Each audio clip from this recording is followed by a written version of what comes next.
Good morning, everyone. For you, those of you who were not here yesterday, welcome. And for those of you who were here yesterday, welcome back. We started the concluding conference of INEX yesterday afternoon with two panels. The one was on CFSP, CSDP, the other on the Eastern neighborhood. In the first panel, Eva presented, and Gunhild and Denida Rikert, who's not here, I think, commented. And there were a number of issues that came up. Very interesting discussion, I think. Largely about, well, on the one hand, about what value premises could be said to lie behind the various policing missions in the CFSP and CSDP, but almost more importantly, about the paradoxes that arise in the implementation of these ideas. How do we actually operationalize value premises if we can, in the first place, agree about them? That was really, I think, the core discussion. In the discussion on the Eastern neighborhood, Carrie Longhurst gave the presentation. Anya stormed in and sat by her side. There was some drama in the panel. And then Pavel Bayev, my colleague, and Kjersti Støveit were kind enough to comment.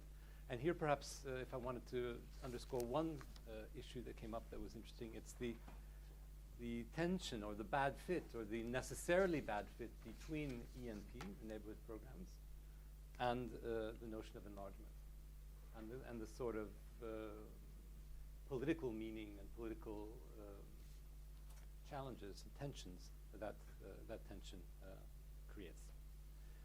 So today we'll have the same model. In the morning, here before lunch, we'll have two panels. The first on security professionalism, and the second on the legal issues. And in the afternoon, security technologies, and finally on the Mediterranean neighborhood.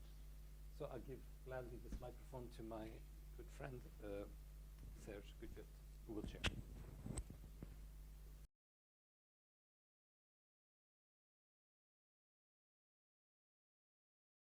Well, thank you for inviting me to chair this panel, which promises to be an interesting panel. It's about work package 3 of the INEX project, value dilemmas of security professionalism, and I think we are going to focus on missions abroad and missions within the borders and outside the borders from police agencies and border guard services. So I think the first part will be a presentation by the persons responsible for work package 3, and that should last only 30 minutes. The three of them should organize themselves to stay within 30 minutes.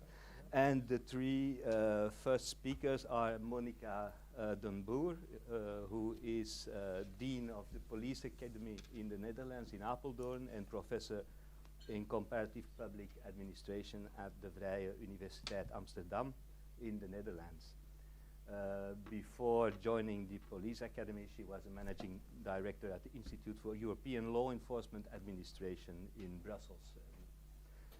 Matteo Tondini, sitting on, well, there's only one man, so I think you can recognize him. If not, it's in the something panel. If not, but if you are in difficulties, the chair is also a man, so I can come to your help. So Matteo Tondini currently works as a military legal advisor at the Navy General Staff Office for International Legal Affairs in Rome. He has experience as a practitioner in the field working in Afghanistan, and before taking up his current post, he worked as a postdoctoral researcher at the Vrije Universiteit of Amsterdam. At the outer right sits Isabel Ioannidis. She currently works for the European Commission within the Bureau of European Policy Advisors in Brussels, and previously she was a postdoctoral researcher at the Vrije Universiteit Amsterdam. You see what links links the three speakers is something in Amsterdam, obviously. And she has a long background as freelance expert consultant in the field of peace building, security, and post-conflict reconstruction. Okay, and then we have two commentators, the same scheme as yesterday. First, there is Katja Franco Haas of the University of Oslo, and she's a professor of criminology at the University of Oslo. She has a PhD from the same university, and her current research interests lie in the field of globalization, security studies, migration control, and internationalization of policing. She is also participating in the international collaborative project about surveillance, the new transparency, surveillance, and social sorting. That sounds very David Lyonian. Okay, and then we have Maren Eline Kleiven. I hope my pronunciation is more okay. And she's a police superintendent and research scholar with 19 years of experience within the Norwegian police service. She's currently doing a PhD at the University of Portsmouth within the field of international police reform and peace operations. She's also a course leader for the specialization course International Police Cooperation at the Norwegian Police University College. So we have an impressive panel, and I will leave the floor immediately to the speakers, and the only thing I will do is try to keep the time. So I think, Monica, you first will take the floor. Thank you very much, Serge. Yes, of course, we also miss some people behind this table. Our table would be too big if Jelle van Buren would also have showed up. Unfortunately, he couldn't come. He's just starting a PhD at Leiden University at the Hague campus on radicalization and, let's say, the prevention of. So it's going to be very exciting, but a totally different topic as what he has been writing about in the course of this work package. And of course, Michelle Sonneveld was also a dear supporter to us. She was a student assistant, and she helped me in organizing the seminars and so on. So she is in Amsterdam and alive and kicking, you could say. Also after, by the way, a nice stage in Brussels. So we're all moving internationally, you could say. Just shortly, briefly, about the project, and then I'm going to hand over to Matteo and Isabel for some more details about their respective pieces or parts of the research, which were quite significant and empirical. Of course, we've been working on the main assumptions, let's say, which were implicit in the general draft of the INEX project, working on the assumption that currently there are significant shifts in European security, both internally as well as externally. Mind you, that difference between internal and external is disappearing. So I've been working also by this, and on the basis of this, a thesis that was churned out by Didier Bigot on the merging between internal and external security. What you also see is the European Union is emerging as a security actor. There are many complaints, of course, about how the EU is performing externally. But when you look at it from the internal side, there has been so much regulation in the field of police cooperation, judicial cooperation, criminal matters. Surveillance as a topic is very important. So there are ample, even empirical examples and cases that you could work on to see how the European Union is performing as a security actor. And also what you see, and this is driven by the European Union as a security actor, is this you could say encouragement of multidisciplinary cooperation across the borders of organizations and sectors within the security sector. So on one hand you see cooperation between police and customs or border officials. You see cooperation also with intelligence forces. I think Europol in that sense is a laboratory for that kind of multidisciplinary cooperation. Even though we call it a police organization, you see customs, immigration officials, intelligence officials working together across the walls, you could say, of their sectoral organizations, which leads to all kinds of different nodes, polycentric security nodes. There's not one center of security power, you could say. It's not housed or accommodated in Brussels. You see lots of different nodes and, let's say, cooperation cooperation agreements. The extended policing family, I think, is also a nice concept which we could use and apply for this. And I'm stealing this from Adam Crawford. And then, of course, privatization is also something that is strongly encouraged by the European Union Security Act. And when you look at ESRI, for instance, that is European Security Research project, in which you see lots of private partners working with public bodies, which gives an enormous impulse to all kinds of technological developments as well, which are incredibly relevant for security. Now, and that evokes all kinds of questions about values. And at the V University, there's another team which has been working on finding out whether there is actually a difference between public values and private values. And Zeker van der Wal, you've been working with him, for instance, he's been showing that those values are not necessarily so different from one another. In fact, they're also fading, and they are blurring, because many public organizations, including the police organizations, adopt private values in the form of new public management, performance style oriented working, and so on, is going for the efficiency, going for the effectiveness, and ethics, of course, values will become more suppressed in that sort of instrumentalist environment. So we think that, let's say, private values which are also encouraged from within the public security bodies, but also the impact of informatization can have, well, some effect at least on how values are carried through and developed within security organizations. Now, we were supposed to look at dilemmas. And of course, you know, starting from the assumptions that there are transformations in security, but also security governance, you can make some predictions. For instance, that security professionals, whether they are border officials or police officials, that they experience value dilemmas when the policies become tougher. So we've seen a general trend in my country, the Netherlands, but also other countries, of more let's say, the harsher security strategies, going towards very early intervention, early prevention, let's say, of marginalization, radicalization, the use of surveillance, and so on. So there's a very, let's say, tough approach to security, politically, but also translated in policy terms, which will have an impact, of course, on how security professionals define their roles. How they define their functions within the security organizations. Matteo is going to say more about that as well. And of course, we were expecting to see more distance between policy makers and policy executors or policy performers, because we were expecting more individual discretion at the work floor. Now, this is a difficult thing, it's a paradoxical thing, I would say, in police organizations, because on the one hand, we see a very hierarchical setup in police organizations. On the other hand, the technology pulls them out of those hierarchical strings. So there's more and more individual professional discretion at the work floor, where ethics is extremely important. So what do? You know, when your boss asks you to become more stringent with the rules and applying the rules, but at the same time you want to have and to keep the understanding of citizens of the environment and the district in which you work.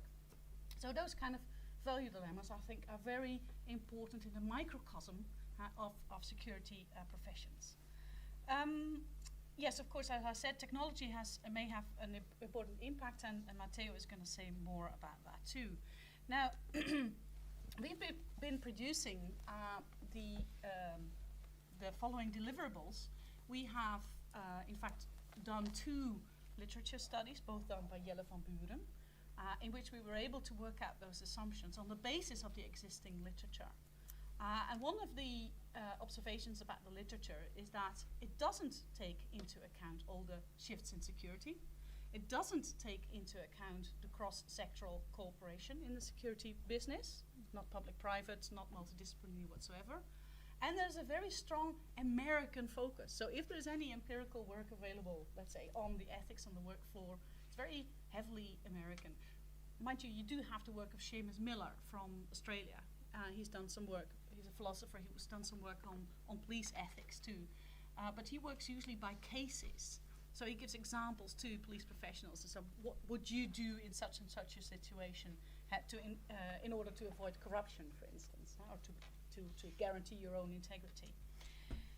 So I think those are important findings already, which we could use, you know, in sort of determining the future research agenda. I think this is another aspect in INEX that we should just not, you know, we should just look at the findings together and sort of analyze them and synthesize them, but we should also look at the future and based on gaps and vacuums in the research. Now, the most important report really is the report that has been prepared by Isabel and Matteo, because it's, I would say, an informed policy recommendation report. And what I mean with informed, that this is based on state-of-the-art empirical research. And that is why they have traveled extensively to talk with security professionals, to policymakers and so on how they perceive security, how they perceive ethical dilemmas.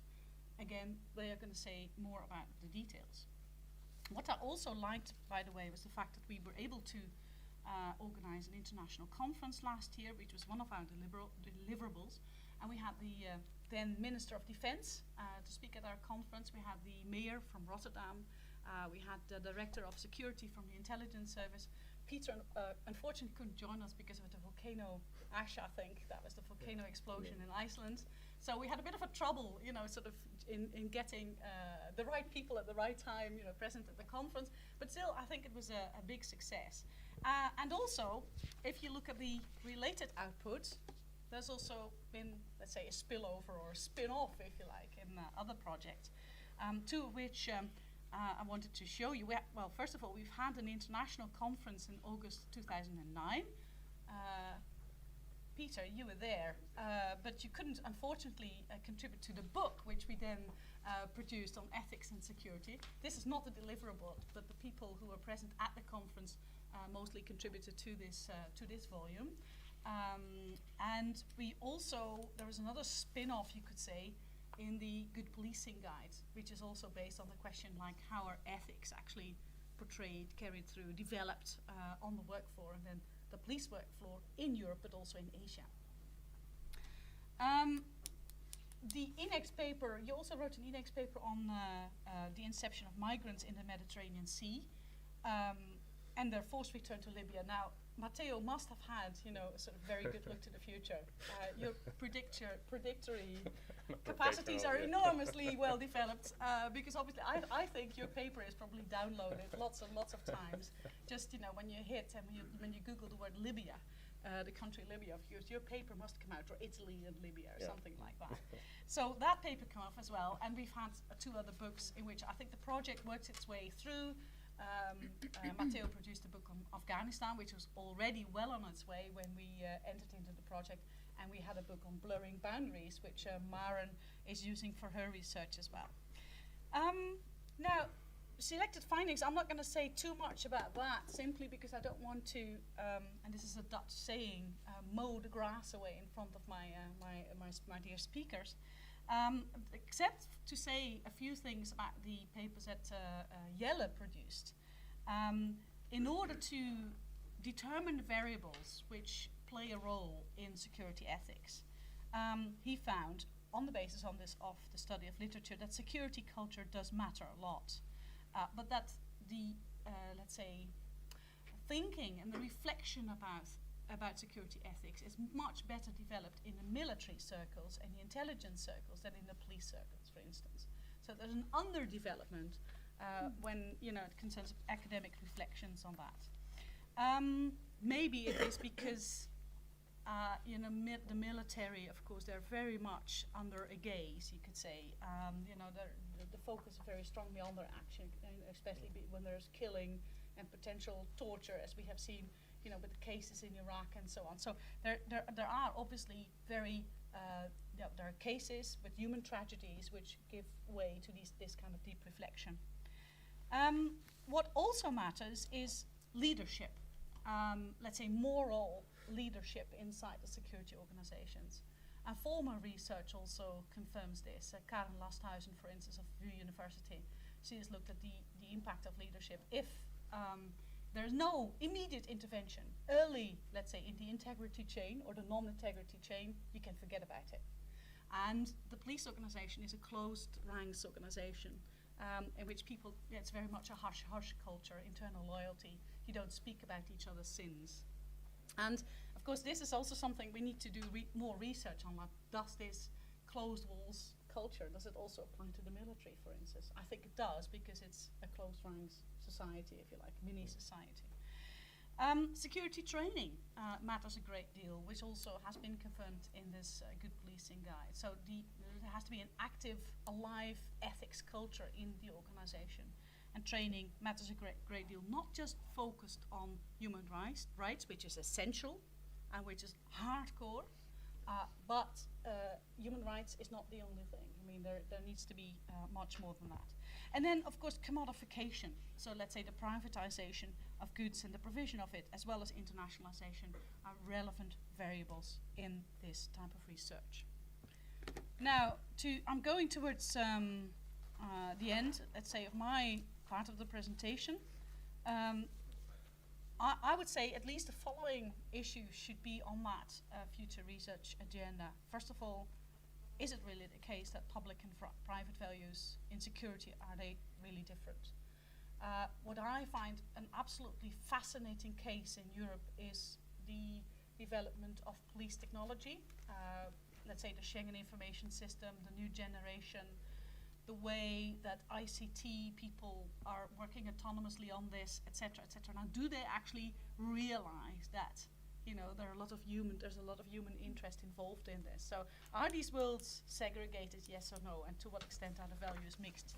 That is one of the questions I would like to raise in future research. Also, we need much more systematic international comparison, which was impossible for us to capture all. We had to make a selection in our empirical research. We would have loved to do more. And of course, you always have your linguistic obstacles, your access is limited, you know, to sources and so on. So these obstacles need to be overcome in the future. Also, what I missed a little bit, and this is what DCAF is very strong at, the Geneva Center for the Democratic Control on Armed Forces, is the link between ethics, value dilemmas, and control. And I, for instance, I was a member of the Parliamentary Inquiry Committee on Undercover Policing in the 90s in the Netherlands. And I've also been a member of the Iraq Investigation Committee. And these committees give an enormous kick, let's say, in the thinking and the reflection about moral values in the security sector. So they play an enormously important role. And we as academics, we can write, you know, whatever we want, lots of reports. But, you know, when there is a crisis in, for instance, the criminal investigation system or a military system, and there's a real harsh kind of, you know, parliamentary inquiry, it really gets things into action. It has transformative power. And then finally, we need longitudinal research. I think we need to compare moments, you know, like what is the state of the art in 2011 compared to, let's say, 2020? Are things going worse or are they improving? So we really need more objective measurement. Now I'm going to hand over the mic to Matteo for a deeper insight into the policy recommendation report 3.5. Matteo. Thank you, Monica. Yes. Well, I think I have to start my intervention with a small caveat. Being a naval officer at the moment, I have to say I'm here in my personal capacity, so any views or opinion are solely my own. And well, this has to be made really clear since the beginning. Let's say that this reflects, my presentation reflects my work as a postdoc researcher at the Vrije Universiteit Amsterdam from the beginning of September 2009 up until the end of October 2010. Having said that, I only want now to outline, let's say, some brief remarks on what I did in 14 months, actually. So let's say our project was composed basically of two different, let's say, levels. The so-called strategic or supranational or political or European level, let's say, and Dr. Ioannidis was in charge of that. And I took care of the, let's say, operational level. And so I was basically, my work was more focused on how people were deemed, were meant to implement security policies, react. And so what do they think about the the ethical aspects of their job, but the moral aspects of their job. We haven't focused on a normative conception of ethics. We rather focused on a descriptive conception of ethics. This means that ethics for us is a kind of self-reflection on the morality of actions of people. So basically, we don't look at we didn't look at ethical codes. I mean, it would have been too easy, actually. It would have taken the codes of ethics for each and any organization that our interviewees would belong to, and you would assess let's say, the compliance. That was not the case. We rather asked them what they thought about their job. And this is a much more, let's say, intriguing and a hard job, because you have to pose the right questions in the right way in order to be understood, and you should also be rather case sensitive, let's say. So you should pose yourself on the same ground as your respondent. This was a pretty, I would say pretty easy to me, because I'm a military officer myself now. I was a civilian at that time. But my interviewees were military officers, police officers, intelligence officers, magistrates, officials from the various ministries concerned, municipal officers, I mean, mostly civil servants, let's say. So it was, let's say, rather easy to talk to them.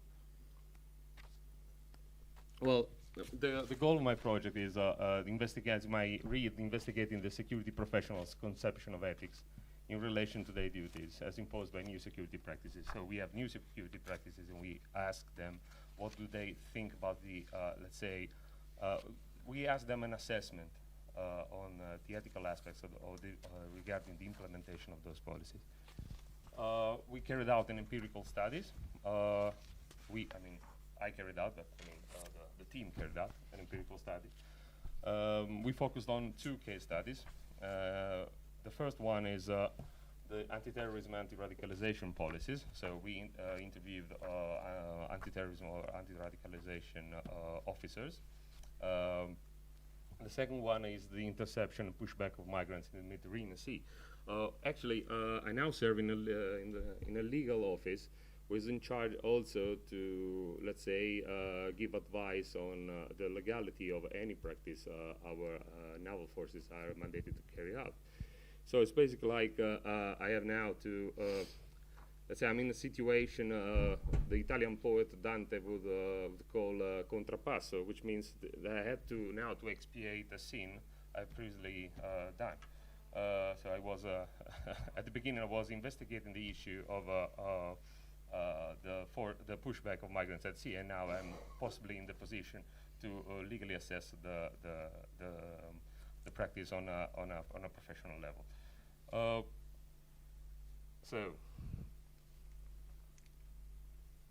Well, this is the timeline of activities.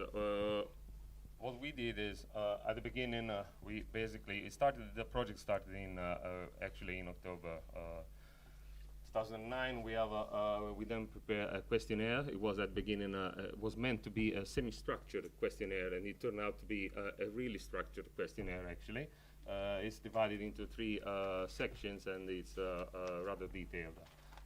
And these allowed us to have a qualitative both qualitative and quantitative assessment over the questions we received. We had interviews in 5 countries, so from Warsaw to Sicily, up to Scotland, back to the Netherlands, and then Belgium. We interviewed, then we'll see the people we interviewed actually. We then basically submitted our final policy recommendation report at the end of September last year. It was really an hard job, I have to say. Really hard, because we've been traveling a lot, and actually we were in charge of everything. So it wasn't that easy, not at all. But it was also challenging and professionally really rewarding, I would say. Being a lawyer, I mean, at the beginning I have to say, at the beginning I was a bit skeptical about this ethics. I mean, I was not really used to even to talk about ethics. But I have to say, at the end of this long path, I'm really convinced we are focusing on let's say, the right issues. Why? Because the more you are involved in practices which have an unclear legal basis, the more you have to find other rules or other principles to comply with in order to direct your actions in the right way. So I mean, it's asking people about the ethical aspects or the moral aspects of their job was the right thing to do, especially in those two case studies. So these is the categories of security professionals we interviewed. Actually, we contacted 129 natural and legal persons all over Europe. We had 48 interviews, 47 in person. Again, from England, Scotland, Warsaw to Sicily, Rome, Milan. Really, we've been traveling a lot. We received 37 questionnaires. This means that some of the interviewees preferred not to respond to a questionnaire, but having an open interview. In that case, the questions we posed were more or less the same. Let's say at least the key questions of the questionnaire itself. 29 interviews took place in the Netherlands. So I mean, the Netherlands is if I had to assess have an evaluation on the outcome of this research, as for the countries of residence of the officers we interviewed, probably Netherlands would be the case study, because I mean, as for the number of people we interviewed, and also for the let's say the categories of professionals we interviewed, so really all the categories which are mentioned here. We also interviewed 7 people in the UK, 5 officers in Italy, and other 7 EU officers at the Frontex HQ in Warsaw. What else? The main conclusions. I reported a few conclusions here. Others are available in the report itself. What we found out is that more or less security professionals believe that their job has a strong ethical and moral connotations. So they basically they find themselves as fighting evil disorder in order to achieve a fair, good order. So their sense of morality in what they do is pretty high. So their self-reflection on what they do is not driven by a kind of a rational thinking. Rather, it is the consequence of irrational thinking. So because they really believe in the character of their job. In light of these, let's say they know that threats have been amplified for the sake of the political elites, and media had a major role in that. But nevertheless, they believe in those threats, even if not at the let's say as much as the situation is portrayed in the media and or in the political debate. They believe in the exceptionality of policies they are mandated to implement, although they consider this as being ethically acceptable. Why? Because obviously, if there's a threat, they think being in a state of emergency, so they have to react in a way or another. If they don't, let's say, trust so much the political elite or the media, they think they are the only ones who can carry out the job. They know, as Monica said before, I mean, they normally think and act according to a kind of preventive logic, and here technology has a major role. In this framework, again, they think that technology is useful to settle ethical and moral dilemmas, and so they have a quite strong confidence in a technology itself. And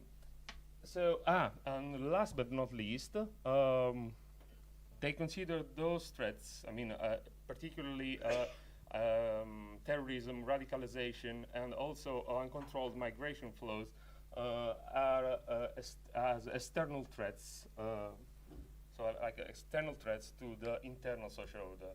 So there's a clear, let's say, us versus them background logic in that.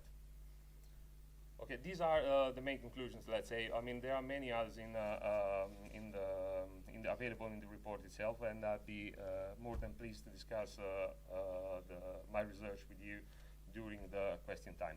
I think I have to pass the floor over to Dr. Ioannidis, and thank you for your attention. I want to use this, of course. It's okay. I've never used this thing, so here's the opportunity.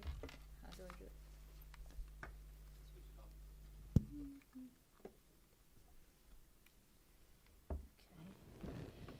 I need to start with the same caveat as my former colleague Matteo, in that my research was on EU level ethical dilemmas and implications, and now I find myself being a colleague of my guinea pigs. So I need to be very clear that I'm speaking as former senior researcher at the FU University and not as EU official here today. My research also had a dual focus. So I looked at the ethical implications and value dilemmas in the design, programming, and policy making of the EU security sector reform policy at the Brussels level. And I was particularly interested in the working relationship and the converging, conflicting agendas and approaches.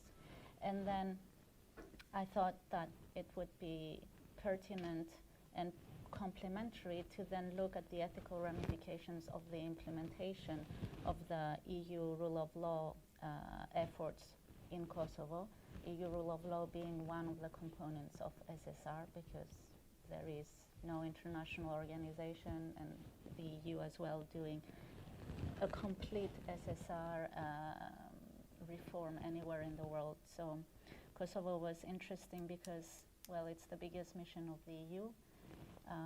It's the only mission of the EU that tries to combine components, so it's not doing just police or just justice, but it does police, justice, and customs, and it was one of the novelties in the CSDP missions of the EU.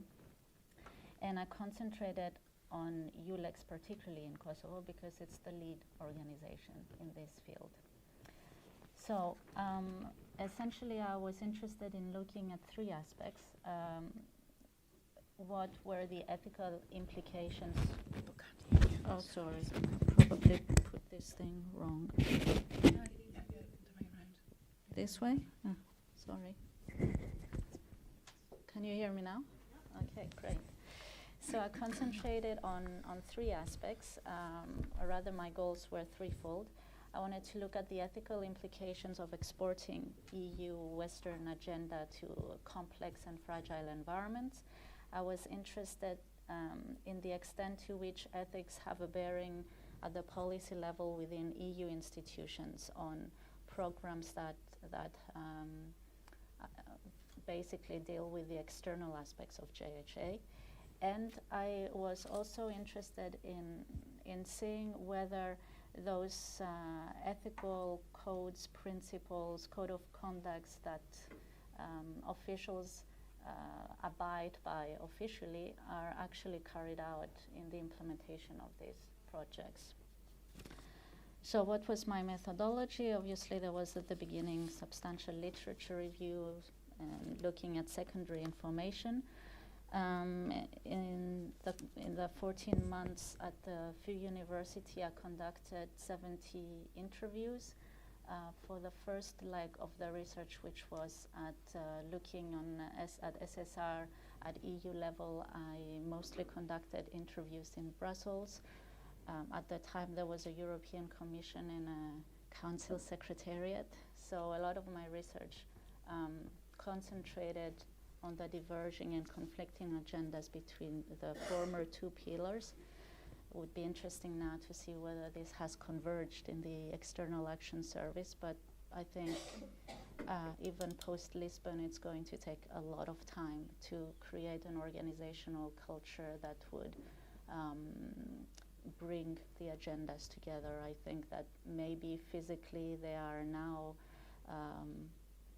together, but they're still fragmented internally as far as their agenda and their way of working and thinking goes. That's going to take a lot of time. So perhaps the results are still pertinent today. That's what I want to say. I also interviewed officials, police officers in the Netherlands who have participated in CSDP missions or have participated in the preparation of CSDP missions.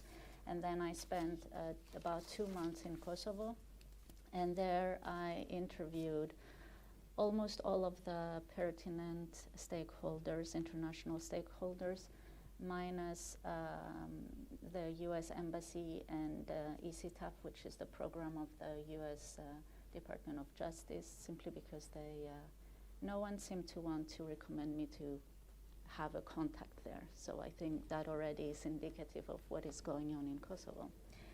I conducted semi-structured interviews. I tried to use the same kind of questionnaire for all of the interviews, but obviously it had to be adjusted to the person I was interviewing. And I also used a sort of a one-page survey on which I had identified key values, and it was sort of a way to get them talking about values, because a lot of the people I spoke with, the ones in Brussels at least who were more policymakers didn't really understand what I meant by values. So it was a way of initiating them into this value reflection. And the survey asked them to discuss and rate these values, which were accountability, dedication, effectiveness, efficiency, expertise, impartiality, innovativeness, social justice, lawfulness, profitability, responsiveness to EU citizens, responsiveness to third countries, and transparency. And the report is organized according to these values, but obviously I don't have time to go through all of these at this moment, so you'll have to read the report. I developed a research framework within which to look at this, explaining how the EU institutions could be conceived as EU agents. And again, I can't go into the details of this, but all of this is in the report. To draw some explain some of the conclusions of my research.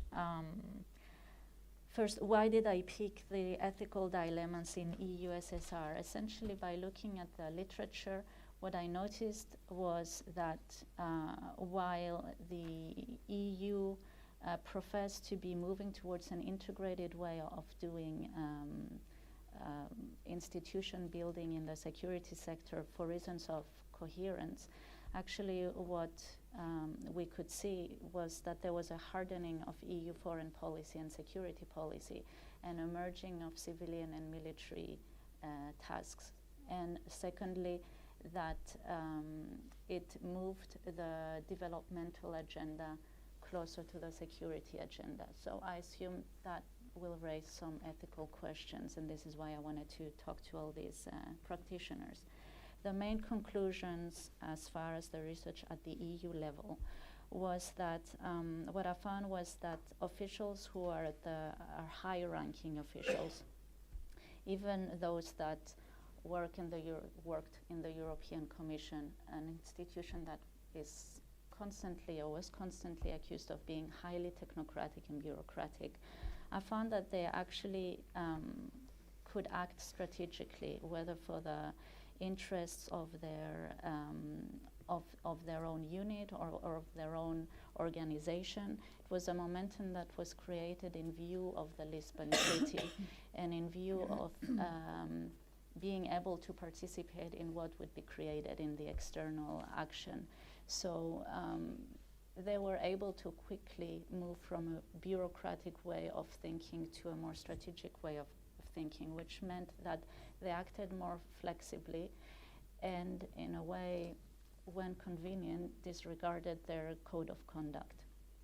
those at lower ranking, I found, had very little opportunity to think about ethics and values and their codes, mostly because of lack of time, but also because they didn't really have much participation in the strategic debate, so they didn't have much of an incentive to think about their values.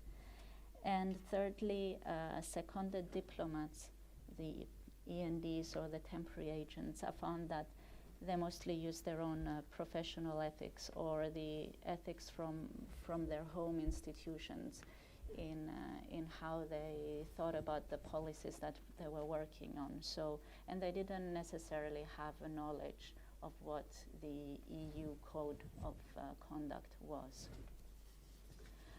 I'm going to skip a lot of it. On the value dilemmas in the implementation of rule of law in Kosovo, I found that the whole Kosovo phenomenon was an ethical paradox per se, with a situation where the EU essentially does not have a long-term policy for Kosovo, which undermines the credibility of its own efforts in the country/territory, and creates a confusion on the ground as far as values are concerned, and by the divergence of approaches. So there's diverging approaches between what is said at Brussels level, so they have the formula of 22 plus 5, and we're not recognizing Kosovo, while at the operational and tactical levels there is obviously a necessity to present results for Brussels. So there is a tendency of being more practical, let's say.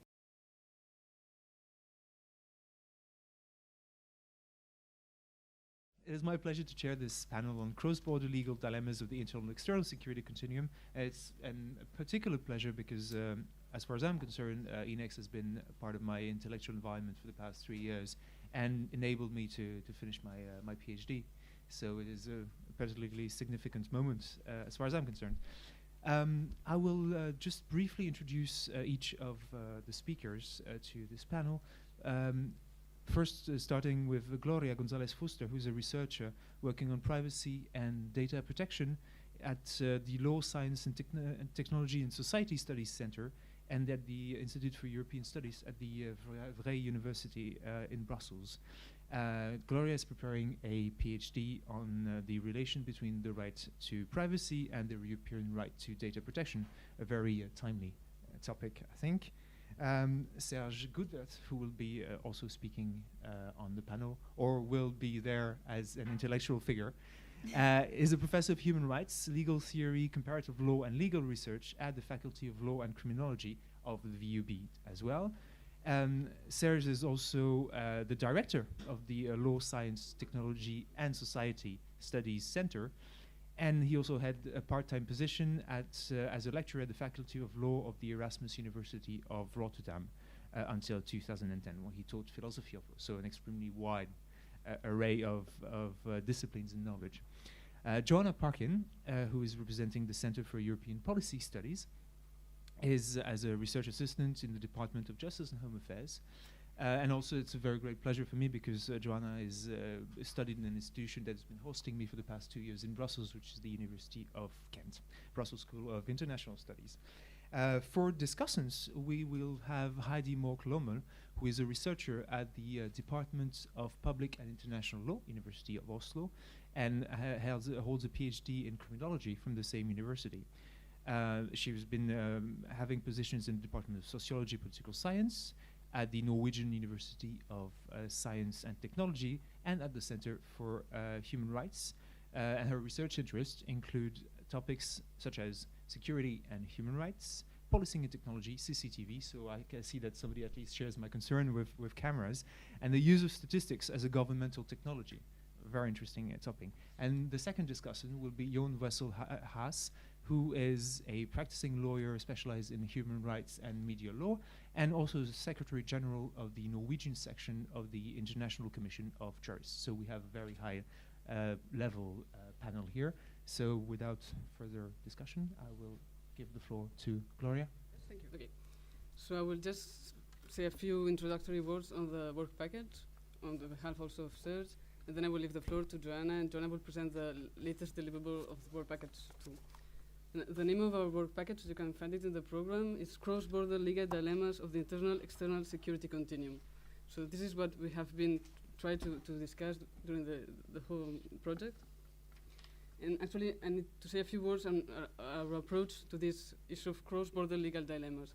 When we saw this title, we found there was some like a paradox or a problem with the title, which refers to cross-border legal dilemmas in an internal-external security continuum. And our question was, what can be a cross-border legal issue in a security continuum of internal and external? So what is a border and what is a relevant cross-border issue in this security continuum? If we take seriously this notion of an internal-external security continuum.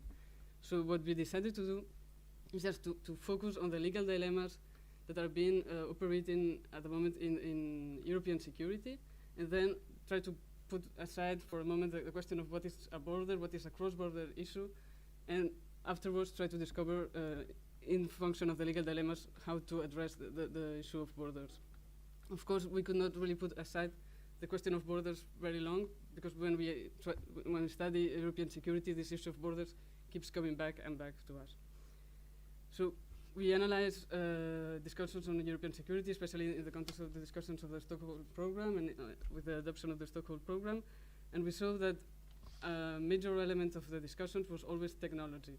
So this is why we found a lot of affinities with work package dealing with security technologies, because we really found that many legal issues that were being discussed in relation to security just concern the development and the deployment of security technologies. Technologies that are being deployed in the name of security, in the name of mobility control, and especially in what now the European Commission calls the twin objectives of security and mobility control, so which is a conflation of objectives. And there are two basic assumptions in relation to technology and security in Europe.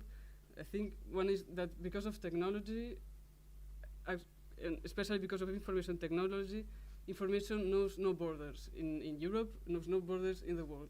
There's a kind of deterministic approach to data flows, like a fatalist approach, saying, well, we have computers will gather information, they will collect data, and this data will just flow. When we look at documents on European security, this is what the general undiscussed assumption that we can see is that data is flowing, and maybe we should do something about it. But this is what we are generally being presented. Another assumption is that the deployment of security technologies, so all these developments, are not without consequences for fundamental rights. So this is something that I think nobody discusses.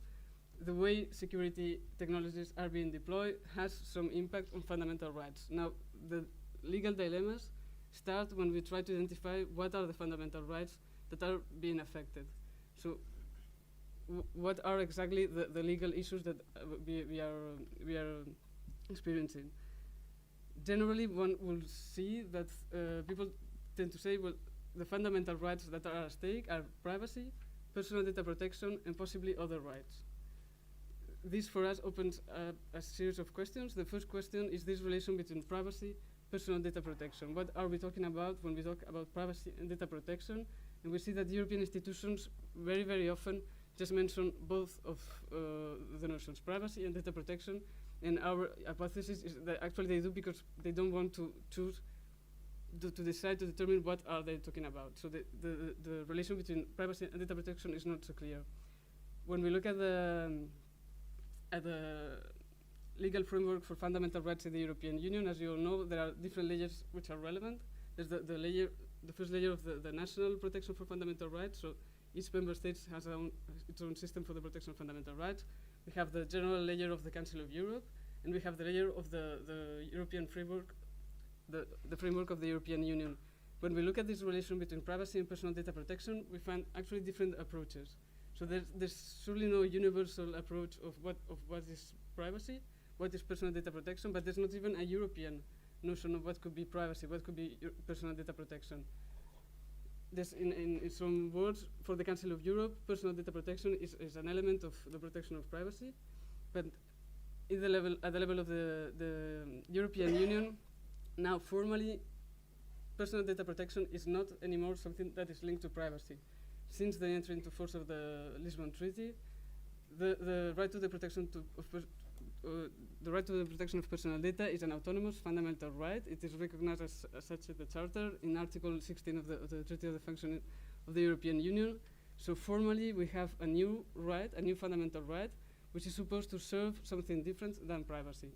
But we have, in any case, is a situation with a patchwork of approaches, so no single universal view on what is privacy. For us, this is something that we must keep in mind, notably when we see some developments that are being discussed by European institutions, and especially this notion that you have probably heard about, which is privacy by design. There are, at the current moment, many discussions on personal data protection in Europe, because the European Union is going to review all the legal framework. And one of the magic solutions that everybody seems to be agreeing upon is that privacy by design is a notion that could help us.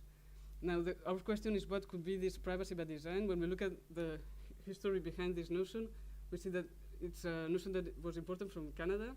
So it relates to a notion of privacy which is actually not from the European Union. And it's a notion that has not been defined in legal terms, but not even in political terms in Europe. So we are seeing that the European Commission is supporting the introduction of this notion of privacy by design into European legislation on data protection. We see that the European Data Protection Supervisor is also very enthusiastic about this notion. The industry, the security industry, are also supporting this introduction of privacy by design, but nobody is really defining what could be this privacy by design and what is the relation between privacy by design and the European fundamental right to the protection of personal data. But as I said, there are also another set of questions, because it's not only about defining what could be the impact of security technologies on privacy, on personal data protection, whatever this notion may mean, but also on other fundamental rights, for instance, the principle of non-discrimination. And what we see is that, for instance, the legislation on personal data protection is sometimes being used as a tool that serves the protection of other fundamental rights, of other principles. We see this with the regulation on profiling. There was recently, the Council of Europe adopted a new set of recommendations on profiling. And these are recommendations which are linked to the protection of personal data, because they are developing the Convention 108 on personal data, but they acknowledge that with the processing of personal data, you might have, the processing of personal data might have consequences on the right to discrimination. And they try to use tools related to personal data protection for the protection of the principle of non-discrimination. Yes. So what is important is to know what are the rights that are being affected by the security technologies, and also what rights can be activated as a reaction. How do we deal with all these developments? And for us, in this discussion, what is also important is to, of course, acknowledge that the processing of personal data is increasing. So because of the security developments in Europe, personal data protection is already very, very significant, but it's becoming more and more significant. But still, this does not mean that we can limit our responses to personal data protection legislation. Just to say a few words on how this processing of personal data is becoming more significant, I think we already had some glimpses of this increase in the previous panels. But for us, what is quite interesting is the recent developments in relation to border management in Europe. The European Commission keeps saying that there are like two major different strands for border management. A strand which is what we normally refer to as the digital borders of the European Union. So all the databases, the large-scale databases, the information systems, Eurodac, VIS, the Schengen Information System. These are supposed to be like the digital borders, so really databases of information concerned with who wants to cross the borders of the European Union. Then there's another strand, which traditionally was about surveillance of physical borders. And it was not really about knowing who wants to cross the border, but about what is happening at the border. What we see now is that these two strands tend to follow the same evolution. So there are proposals to have some centralized information systems for maritime surveillance, for instance. And there's also a tendency to have linkages between the two strands. And we see the evolving role of Frontex, the evolution of the linkage between Frontex and Europol, for instance. So yes, the processing of personal data is becoming more and more significant. Personal data protection should probably act as a resistance to these developments, but we have to remain critical as to what could be the resistance of value of data protection, especially if we consider it as an autonomous right just serving its own purpose. Just to give a few examples, we can think of the body scanners, the issue of the body scanners, and how this development of body scanners is playing like a hide and seek between technology and data protection law. So there was a proposal to have body scanners all over Europe. There was a reaction which was formulated in terms of data protection, saying, well, this is a problem because there's a processing of personal data. Technology was adapted in order to counter this argument, and the result is that actually body scanners in their new form will probably be deployed at airports. We see it also, for instance, in the very recent proposal of the European Commission of the use of PNR for law enforcement. We see that the European Commission is proposing this tool to process personal information of many innocent people for the purposes of security, and their analysis of the impact of fundamental rights is just reduced to personal data protection issues and the most technical side of these data protection issues, which serves actually the result is that all the other discussions on fundamental rights are just put aside. So yes. And finally, one issue that is also interesting in this area is that data protection instruments also appear to become relevant for cross-border, trans-border data flow. So here we come back to something that we're actually looking for, what are the cross-border issues. But we see that data protection becomes relevant, and there are many discussions on what data protection instruments can be used to, in a sense, legalize, authorize the transfer of personal information from Europe across the borders to third countries.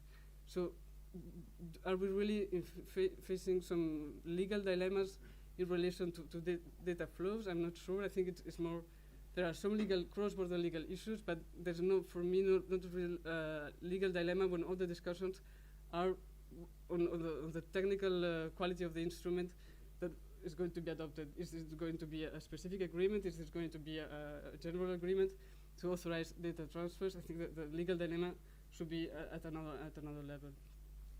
And with this general view, I just will leave the floor to Joanna. She will talk more about the Schengen Information System, I think. So I will present the findings of a case study that we conducted at the Centre for European Policy Studies, which looked at the development of the new version, the second generation of the Schengen Information System, or SIS2, as it's been called. And the Schengen Information System, for anyone who's unfamiliar, is a large-scale EU IT system, a database used for gathering and exchanging information on persons or objects for the purposes of security, law enforcement, but also for border control and migration management. So the reason that the decision was taken to develop a second generation of the Schengen Information System was primarily to allow a greater number of countries to participate in this database, but it also will be able to include a range of new functionalities and features, such as the storage of biometric data. And the project began in 2001. It's still ongoing, and it will be completed. The current deadline is 2013. So I'll just first briefly explain why we decided to look at the Schengen Information System, and then I'll outline the sort of research questions which guided our analysis, and then I'll just present in a very synthesized manner our key findings. So why study the Schengen Information System? we think that the SIS2 represents an interesting case study for several reasons. One is because of the sort of central importance of this database. So it's a key flanking measure for freedom of movement in the EU. It's also, as Gloria highlighted, has a twin strategy, not only underpinning EU internal security strategies, but also migration management. And one of the key, or one of the main preoccupations of the Schengen Information System is actually policing irregular immigration into the EU. Another reason why it's interesting is because it's really a tangible example of the way that the EU is increasingly prioritizing security technologies within its internal security strategy. It's just one of several large-scale EU IT systems which have either been developed in the last years or are currently in the pipeline, or at least have been proposed, and the Commission is making sort of tentative examinations of developing more systems. But the third reason, maybe the main reason why we were attracted to look at the Schengen Information System too, is because the development of this project has really become synonymous with inefficient policy making in the European Union, to the extent where senior EU officials have started labelling it the SIS2 nightmare. It's now 500% over budget, it's more than 5 years behind schedule, and it's also been the source of very deep tensions between the European Commission and the member states. It's also come under quite some criticisms by civil society, academics, for its potential fundamental rights implications. So we really wanted to understand how such an important EU IT system, and one that has deals with such sensitive issues as security, migration management, and which has such profound ethical implications, could have run into these kind of difficulties. So we decided to look at the decision-making practices and the legal and political governance frameworks surrounding the development of SIS2, to try and determine the extent to which these decision-making practices can be linked to the technical, political, and ethical deficiencies of the new system. We were also interested to look at whether the new system will overcome the fundamental rights criticisms or deficiencies of the current Schengen Information System, and also to try and draw some broader lessons that could inform EU policy-making strategies for the future development of large-scale EU IT systems. So we identified 4 key findings from our analysis. The first relates to how the SIS2 has been shaped by a politics of emergency. The second relates to the fragmented nature of decision-making on SIS2. And the final 2 findings relate to the impact of these processes on the rule of law and fundamental rights.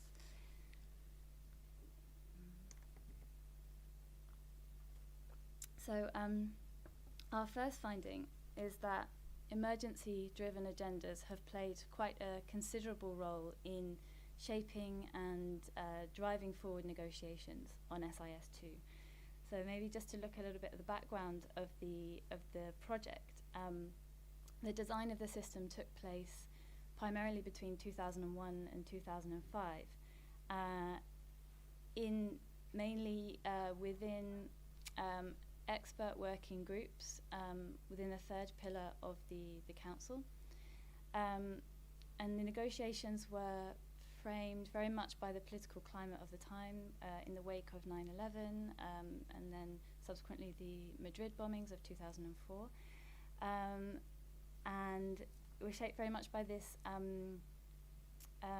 construction of transnational threats, the increased importance placed on surveillance related to mobility.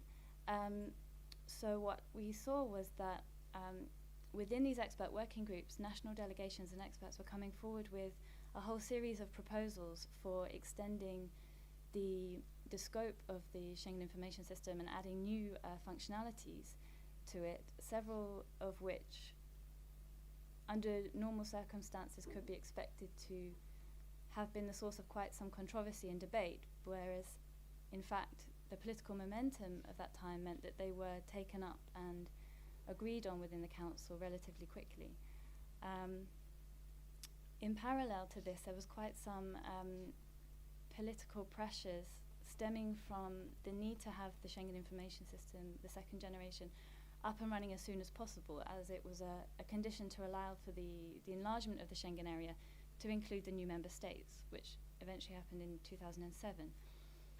So this meant that a very ambitious calendar was set up for the project, which led to a number of, let's say, dubious decisions to be taken. For instance, the decision was taken to begin the technical development of the system before having the legal basis and the appropriate legislative instruments in place. And this led eventually to a number of the technical and political problems which were to follow years later.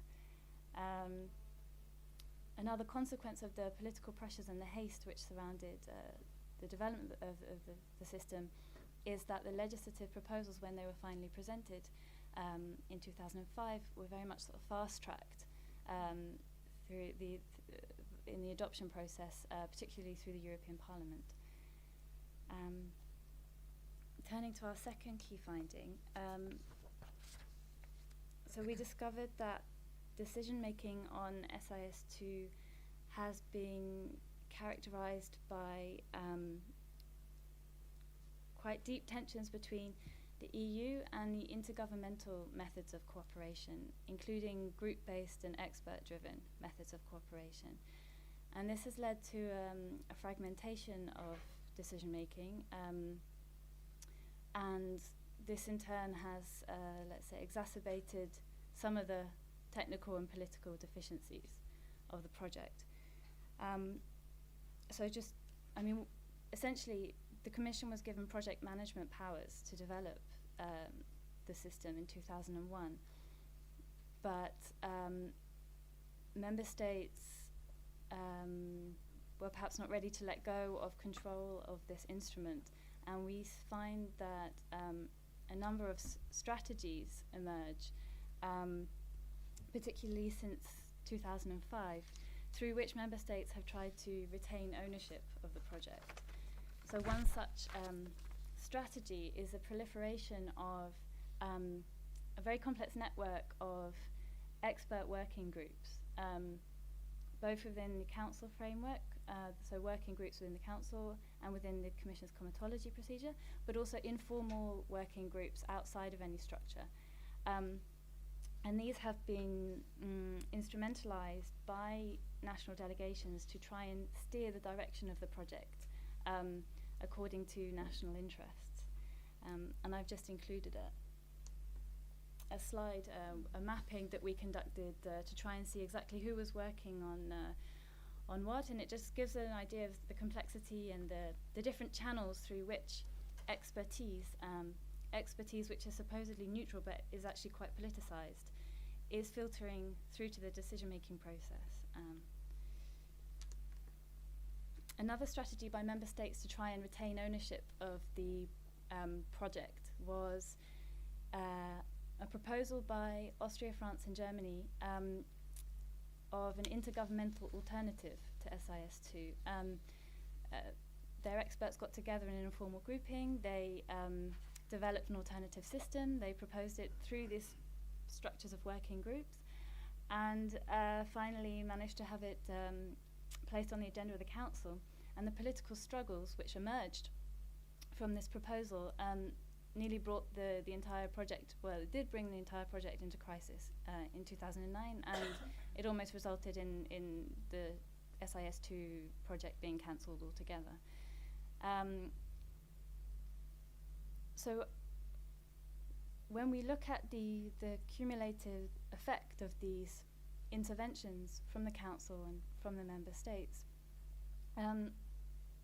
they've clearly complicated the development process, but perhaps more importantly in the longer term, they've also undermined the perceived capability of the European Commission to develop and deliver large-scale EU IT systems. One potential repercussion of this is that in the future this responsibility will be delegated to an EU agency, which, given that the management board of this agency would be comprised mostly of member states, could be interpreted as a step back in the process of Europeanization back to intergovernmentalism. And in fact, it's quite interesting if you consider the origins of the Schengen Information System as an intergovernmental project. We actually found quite interesting parallels between decision-making on SIS2 and decision-making under the Schengen regime. And when we looked at the results of decision-making on SIS2, again, we find similar effects as those that were seen under Schengen. So our third key finding was that the policy process on SIS2 has really been characterized by a weak rule of law, very little accountability, and intransparency. So I've already mentioned that SIS2 was designed primarily in closed-door working groups in the third pillar and in the council.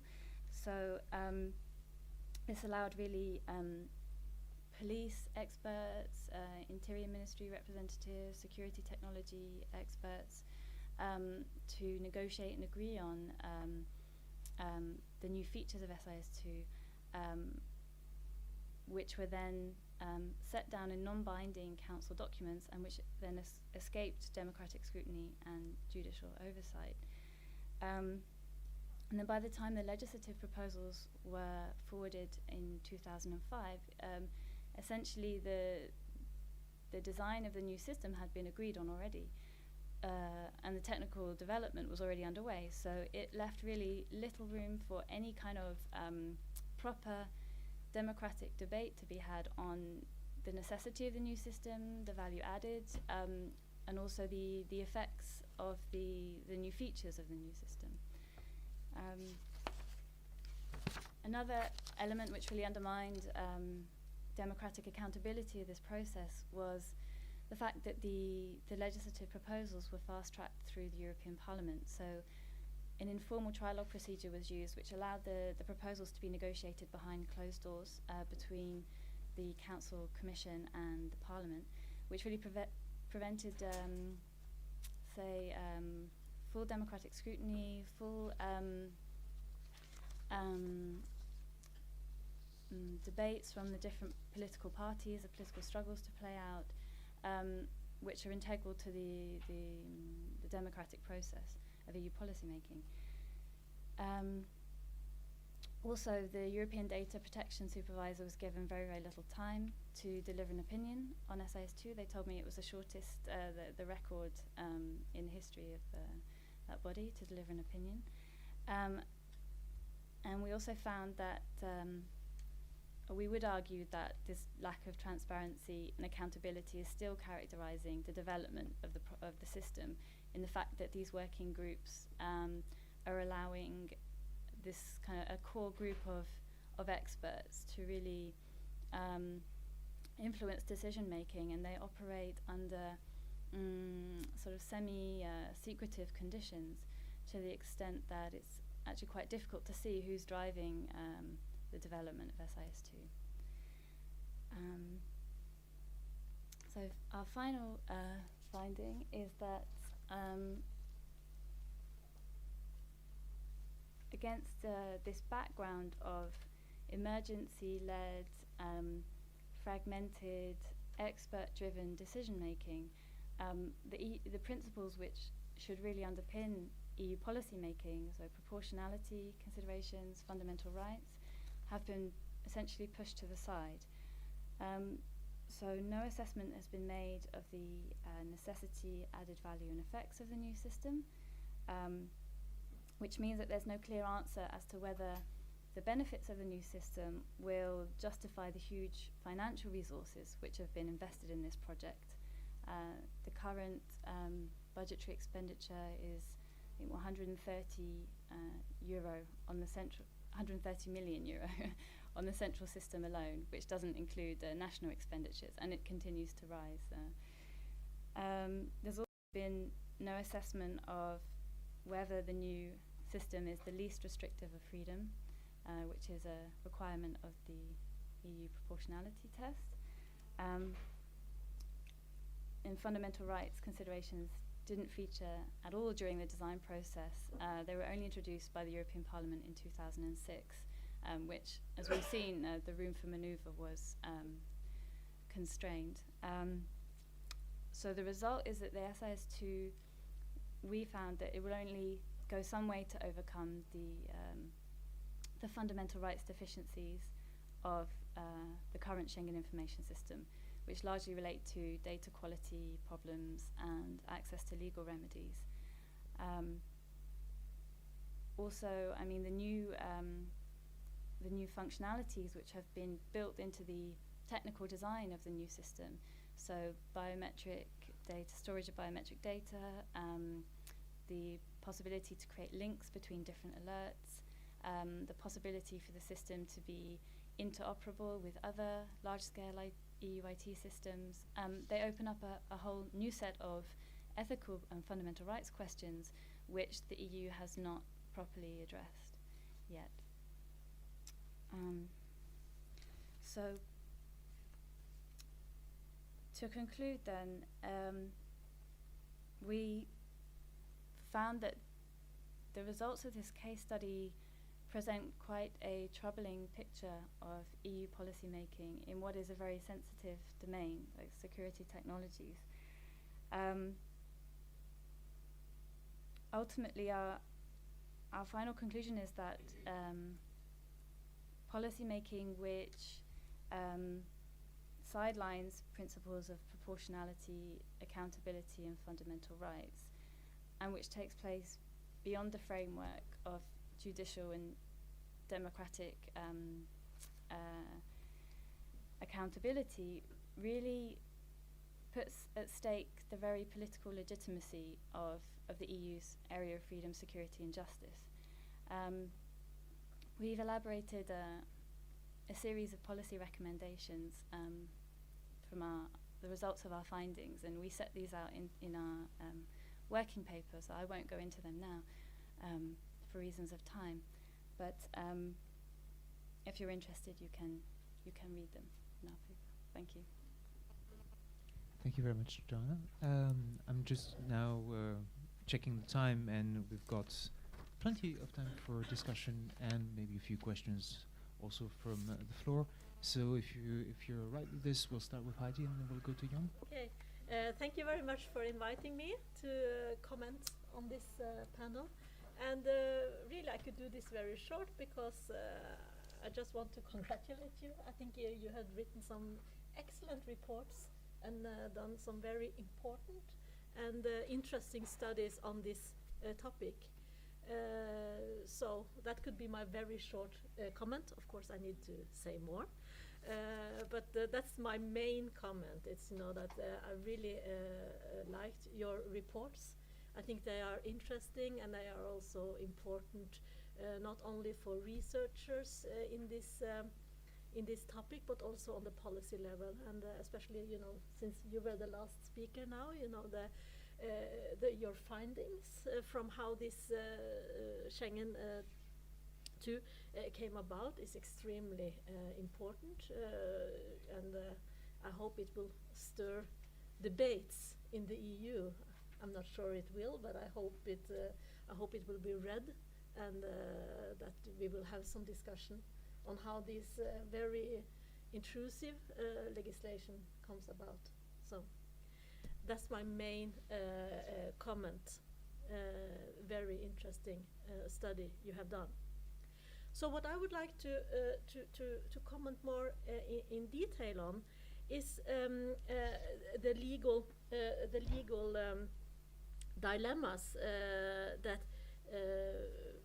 you are not discussing in your papers. You have chosen to focus on privacy and data protection, and that is of course central to this topic. However, I would like to add some other dilemmas to this topic. You asked what are the rights that are being affected by this development, and of course privacy and data protection are central to this. However, I would also argue that there are other rights that are central also in this development.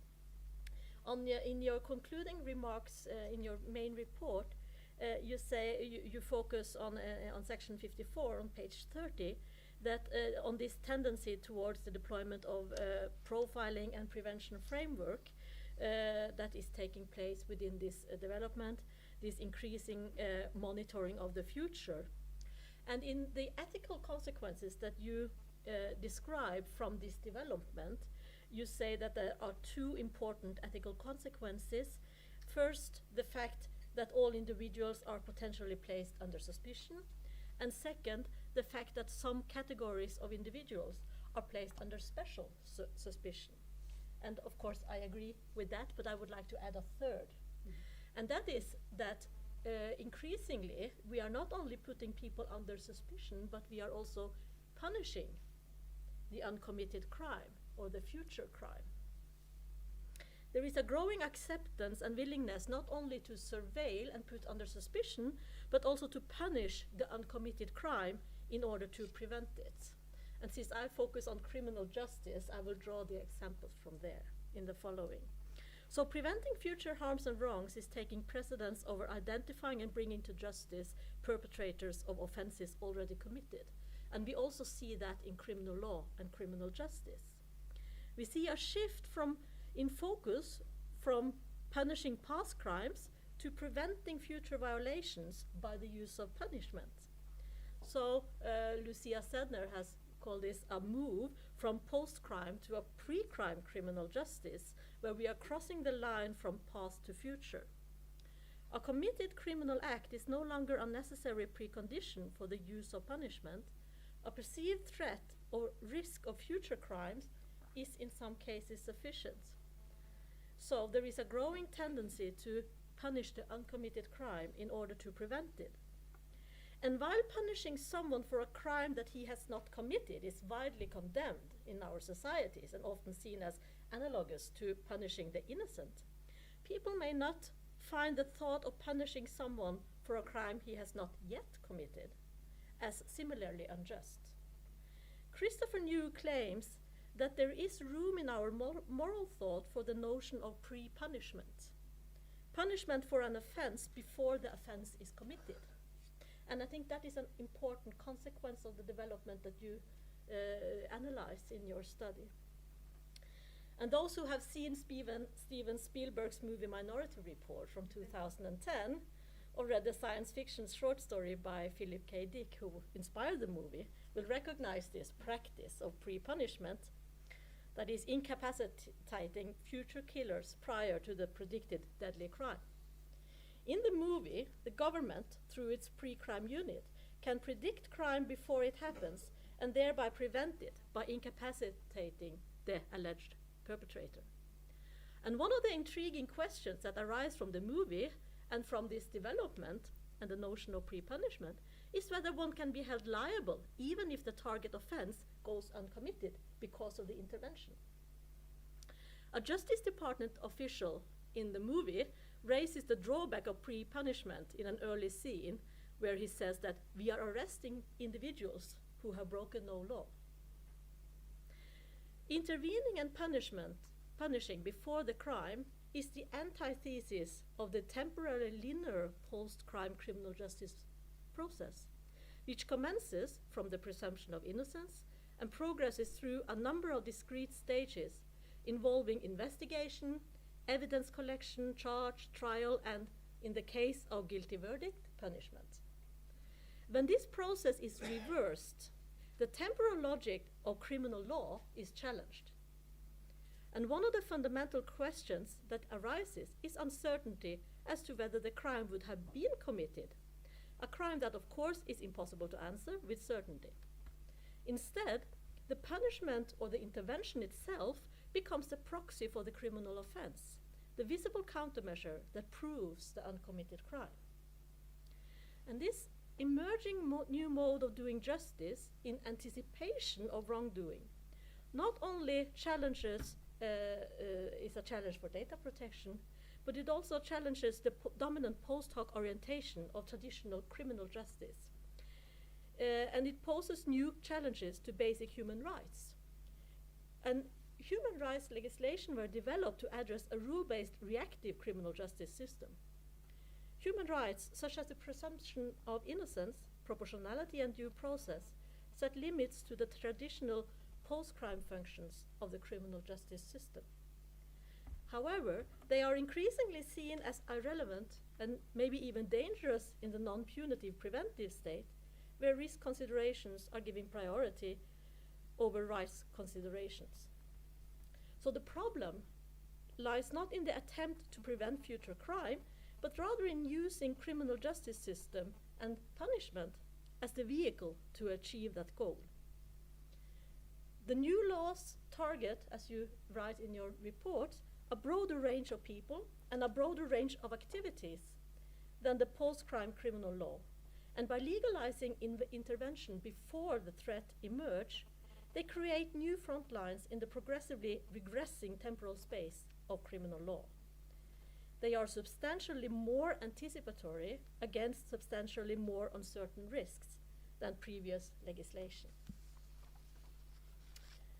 This new preventive paradigm can be seen as the establishment of the precautionary principle in criminal law. The precautionary principle, originally developed in the field of environmental law, is a legal principle that requires that where there is a threat of serious harm, lack of full scientific certainty should not be used as a reason for inaction. The absence of hard evidence of a threat is not the same as the absence of a threat. And uncertainty is no excuse for inaction against serious or irreversible risks, this principle claims. Rather than waiting for evidence of harm to be demonstrated before acting, the precautionary principle holds that the burden of proof should be shifted to require the sponsors of the risky product or the risky activity to demonstrate that it is safe or else be subject to regulatory restriction or ban. So precaution is a distinctive way of thinking about threats and dangers, and in some fundamental ways, precaution is in conflict with the traditional way of thinking about crime and punishment in criminal law and justice. And one important aspect of the precautionary principle is that it shifts the burden of proof. Another conflict is that the precautionary principle advocates that in case of doubt, one should not require an ambiguous evidence before acting. And this is the exact opposite of the traditional principle of the presumption of innocence. This development signals a move away from the presumption of innocence and minimum force toward a more military philosophical and operational approach that constructs peoples as enemies rather than suspects. And this development raises a myriad of practical and ethical concerns for the process of criminal justice and society. Introducing the precautionary principle in criminal law has consequences for the presumption of innocence. While in many contexts, including the law, uncertainty has conventionally spelled innocence, within precautionary logic, uncertainty is a reason for preemptive measures, for which designated agents are held responsible and monitored and sanctioned accordingly.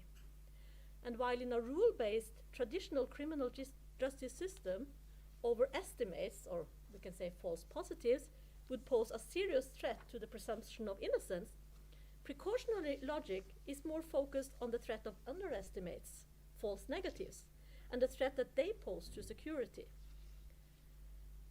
In traditional criminal justice, false negatives or underestimates are seen as an inevitable aspect of the system. We have this saying that it is better that 9 guilty go free than 1 innocent be sentenced. However, in precautionary logic, that is a very dangerous principle. So embracing the logic of precaution mandates that in order to protect the innocent or society, suspects and an even broader category of people considered risky types, who might also be innocent, are watched, controlled, disrupted, and even punished. So false positives within precautionary logic are part and parcel of being cautious in the face of uncertainty, erring on the safe side. By contrast, false negatives cannot be tolerated because the consequences of this type of error for public safety and security are seen as potentially catastrophic.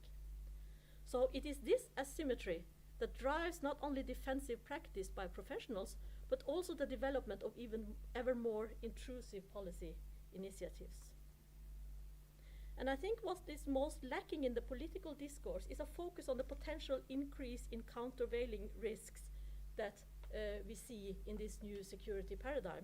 And while I think that data protection and privacy is very central and basic to this, to the dilemmas, I would also add that focusing on how this precautionary logic is changing how we look at the presumption of innocence is another central feature of the debate, especially since, you know, this area of freedom, security, and justice that the Stockholm program is called, you know, we tend to ignore this justice aspect. So this was a few comments from the point of view of criminal law and criminal justice, just to add to your analysis. Thank you. And a very welcome one. Thank you. Jan, the floor is yours. Thank you. I need to have this closer. Is it working now? Yes. I'm also grateful mostly for being able to listen to these good presentations. As a practicing lawyer, we don't always have the luxury of dwelling deeply into the scientific papers that are produced all the time. We often do that on an ad hoc case-related basis. Fortunately, I've had some 15 years of practice within these areas, so I've picked up a little bit on the way. I would first of all second Heidi's comment regarding these presentations. I stepped in on short notice here for someone else, so I'm not that familiar with all the papers produced in this project, but I did manage to skim through the papers of this panel, and I'm also impressed by what they identify as crucial problems and challenges in this area. And we haven't coordinated much, but I will be dealing with some of the same issues as Heidi has touched on much more elaborately than I will do.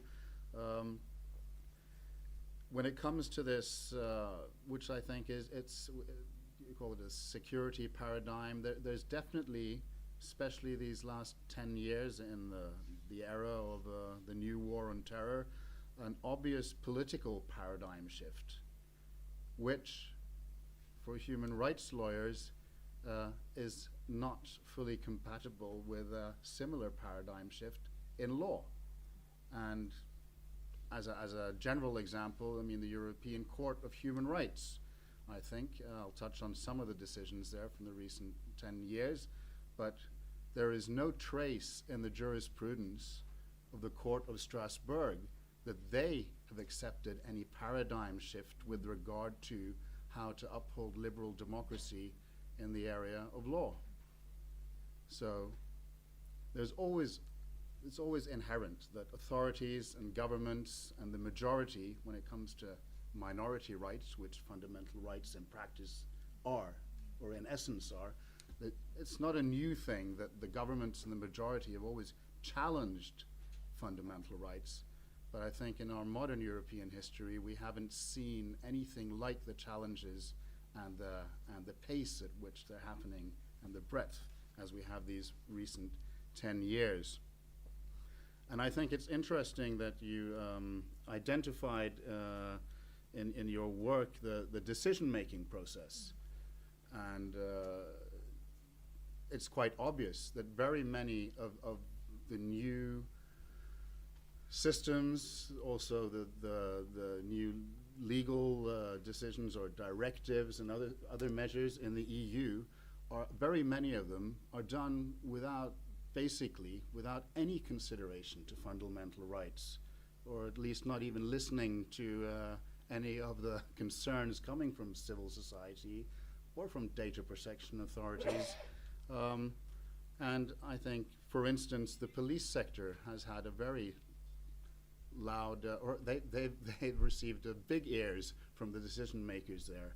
And that is also something that I think, to pick up on what Mr. Tondini was talking about in the previous panel, there's nothing wrong with listening to the police sector and the security professionals. Of course there isn't, with regard to how they think their job can be best done. But it's very dangerous for society to put most weight on what they say, because, of course, they have one job to do and society expects them to do it as efficiently as possible. Society has to put the limits for them because they're not going to do it, or inherently, by nature, they're not going to do it themselves. They're going to do what's expected of them within the limits that society sets. I know this from in the 80s. Luckily, that was Cold War, so I didn't have to see any so-called hot action. But and I was in a paratrooper regiment in the army in Norway, and our mission was basically to search and destroy, you know. And it was so important that we learned about Geneva Conventions and all the other limitations, the ethics of war, because we were just expected to be as efficient as possible out there in the field. And that's a little bit similar. And it's like asking a road engineer to make the fastest route by making a new road from this end of Oslo to the other end. If that's his only mission, he'll just charge down, tear down all the buildings in the way and make a straight motorway across town. That's not a very good way of planning a city. And the same way, if all you do is listen to security professionals and police, how best to secure society, you're not going to get the right answers for a liberal democracy. We need to put limitations there. And I'm going to touch on some issues. I just had a paper published in the Norwegian Criminal Law Journal, which is in Norwegian, so anyone who doesn't read Norwegian will not be able to read my thoughts there, unfortunately.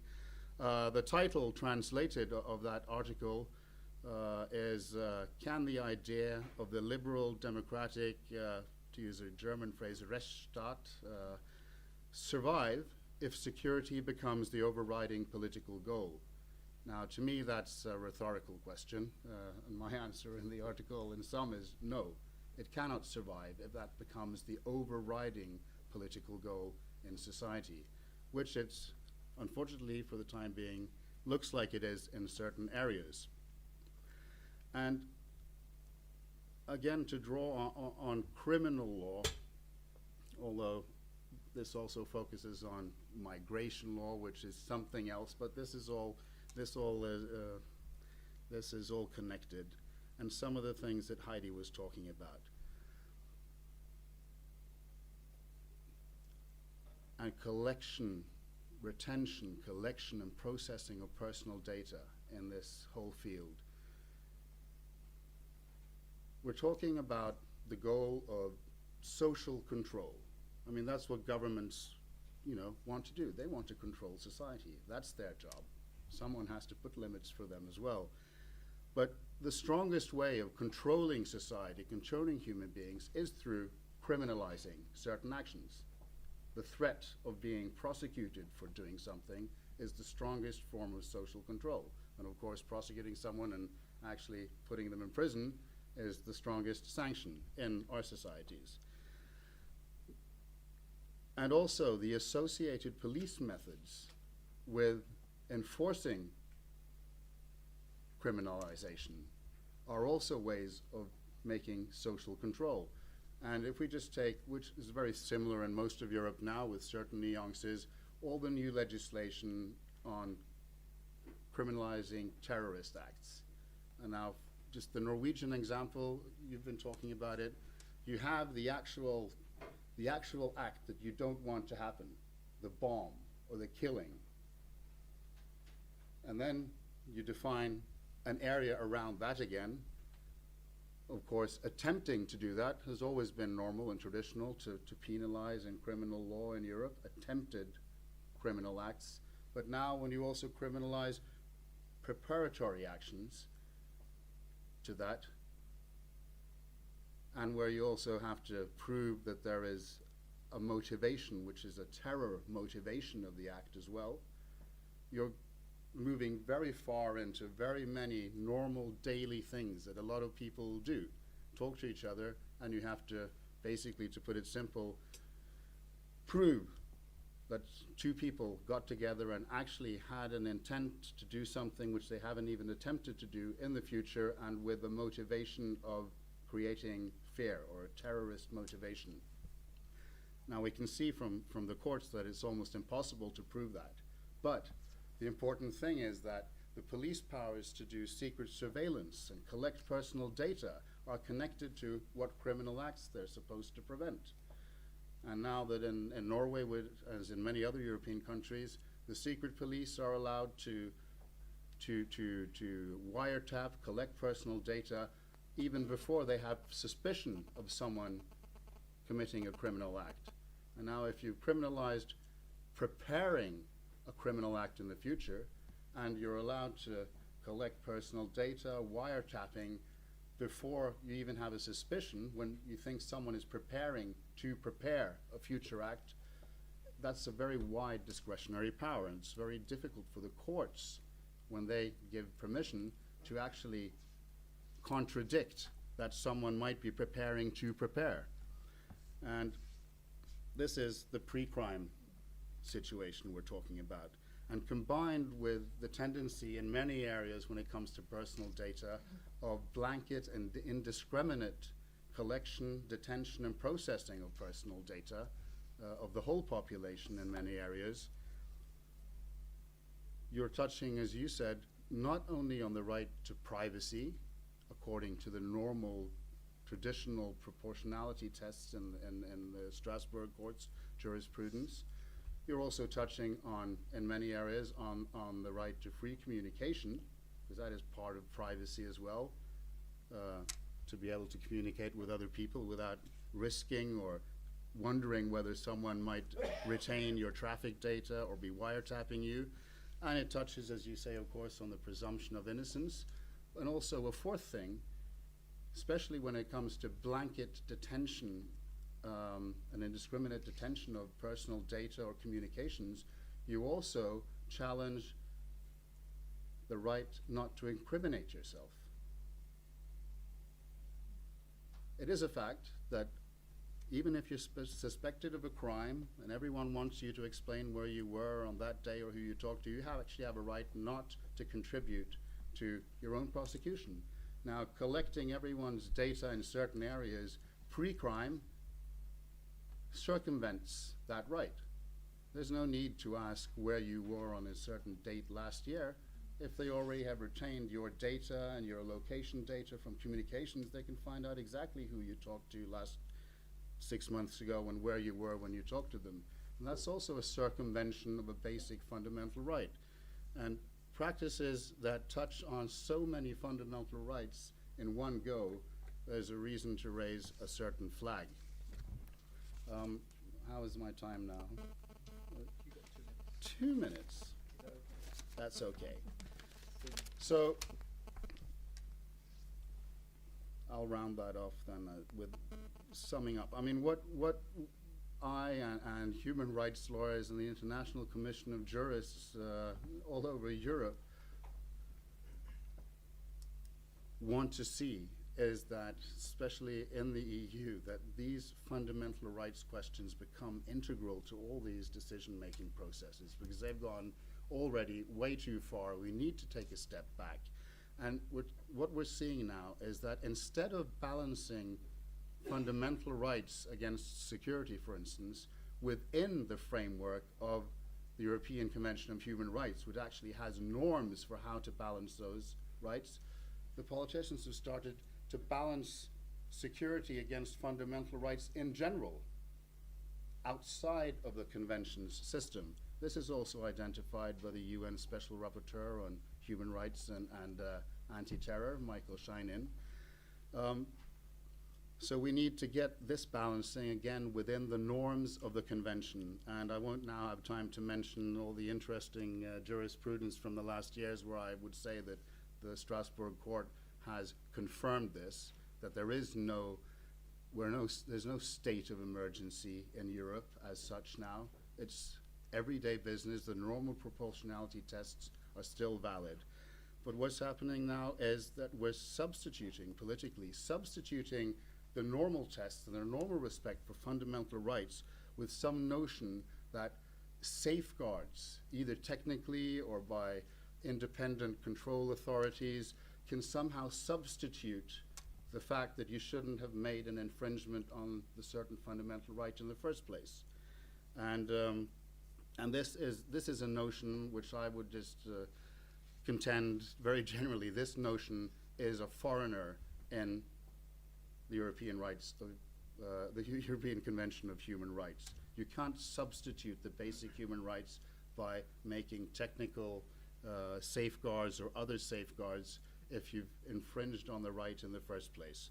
And our hope is that with the Lisbon Treaty and the ascension to the European Convention of Human Rights by the EU itself, hopefully that might make some difference politically as well. Thank you. Thank you very much. Gloria, Joanna, you have 10 minutes to share on responding to the questions. Oh, Serge. So we start with, Gloria, if you want to start. First of all, thank you very much for your comments. It was really helpful. I just wanted to say something first on this question of the pro-crime, because we have also been working on this. And I think you're absolutely right. There's pre-crime logic, but I think the issue is actually, in a sense, more complex and easier in reality than in the film. So the film is about punishing a crime that is not committed, and as you in a sense pointed out, in reality it's easier than that, because you simply have to expand the definition of crime, and then you can, with full compliance with all the principles of criminal law, punish a crime that has been committed. The problem is this crime should not have been defined as such in the first place. So there is a pre-crime logic, but which is just banalized in camouflaged. Camouflaged in normal, fully compatible with human rights criminal law. So there's a tension there. And regarding this problem of data retention and this idea of infringing first on human rights and then leaving for the others to look for some safeguards, I think this is one of the issues that we also identified in our research, not only concerning the data retention directive, but also, for instance, the third money laundering directive. There is a tendency at the level of the European Union to install these security practices for all the European Union and say, well, we have the competence to do this, and then it's up to the member states when they when they transpose the legislation to put the necessary safeguards. What happens is that then they will get it wrong because they cannot get it right because you cannot. Already made the mistake. It's not enough to have some safeguards. So this is indeed a question of also of decision making, as you pointed out. I would like also in my participated to the work here, and I would react upon what Heidi says. I think we agree. We agree on what is happening, but I would not use the same concepts as you do. I think, for example, from a Foucauldian point of view, Foucault identified the way what he called an infra-droit, an infra-law, actually worked before real law started. And that is what's happening now, but no longer at the scale of the closed institutions, but in the open field. And so what you name pre-crime punishment is actually control intervention, but because no lawyer would agree to speak about criminal law in this stage. It is intervention from a paradigm of social control. and the law is actually set aside. So we are not in criminal law. No, criminal law is just pushed away. It's removed because criminal law can. I don't see. If maybe you can give me an example, but a punishment is something that is the result of a verdict of a judge. So an intervention is not. And so I think the social control paradigm is the paradigm that leads to what we are experiencing now. And that brings me to your second point. I don't believe that the precautionary that it is the precautionary principle that is at work in criminal law. Certainly not. Such a beautiful thing as the precautionary principle is a principle that only gets into working when there is a notch, there is a hitch, there is a hint of a danger, but we have not circumscribed it, and then we need to inquire scientifically what the risks are. You cannot do that with law. You cannot do that with the judgment. You cannot foresee what a criminal judge will decide. So, speaking in terms of risks, when we are in the judicial world, is completely different than when we are in the scientific world. And with environmental law, indeed, it's about science. And if you would say the precautionary principle in criminal law has an effect, if we would give the chance to psychiatrists to take out of the social field persons that they deem to be dangerous. And then there is some collaboration between criminal law and psychiatry. We know that, and that's very Foucauldian as well. But the precautionary principle, I see it in a different way. But very interesting comments, really. Thanks. Thank you, sir. Joanna? Yeah, just to briefly say, I think it's also your comments about punishing before the crime is useful for understanding what's happening with the SIS2 case study, both in the way that the developments on the new system have allowed it to progress towards much more of an investigative tool, and this has the largest impact on one group, on migrants, because you have this dual purpose on for law enforcement and for immigration control. So it means that individuals registered for immigration reasons will then become much greater risk of becoming targets of criminal law enforcement measures or surveillance. That really singles out this group as a potential risk category, and then the new links which are being created between different alerts mean that quite spurious links can be created between different individuals registered for different purposes,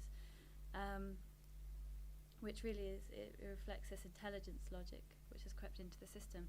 And also a concrete example is that there's a new provision now in the SIS2 regulation, which means that somebody can be entered on the system for having the intention to commit an act which poses a risk to national security or public order, which, given that the grounds for registering persons on the system were already quite vague and were being interpreted in very different ways by member states, by adding this kind of extra sort of layer of hypothetical layer of an intention to commit an act, it leaves a lot more discretion to member states to interpret not only what constitutes a national security threat, but what constitutes the intention to commit a national security threat.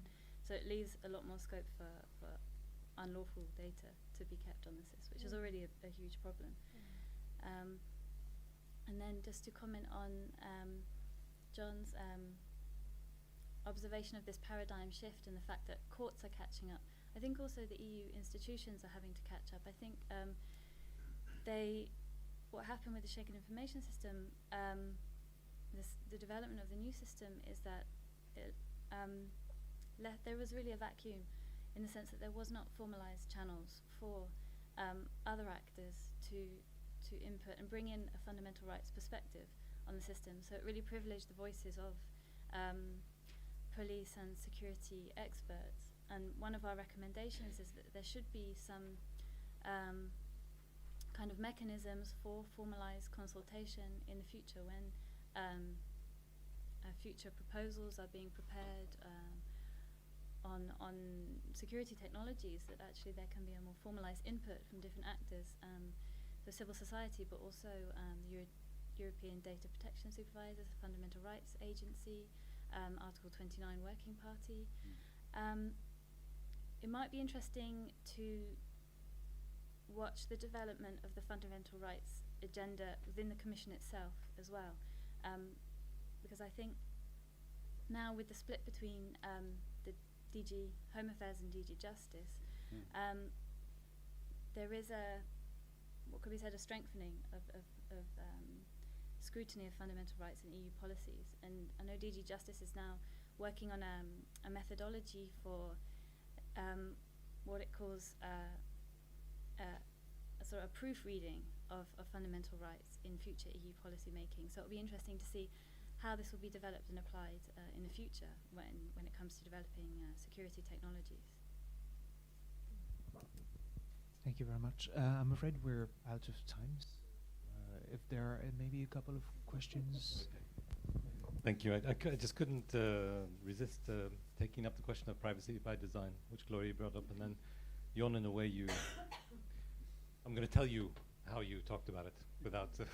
That'd be nice. But Gloria, you mentioned it, and you said there's no agreement, there's no consensus about what it is, which is not the same as saying that it is nothing, or that it has no meaning. So I wanted to sort of encourage you to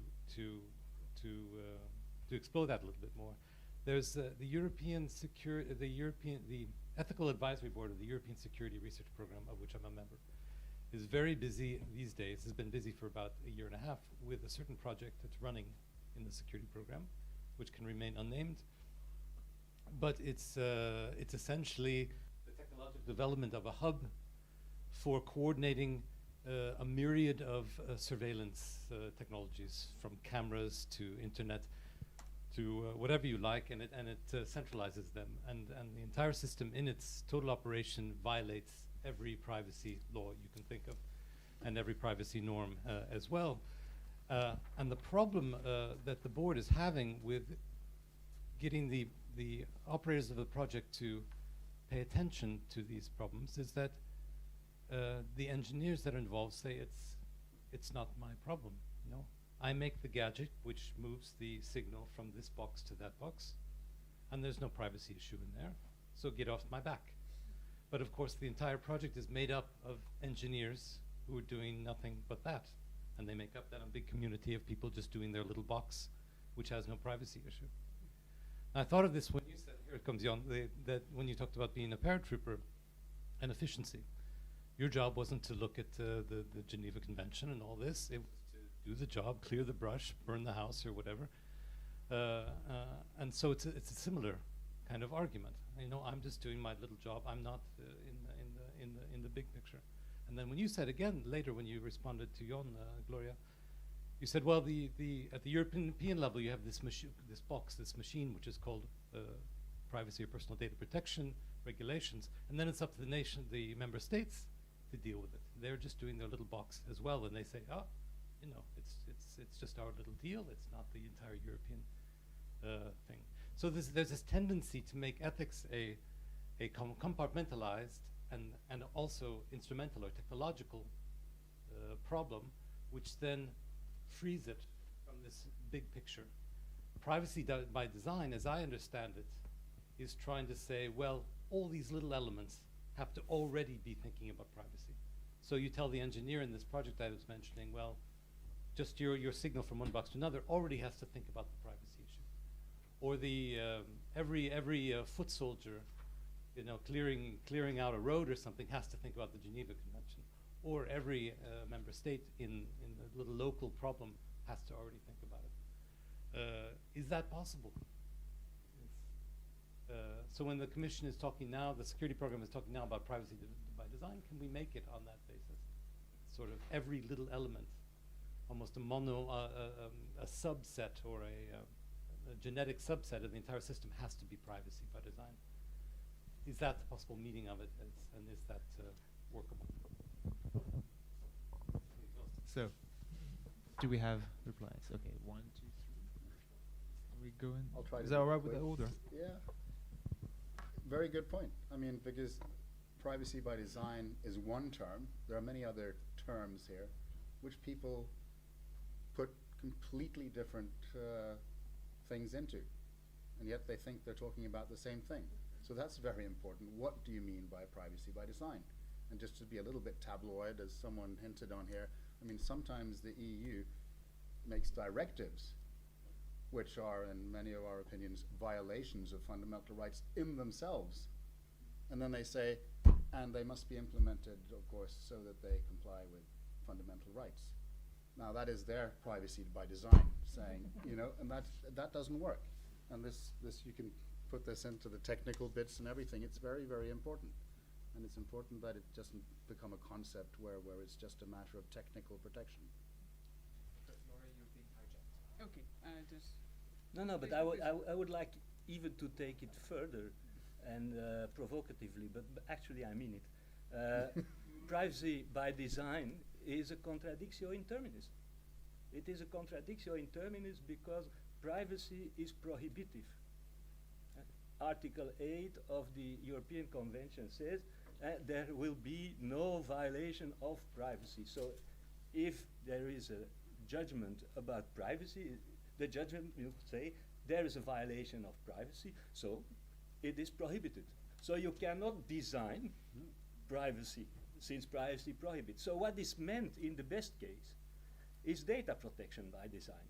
Exactly. Because data protection is procedural, it foresees concrete guarantees, but it assumes, and that is the big difference with privacy, it assumes that the processing of personal data is legitimate if all conditions are respected. Exactly. So speaking in terms of privacy is much more severe than speaking in terms of data protection. And the blurring between both is an enormous trick. It's a trick to work to stimulate the erosion of the notion of privacy. Data protection is a danger for privacy. That is, and so privacy by design is a contradictio in terminis. People should speak about data protection by design. That's the only term that could mean something. No, sorry. yeah, one thing, because we were mentioning this paradigm, and when we started this project, there was this whole debate about could you balance security with privacy. And now we look at the documents for the European institutions and we see there's no mention of this security versus privacy balance. This is over. Now what we see is that European security goes hand in hand with personal data protection. This is the mantra. So everything is fine because we go hand in hand, and indeed they go hand in hand with personal data protection, meaning we leave aside all these questions of criminal law, presumption of innocence. We just take personal data protection as a technical, easy solvable solution, and we go towards the surveillance project, the security practice. This is what is happening. So the imagery is less conflictual, but the result is also, I think, worrying. No freedom without security, yes. And if I may add, right now it's about information management. So we're not even talking about information exchange anymore. We're just talking about the information just flows around with these little legs, and we're just managing it so that it flows in the right directions, being everywhere and nowhere at the same time. Thank you. Any more comments, questions? Just a few additional observations. First of all, I was really shocked to, by Joanna's story about decision making in CIS, because it's just a repeating history. I've been writing about Schengen information system, and this is old times, and it's happening again. And the European Parliament does not make much noise about it. The national parliaments don't make any noise about it. So there's virtually no scrutiny on the decision making itself, let alone, let's say, the data protection issues that are involved. I would also say that the precautionary logic was already inherent in the former, let's say, first generation Schengen information system, because in there you also see an article which says information can be exchanged if there are serious indications that a serious crime, whatever that may be, will be committed in the future. So that is another thing. Precautionary logic is not necessarily new. It's already part of our, in fact, criminal justice system, nationally and internationally. So we have to be, I think, historically right, about, what is the beginning of the precautionary logic, and perhaps it has been with us for a long time already, given also the intelligence gathering, intelligence-led policing, undercover policing, etc., where interception of telecommunication is allowed. We heard examples about that already. Now, another thing I'd like to add is that data protection issues are often used as an excuse or a justification by police and other security agencies that they may not cooperate, or that it hinders them, that there's an obstacle to cooperation. And a very recent case is we have a very big child pedophilia case in Amsterdam right now, which has international tentacles. There's a perpetration, let's say, of these crimes against juveniles, very young children, by an East European. And the German police had indications and also suspicions that this guy was, let's say, into this big child pedophilia business. But they said, well, we couldn't use or transfer the information to the Amsterdam police because of the data protection obstacles. I think that is just a complete load of nonsense. So the issue about data protection goes all kinds of ways. This is also something that we need to take on board. What is the perspective of the professionals on data protection? And I was in the European Parliament 2 weeks ago, and basically what you hear from several European parliamentarians is also very worrying. Basically, they have declared the privacy issue as a dead issue, a non-existent issue. If that is really the reality that we're working with, we cannot expect anything from the politicians as far as it goes, let's say, concerning scrutiny on privacy infringing initiatives that are being taken in the European Union. I'm going to stop there, but there's much more, of course, to comment upon. But thanks very much for those very insightful papers.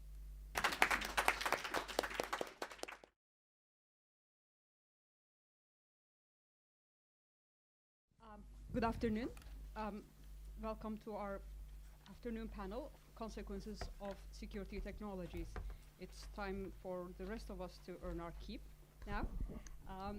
This panel has responded to the need for ethical reflection on security technologies, their uses, their impact on fundamental rights and freedoms. We've got two speakers who will be sharing 30 minutes together. Julien Jean-Debeau from Sciences Po and Francesco Ragazzi from Leiden University. Julien has got his PhD from Sciences Po on government of EU borders. His research interests include the politics of European construction processes and the politics of security and technology.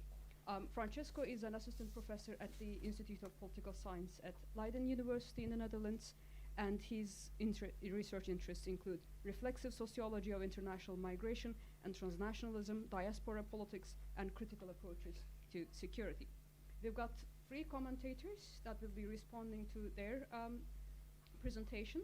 To my immediate right is Espen Wagram from Ericsson. He's a senior solution architect at Ericsson Norway. He's got experience in implementing technological solutions within the area of border and security around the world. Is educated in electrical engineering at the Norwegian University of Science and Technology. To his right is Jens Helmstad from Ericsson again.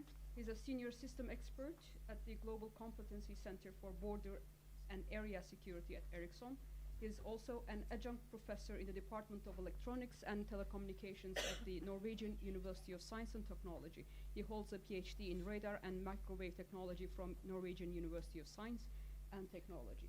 And to his right is our third discussant, who's currently project manager at the Norwegian Board of Technology and is involved in projects on ICT policy, technology, policy, security, mobility, and media theory. Previously, he was a research fellow at the Department of Informatics with the Department of Media and Communication at the University of Oslo. So, Francesco and Julien, the floor is yours. Is this thing working? It should be working. Sorry, I'm not used to that one. So we're basically going to present the main results of our work package, which, as you will hear, has involved a lot of cooperation with the other partners of INEX due to the transversal nature of the project. So the main aim of our work package was to examine the growing mediation of security practices by a range of technical systems, and to examine the problematization and rationales of this mediation, the chains of negotiation that shape it, and the systems of relation that unfold around this question. So as you might have guessed, this is a very sociological focus. We have looked more precisely at questions of borders and circulation. The reason for that is that they've constituted a major focus for the development, use, and investment in technologies in Europe. Furthermore, questions related to borders constitute a critical point for the struggles among different groups of security professionals. To use the wording of our work package leader, Didier Bigot, who unfortunately couldn't make it today, it's the border is also the point of struggle between the classics and the moderns, between the police, the border guards, the military, and the intelligence services, and within them. So I will start by briefly examining the stakes of researching security technologies. What were the analytical options that we went for, and what are also the implications of doing security research? And I will then move out to present the results of our study on the premises underpinning the use of technical systems in the contemporary European security landscape, and particularly by showing how we've achieved this through the construction of what was called a catalog of security technologies. I'll come back to this. Francesco will then proceed to highlight the effects of the uses of these technical systems on persons traveling to and within the EU. And finally, it will examine how these findings have led us to develop further our reflection on how it is possible today to work on security technologies, and that would be more of the methodological contribution. So, the question of how do you analyze security technologies? It was very, it was for us who were doing what I heard was termed old sociology or classical sociology. Working on technology, working on inanimate devices is a challenge. Of course, the first thing you can do is to just examine technology as a device, as a technical fix, and as a solution to a certain number of security problems that are externally given. They're out there, and we're just reacting to them. Of course, that has very limited interest from a sociological perspective. And it also hinges very closely to the arguments of some of the agents that are involved in the field of security, from the public, but also from the private sector. As you know, being a sociologist involves also having a certain degree of reflexivity towards your object, being able to detach yourself from your object. Now, this tendency to present technology as value neutral, as just doing the job, is exactly what we've been looking at. It is in itself something that was to be analyzed critically, and to basically argue that a certain number of ethical, social, and political assumptions can be either built in technical systems or be formed through their association with human agents. So our choice in this respect has been to look at the users of technology and at those who use them. In a broad sense, that is not only their concrete use, but also their symbolic use, their discursive use, if you wish to term it that way. This is how we approach that question that was the central question of INEX, which is the question of the internal-external security continuum. Firstly, we did this by pointing out that one needs to distinguish between the semantic continuum of insecurities, the discursive operations that are taking place around contemporary conceptions of security. When you see in policy documents that with the internal and external dimension are merged, that you have an external dimension to the internal dimension of security, all these things that I know are very familiar to INEX colleagues. So first of all, distinguishing the semantic continuum. Second aspect, distinguishing the practical continuum of coercion and surveillance practices. Is there actually a continuum in these practices? And finally, the technological continuum induced by the use of dual or multi-purpose technological systems. The second aspect that we examined was the idea that we needed to take stock of the differentiated uses of technological systems by the various métiers of security. Despite the idea that some technologies can be used for different purposes, it seems that there is still an important differentiation between, say, the police and the military domain. And in the same fashion, if services that are similar in different countries use technical systems, they might not use them in the same way and for the same purpose. As well, the problematization of the reliance on security systems can be different. For example, in the military, using advanced technology, what we regard as advanced technology, can be framed as a contribution to network-centric warfare or as an enhancement to the traditional exercise of military competencies. That's already two different perspectives. In the police, using technology can be used for the purpose of investigating a crime and finding a suspect. That's the case of biometrics in the case of forensics. But it can also be used as a means, and we've already discussed this, to anticipate on possible deviances. Does not mean that the deployment of these technologies have nothing in common, but it means that we need to have a very fine-grained analysis of how they are related. And that we need maybe to refine the idea of the continuum. Is it a fusion? Is it a merging? Is it a de-differentiation? Is it an entanglement? So 4 different options among the ones that we considered on this issue. So the second step in our work was to look at the uses of security technologies. And what we did was to draft what we called a catalog of security and border technologies. Of course, the catalog in itself was just wasn't just a shopping list. And that's why instead of basically classifying technologies by types of technologies, as it is often done, for example, communications, sensors, data storage, we decided that we would distribute them by modalities.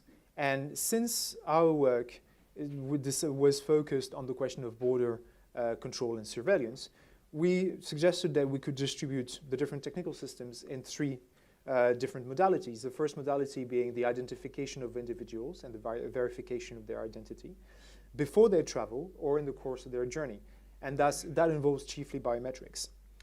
What we did in the catalog is to discuss the various types of biometric systems and the which they were used in visas, for border checks, and in contexts such as automated border control.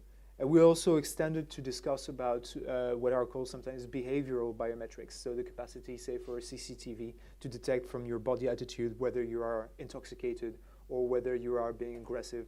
These, although that was not directly related, we thought that it was necessary to include it to give a broader perspective. Second modality, the tracing of individuals, the tracing of persons, involving technologies of collect, analysis, and exchange of information. And here we examine the classical, let's say, pan-European databases, Eurodac, SIS. But we also expanded to discuss what was in the making. So still today, SIS2 VIS, which are still not online. And we heard about the wonderful story of SIS2 this morning, as well as Eurosur, which has developed for me in a personal interest. Which leads me to the third modality, which is detection and interception, the physical surveillance of the border. And this led us to investigate more specifically Eurosur and the articulation that you have between physical surveillance devices, sensors, drones, cameras, and an information exchange architecture that actually allows this information to circulate. It is claimed in real time and to be analyzed and to enable officers to draft, say, risk assessments, for example, about it. So, as I just gave away these modalities, we distinguish between them, but they're coterminous.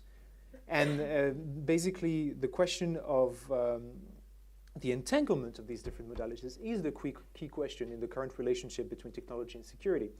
And the critical point in this entanglement is the computerized database that processes personal information. That is, I think, the key figure. That is the critical point. Not only because that's what we hear today with the EU's information management strategy. We hear that it's about managing information. But as I said previously, information just doesn't walk around on its little legs. Huh? It's generated. So these databases not only regulate information, they generate it. And that's a really important point to keep in mind. By devising this catalog, we highlighted 2 further points. The first one regarding the continuum, the second one on the kind of transversal logics that inform the deployment of security technologies, what I was talking about previously. On the continuum, we continued the sociological investigation sketched out in our initial contribution. A good example is the case of maritime surveillance. We highlighted, for example, that the technologies developed for the purpose of Eurosur, just to make a point here, because I had a student I realized yesterday thought that Eurosur was actually working. Eurosur is not working, and in my view will never work. But so in the case, but the purpose of the Eurosur system, it was indeed an example of dual use because it associated military technologies and military police and civilian systems. But in the meantime, what we found was that while for some border guards and immigration police services, maritime surveillance was limited, if not to territorial waters, but it was limited to, say, neighboring waters.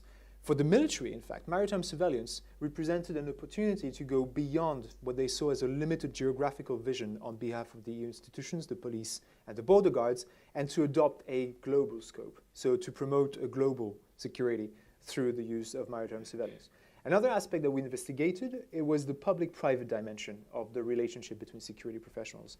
We looked in particular at the EU security research schemes, and I think that is a result of INEX that we can all be pleased of, because this also served as a basis for the work that we conducted for the European Parliament. With Francesco and with Didier Bigot, we did a couple of analysis to inform the parliamentarians on something that was going on under their nose without them noticing. We concentrated on these research schemes. One thing that we found very interesting was that, in fact, at the very beginning, the military border guard intelligence services were absent of these schemes. It was, to be simplistic, an interaction between the Commission's DG Enterprise, major defense and security companies, and a selection of quasi-governmental think tanks. So think tanks that are so governmental that you wonder why they're not part of a department in themselves. Through these schemes, what was interesting is that you could see the formation of a specific narrative on technology and security. One that emphasizes, unsurprisingly, the fluid and rapidly changing aspects of contemporary insecurities and the necessity of technology as a way to keep up with these evolutions. Producers, promoters, and marketers of technologies share to some extent the tendency to emphasize the need for integrated security solutions, including with regard to border control and surveillance, which is sometimes referred to as a one-stop border control system. Because of the influence that these research schemes have had on EU policy making, this point I think is important to stress, because in the process, questions related to democratic deliberation, the legal, social, and political impact of these technologies are limited to issues of acceptance and reassurance about surveillance. What we were talking about this morning about video surveillance being relabeled video protection in the French context, and to freedom as being something that has to be balanced by the capacities of these technical systems. So, moving from there, I think this cataloging and the reflections that it spurred had three results. Firstly, a specification regarding the security continuum. From that point onward, we decided to frame it as a process of entanglements between practices of internal and external security professionals, as well as between public and private bodies, in the devising, but also in the conduct of EU security policies. Entanglements, in our view, accounts best for the intricate centrifugal and centripetal dynamics that characterize contemporary EU policymaking in the field of security. The second point is a specification regarding the use of technology. Now, there's been a lot of emphasis about security and technology, about dual-use technologies and the convergence between police and military technologies, for example. But it's not reflected that much in practice. What seems to be growing in number, though, is computerized interfaces. So there's this idea that basically the database is becoming the only point of political agreements between different agents. And this is the case of SIS2. I think this morning it was interesting because the only thing they could actually agree on was that SIS2 had to be developed. And that was the only point of agreement in the struggles among the different stakeholders. So that is, I think, a point to keep in mind, that if we're thinking sociologically about these issues, maybe it's worthwhile considering the object, what we think as an inert object, as a point of reconciliation, negotiation between agents. Finally, the entanglement, we argued, is supported by a growing focalization on logics of proactivity, profiling, prevention. Proactivity is the idea involves following the traces, especially electronic, of persons traveling to and within the EU. Profiling has to do with pattern recognition. It built on the data collected through proactivity for tracing and surveillance, and produces an image of the present, but also is expected to produce an image of the future. Prevention, finally, as both the ultimate goal and the activities that involve acting before something is actually taking place. So, in this case, the border, which was one of our initial interests, is not only between inside and outside, it's also between then, now, and next, which adds, in that case, a further dimension to the continuum that we've been talking about. It's also the present and future continuum, and is the investigation-led versus intelligence-led continuum, which is another possibility to frame it. So proactivity, profiling, and prevention are the key premises that inform contemporary European border control and surveillance practices, and we would argue more broadly the European security landscape. And I will now leave the floor to Francesco to comment on the effects and on how we can go further on these issues.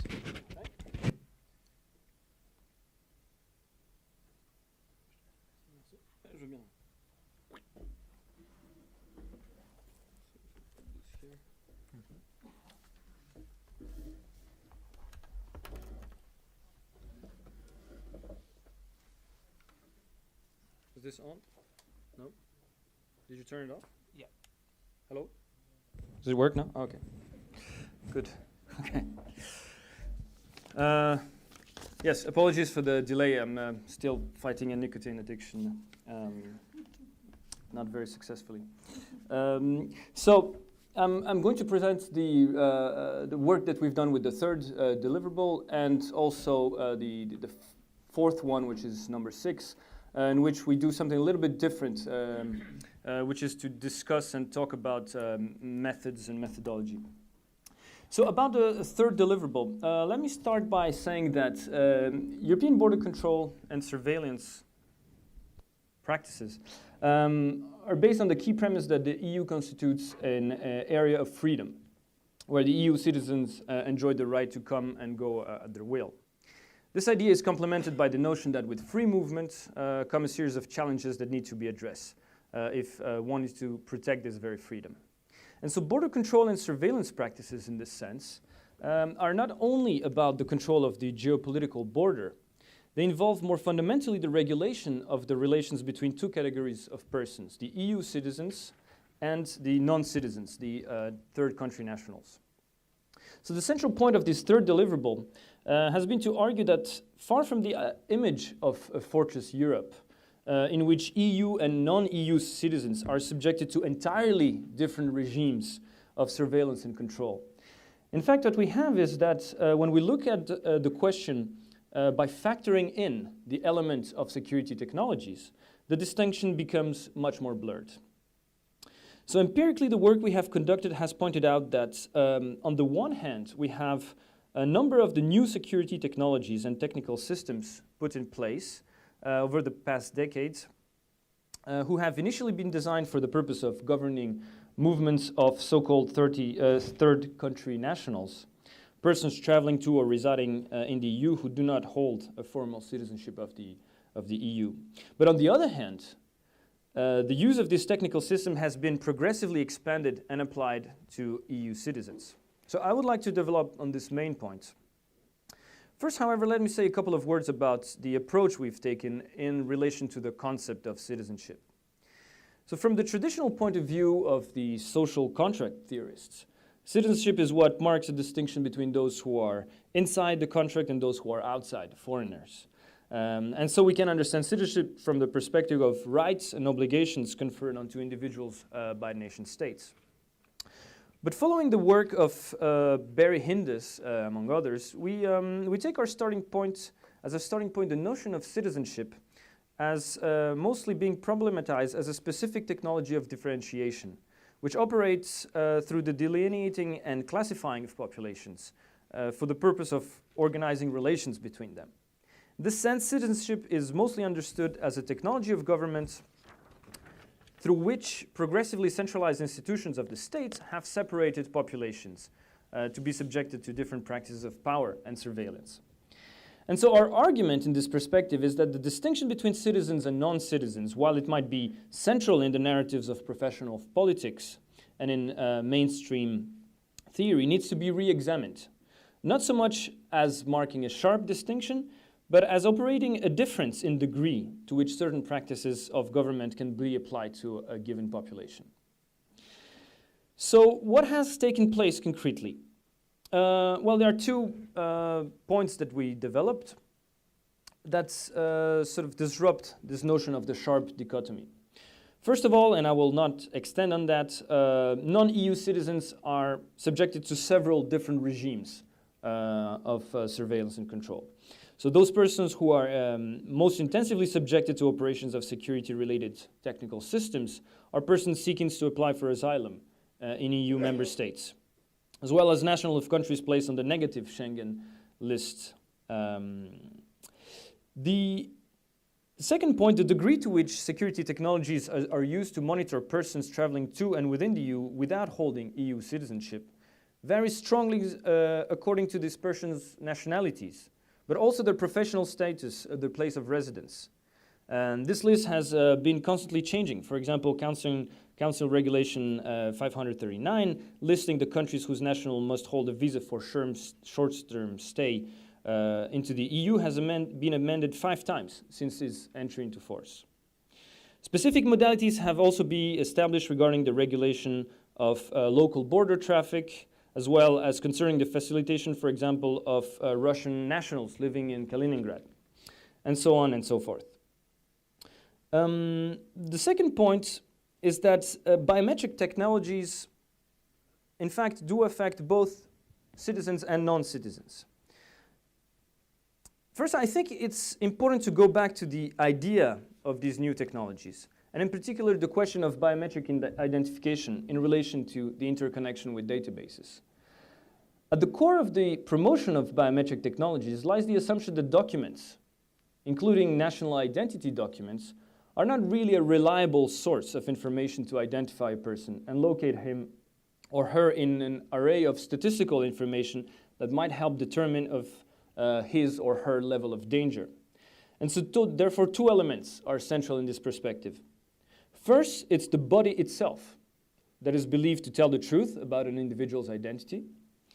And second, citizenship in this context is only one of the possible markers. It's not irrelevant, but it's only one of the possible markers that contribute to profiling an individual, to the assessment of the level of risk that a person might present in terms of security. And in this context, and although it has not been a smooth and linear process, it's not surprising that biometric identification techniques have progressively crossed over from the third country nationals to the EU nationals. This process that we call function creep occurs through technology, through the development and implementation of technologies such as data mining or the possibility to run searches that independently connect individual files. So what is interesting in this respect is that terminologies are changed through computer technologies. For example, the SIS-1 and its current one-for-all version and the SIS-2 are not the same systems, despite the fact that they bear the same name, because they allow for searches that SIS didn't allow. The VIS in progress seeks to go even further, for example, by allowing the linkage of searches and inclusion of biometric information, but also by rationalizing a process of function creep. So where have we seen this extension? Concretely, first, in terms of asylum. The objective of the introduction of biometry was to produce a reliable identity for asylum seekers with Eurodac. This led to the creation of the database. But this logic is currently expanding to other categories of movers through SIS2 and VIS. And these databases increasingly concern also EU citizens. For example, they hold information on which EU citizens are issuing invitations for the visa applicant. The PNR passenger name record is another case in which we see the progressive introduction of biometrics to EU citizens in the name of tighter security after 9/11 and under the pressure of the United States government. With the June 2003 EU Council on Thessaloniki and the 2004 EU Council regulation, biometric identifiers were introduced for all EU citizens. Of course, US pressure was part of the reasons for the adoption of biometrics, but other explanatory factors come from the burgeoning security industries and security technologies, which in a sense define the technical possibilities of the implementation. The spin-off of these effect of this measure was the justification for the introduction of biometric identifiers and national identity documents, since they can also be used as travel documents. So this was the argument behind the planned introduction of the biometric identity cards, such as the INEX project in France. It was also the basis for the current debate on the UK implementation of identity card. And so the third element concerns the programs of so-called facilitated border crossing. The Registered Travel Program evoked by the European Commission in its 2008 Next Steps in Border Management communication. The idea is that the program would involve the deployment of automated gates for border crossing, which would be available for so-called clear non-EU citizens and EU citizens holding biometric travel documents on a voluntary basis. And so we also see the development of voluntary programs of biometric enrollment in which one does not necessarily have to be a EU citizen, such as Premium in Schiphol Airport in Amsterdam, Iris at UK airports, ABG Pilot in Germany, Pegas in Paris, etc. Here what is at stake is to mark the distinction not so much between citizens and non-citizens, but between those who are trusted and those who are untrusted. So trusted travelers have more facility to cross the border. They travel quicker and at a smoother pace, while the others who have not been previously pre-screened and pre-identified face longer queues and tougher controls. But as a conclusion to this point, and how am I doing with time? Yeah? What? Okay. We can say that because the security has so far been associated with being stopped at the border between blocks, checks, the opposite, enhanced mobility, is currently being framed as freedom. This is, however, distinct from the traditional definition of freedom as being free from control in a society where privacy is respected. So what we show in this deliverable is that security is not only about stopping. Opening borders, facilitating mobility can also be a move towards increased security. And in this configuration, freedom is equated with comfort. One is believed to enjoy more freedom because she or he is less subjected to bodily checks, blocks, or controls, to the point that the enrollment in biometric programs can be seen as a desirable choice. In the meantime, however, the level of control is not reduced. But the problem, of course, lies in the fact that our data double that is generated through biometric information stored in interconnected databases travels without the physical person always being aware of it. It is shared, checked against other databases, blacklists, and records of individuals deemed dangerous. And here, whether one is an EU citizen or a third country national makes only a difference in degree, because the ethical questions are the same. How securely is the data protected?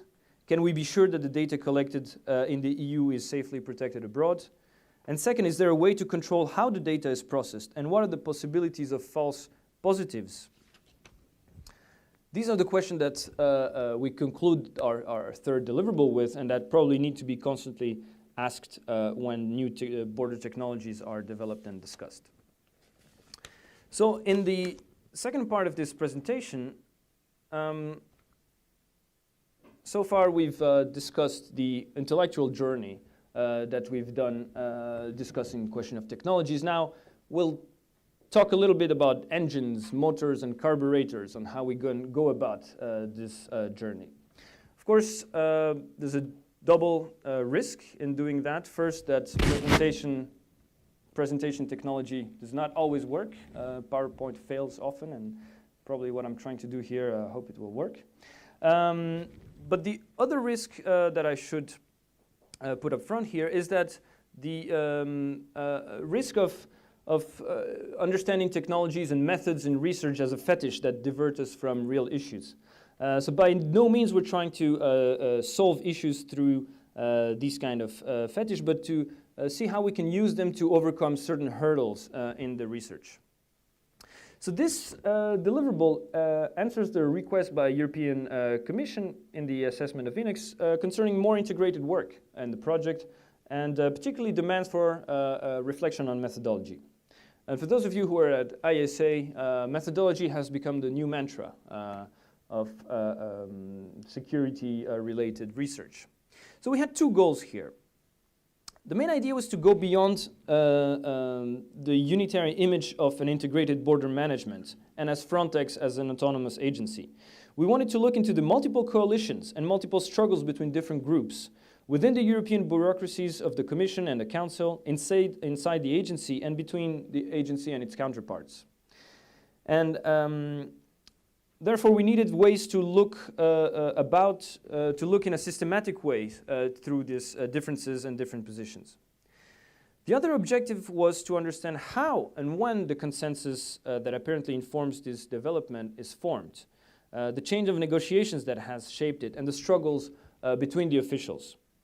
And in fact, we can argue quite easily that the contemporary European and security landscape is the result of conflicts and tension between a variety of different agents, professions of politics, police, military, intelligence services, the judiciary, developers and promoters of defense and security technologies, and so on. But also, is our third point. Increasingly, we are discussing about a wide array of computer technologies, expert systems, software of data collection, exchange, mining, profiling, and so forth. And so therefore, we need intellectual tools to make sense of these. So this deliverable presents some of the reflections that we've carried out based on sociology of Pierre Bourdieu, his reflection on the field, and in particular the question of multiple correspondence analysis, but also on the work on Michel Caron, Bruno Latour, and John Law on actor network theory.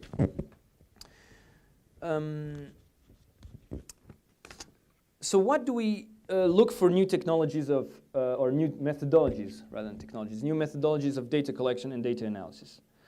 So far, our research has been carried out through traditional sociological techniques of qualitative interviews, archival research, process tracing, of the sociogenesis of political processes and institutions.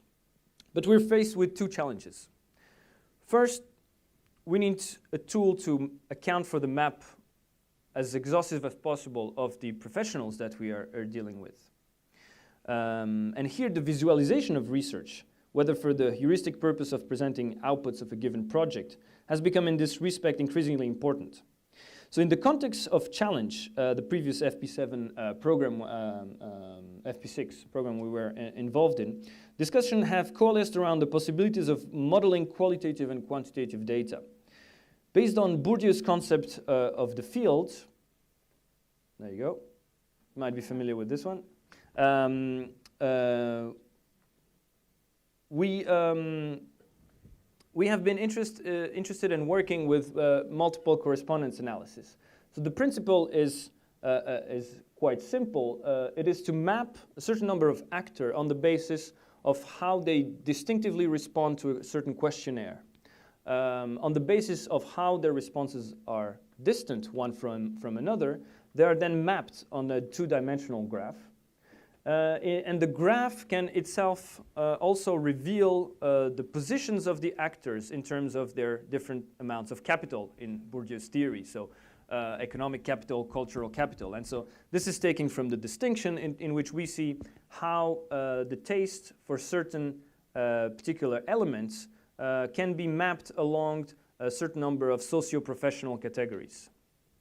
I'm not going to dwell into that so much. But with challenge, we have tried to do something along these lines with, okay, oh well, I forgot about this. This map is not on. But you might be familiar with the map of security of professionals that Didier Bigot and different collaborators have worked out. Now, what's interesting here is that we find this graphic map, but on the other hand, we have to aggregate data in order to visualize it. And on the other hand, we don't really see what is the nature of the debates between actors. So Bruno Latour and people working around him have worked on another methodological tool, which is the analysis of controversies. The idea here is not so much to map actors on the basis of static amounts of capital, but see how they are interrelated in relation to certain particular issues. And to map through different forms of data mining the controversies that they have been linked to. So here, for example, I'm taking this video from a research project that has been carried out on the question of risk, and risk in particular to dietary supplements. So it has nothing to do with security, but it shows how basically through quantitative methods of data collection, we can map the way in which different actors are interconnected in relation to certain particular issues. And so therefore, what this different visualizations tool allows to do is then to take the perspective of a particular actor and to see how it is interconnected through a specific issue or several specific issues with different actors.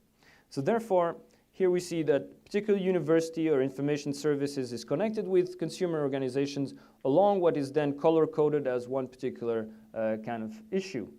And here we don't have any aggregation of the data, but in fact the data is always available to be seen through different angles. And so this promises to be a very interesting way of coding the conflicts and relations, for example, about border technologies. And the discussions that have been taking place, for example, on the introduction of biometry and different agencies and so forth. So what we've, okay, let me go back here.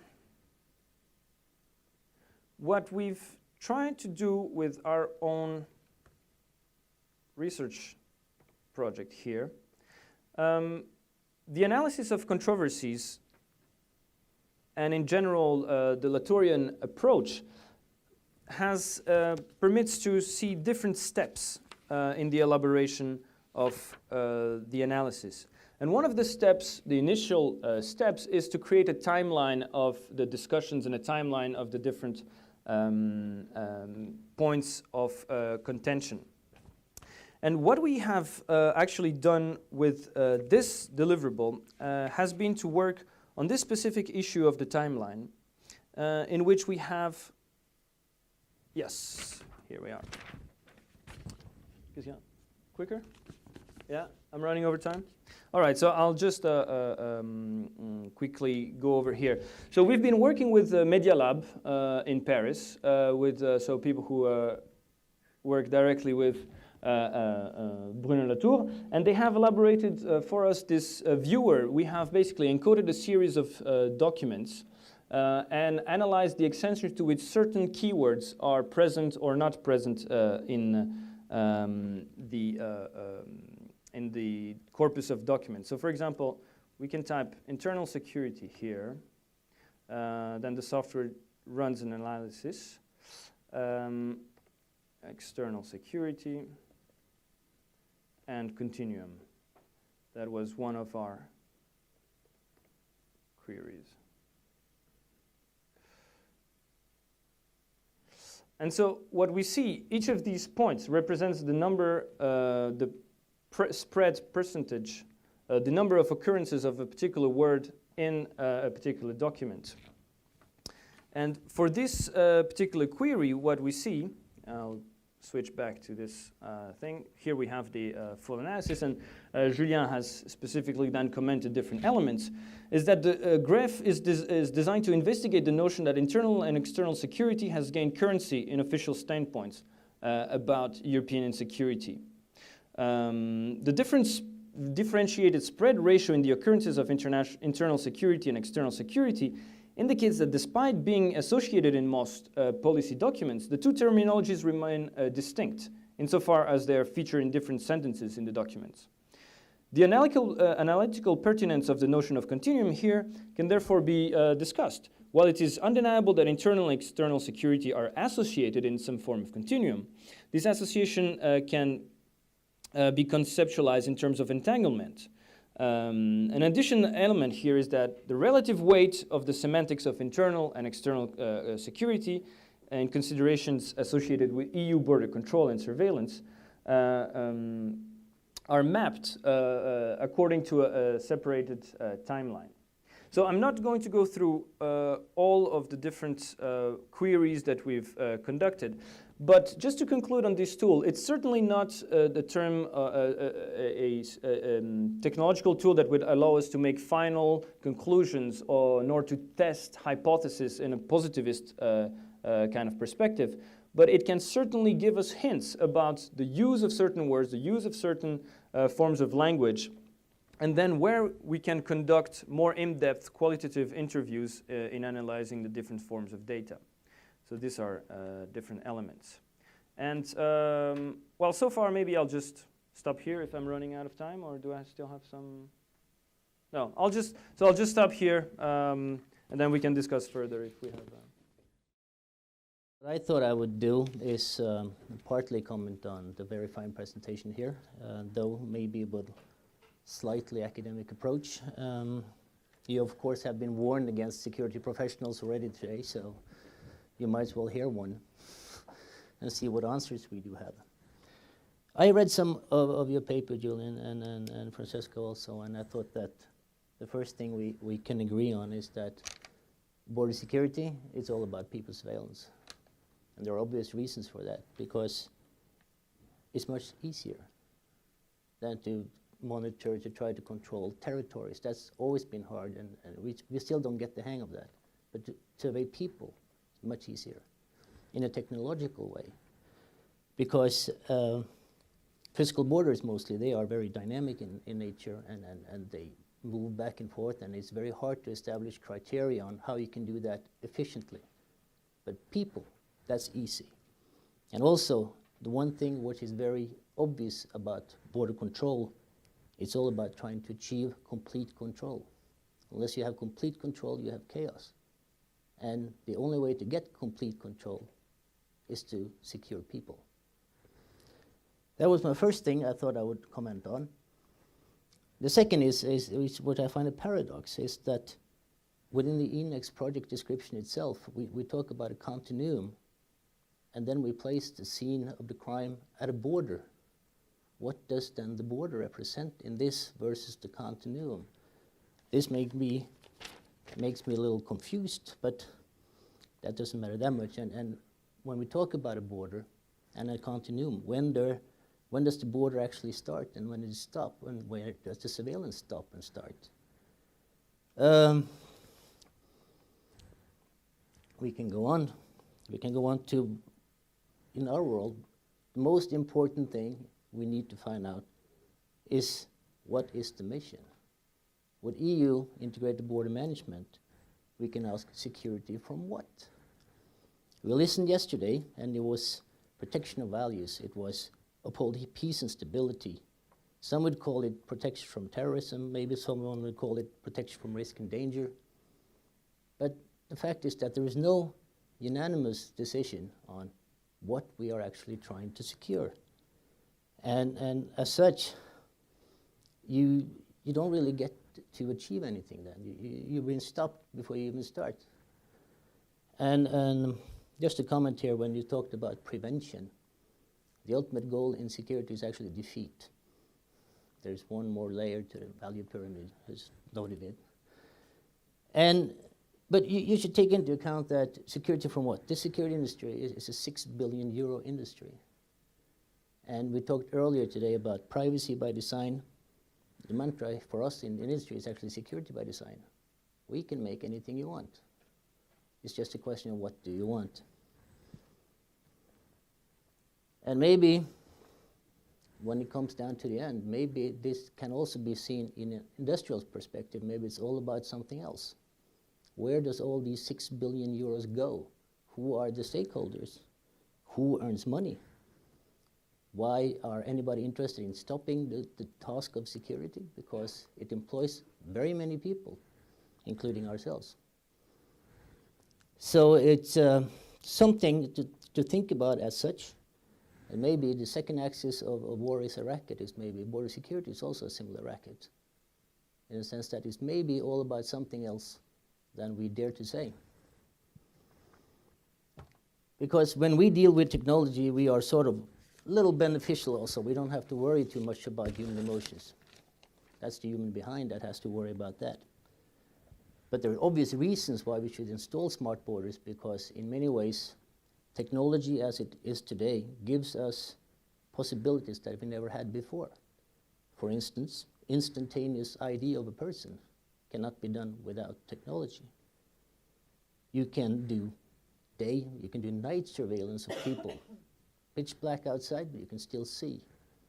So with technology, with smart technology, a broad spectrum of security measures open up that was never there. If they are being used right or wrong, that's of course a different definition. Equally, within this perspective of security, what are ethics?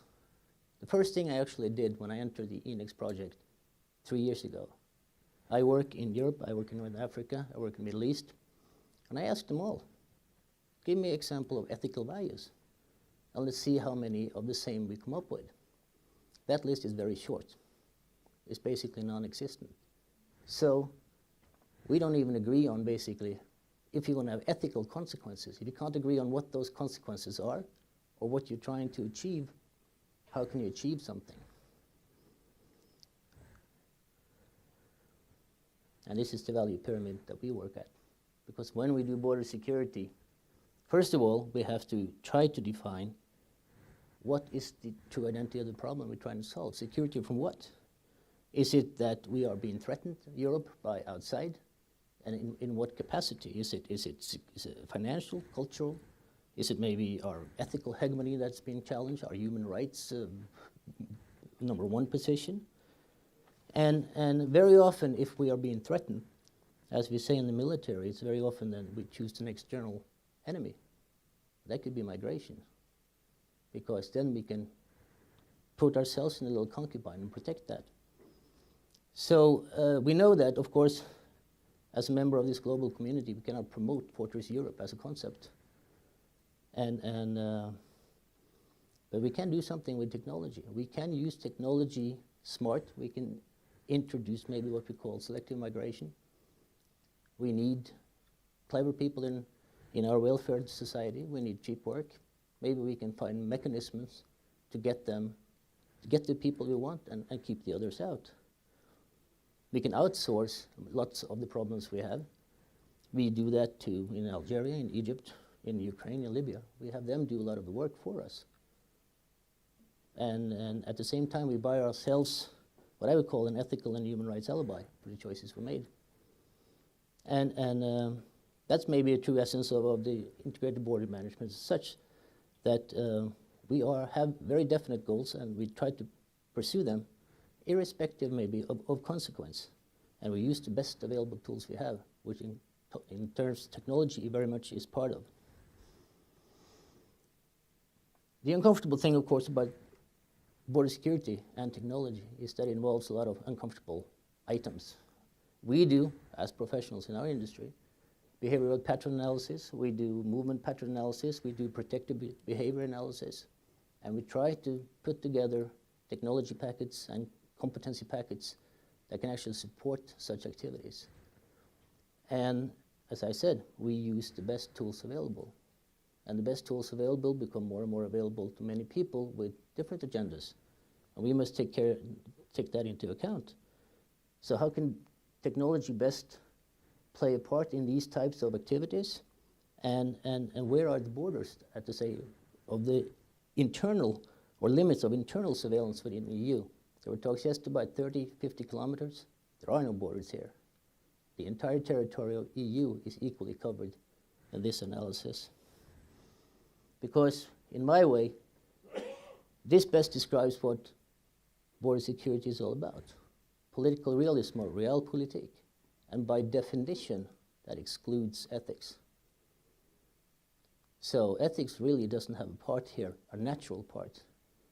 So if you want ethics to have a part in border security, you need to find a rationale behind it to create a business value for it as such. And we discuss borders. This is a list, a couple of years old, of current border conflicts in Europe. We haven't even started to go outside Europe. And how can we then even start to discuss borders when we can't even agree on what borders are? and where they are and how they are being perceived and what definition we should use. How can we apply a common EU policy or solution framework when you know through history that the best solution to this are local solutions to local problems? How can we find unified solutions? How can we find all the roles that are being played? I mean, the role of politics, the role of academics, the role of professionals, the role of idealists, we all have roles, but we all have very different roles. And we surely don't work towards the same goal.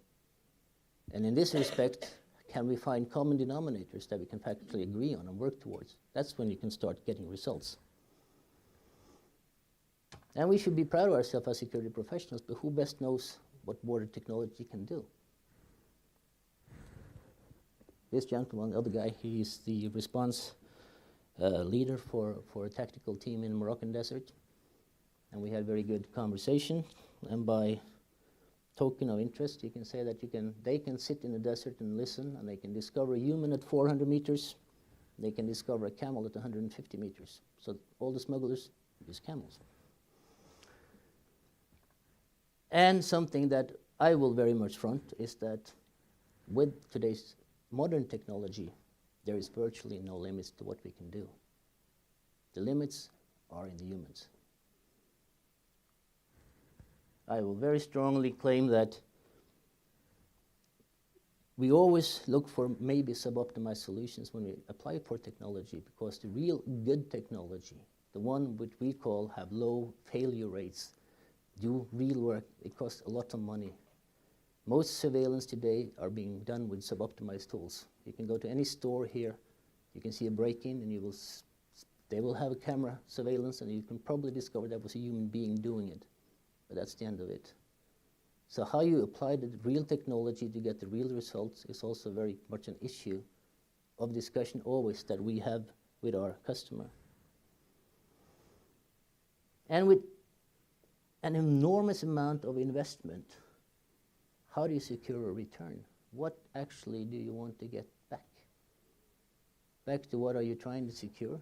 Of course, there are obvious instances when the rewards are great. But in the end, how do you defend your investment in the security industry as such? And as was actually mentioned by my priors, is that I don't know if it's a battle, but what goes on in the border is a lot more than just border protection. Any border you ever go to, you will see there are lots and lots of different interests that all has to be taken care of. If you make a border security solutions, normally we have 4 customers. We have the political customer, we have the ministry customer, we have the centralized border guard customer, and we have the local border guard customer. If you fail to satisfy one of those, this system will not work, especially if you fail to satisfy the local border guards doing the actual work. It doesn't matter what you try to set up, it will not work. So you have to take into account the dynamics, the multitude of chores being actually handled at the border, and try to make that work. Because as I said, as we have seen through more than 20 years of working borders, the best solution is always local solution to local problems. Then to try to work out an overall EU policy to this, to have a common solution to all local borders. I will also claim that will not work. You have to take into account local history, local conditions, local everything, local people. We have been to several borders. We have been to Bulgaria lately, towards the border of Turkey. And more interesting thing about that portion of Bulgaria used to be part of the Ottoman Empire. There are people having family 13 generations back on the other side. They will claim their right to go across that border at will, and they will do so. That's not really a threat, though. Can you separate them then from what is perceived as a threat? Maybe the Iraqis coming the other way. This is a challenge that we have to face. Technology is only a tool, and here's our restaurant from yesterday, for those doing us as dinner. The picture is taken from about 10 kilometers away. And technology can be powerful if you use it right. This is an infrared camera, and we can actually, by scrutinizing these pictures more clearly, see individuals moving about at 10 kilometers. So it's a tool.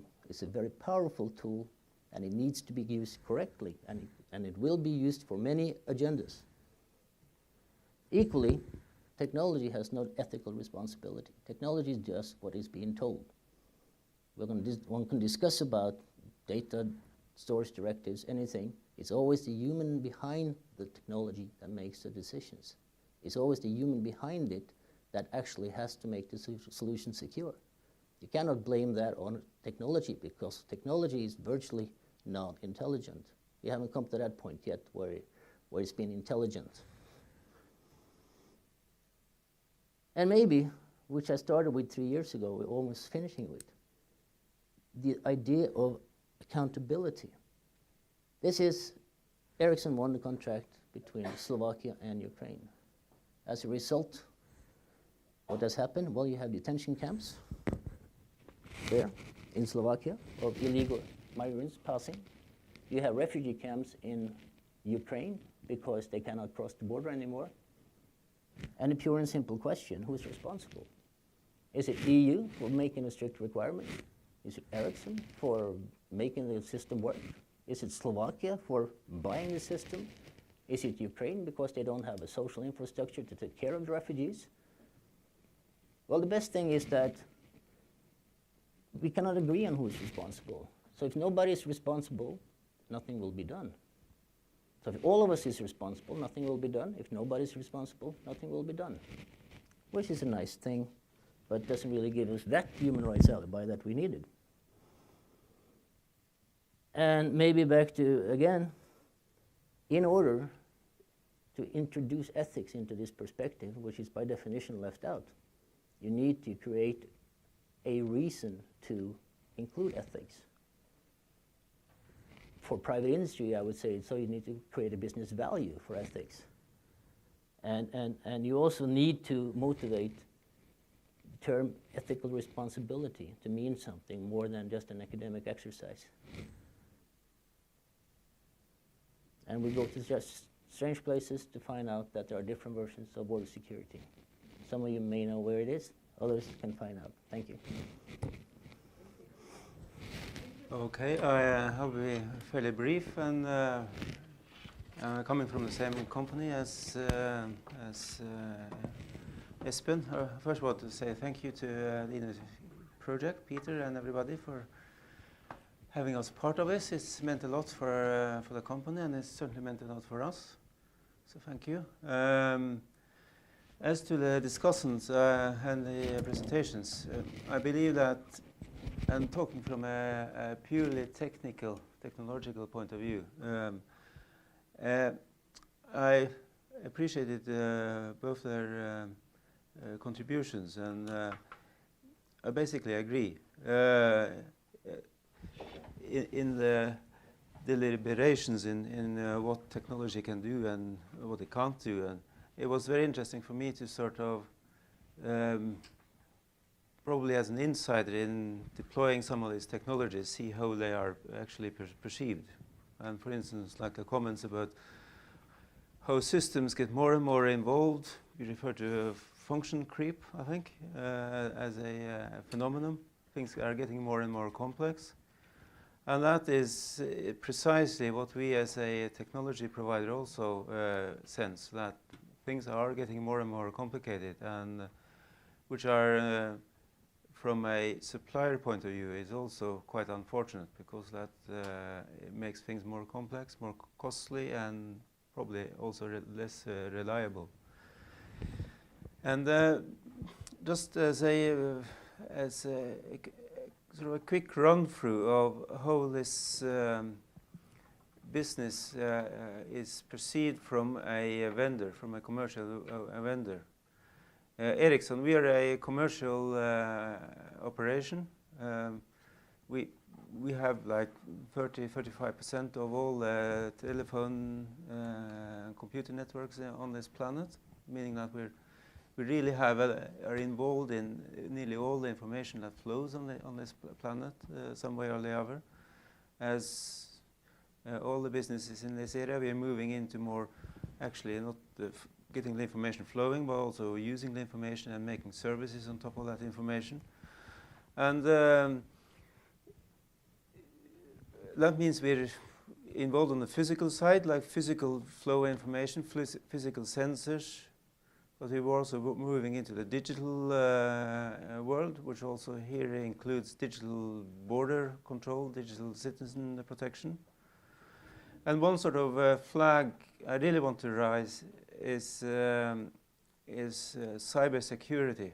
And I think it's been hinted on a few times in this workshop.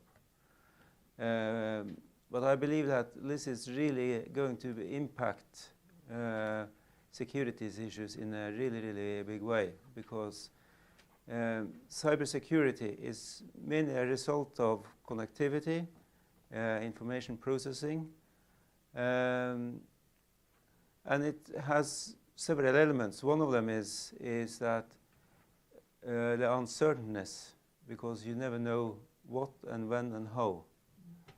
And you don't know who and by whom. So in all these systems, when we're talking about systems, and we can argue how clever they are, how applicable they are, how useful they are.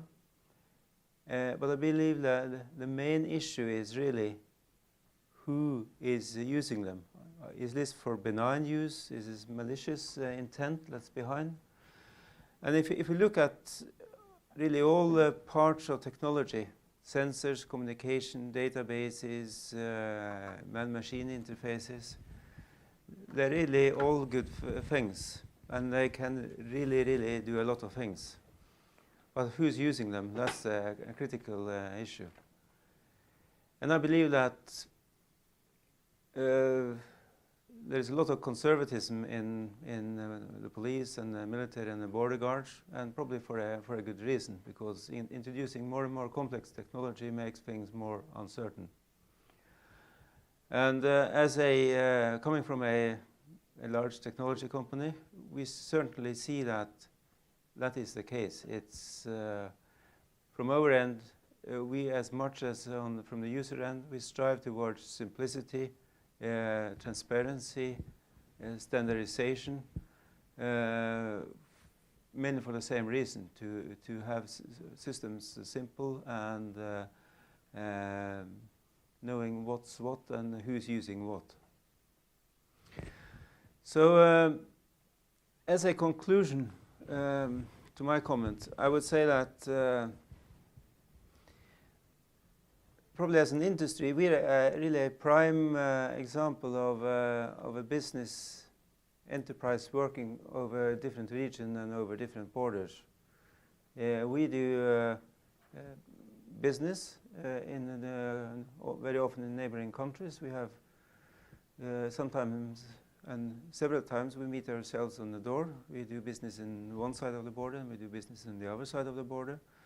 We manage to some degree to consolidate that business. We do have sort of firewalls between some departments to make that happen. But nonetheless, we do make it happen for the best of the advantage. And when it comes to ethics, Espen mentioned realpolitik, and realpolitik is also a real business. We are obviously, as a company, committed to sort of Scandinavian values in terms of how we do business, how we implement technologies. And that is, in general terms, not an issue, not even working in fairly different cultures and regions of the world. We do apply our Scandinavian models. As Espen say, we have a consideration of our business based on a model which is purely business driven, but probably as people and organization we comply with the rules and regulations. So an interesting sort of line of thought is that given the fact that we do have supplied so much of the world's telecom equipment, we are in fact supplying quite a large fraction of at least the European and Middle East border control systems. Really, if we did have as a company, corporation, and malicious intent, we probably could put bugs in our systems and really misuse our position as a player. This obviously doesn't happen, but it's I think it's an interesting idea of how one malicious player in this area really could make a big impact. So whether or not it could be a corporation like ours, or it could be a nation, or it could be a criminal mafia, or it could be some specific political agenda. I think sort of my main comment is that we really need to have latitude so that we can cope with somebody who is really malicious working in this area. Because I know most of us are not. Thank you. Right. Thank you. I'll be quite brief, actually. Unlike the others commenting today, I'm not an expert on technological systems and border control especially. Just to make it clear, my background is from informatics and media science, and I actually been interested in the symbolic representation of technology, the visions of technology and in media and political discourse, and actually how these visions reflects social and political conditions of society, but on the other hand also affects historical change or inflicts change. I just finished a PhD on actually the relationship between, that's why I find your presentation so interesting, between the concepts of free speech in Norway through the last 100 years and the view on communication technologies. And why didn't I have your tool when I was doing this research? I like your powerful visualization. But I'm not here as a researcher today, actually. I'm here as a project manager. And I represent the Norwegian Board of Technology. That's something different. That, of course, will affect my approach and my rationale for commenting on this. I find myself somewhat in the middle here, even being the outsider. And I wasn't too familiar with your work in your work package until now. But when I saw your presentation, I saw that you're actually touching upon subjects that I'm currently discussing. So that's why I'll actually use my time to just comment on what I'm doing. Just so you know, the Norwegian Board of Technology, what is that? We're a public body. We're financed over the state budget, but we have our mandate directly from the Norwegian Parliament. So we are to be autonomous and independent institution. We're doing technology assessment, meaning, for example, discussing ethics and technological development. And similar to academia, we're also expected to inform the wider public debate. But our other task is to address the Parliament directly, giving advice on technological choices, on possibilities and also challenges. That's what we do on a daily basis, more or less. And that also affects, of course, our approach and how we discuss things. So a lot of our effort goes into translating quite complex issues and discourses into knowledge that is accessible and can relate to the political practice in decision making. I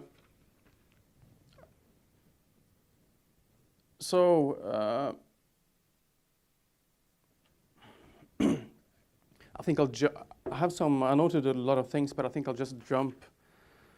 I really like your idea or your emphasis on the function creep that is happening. Of course, that's a concept that's been discussed thoroughly the last years, and we see that is relevant to a lot of subjects. technological subjects. And also, what I see is that you touch upon, the relationship between policy discourse and technological practice.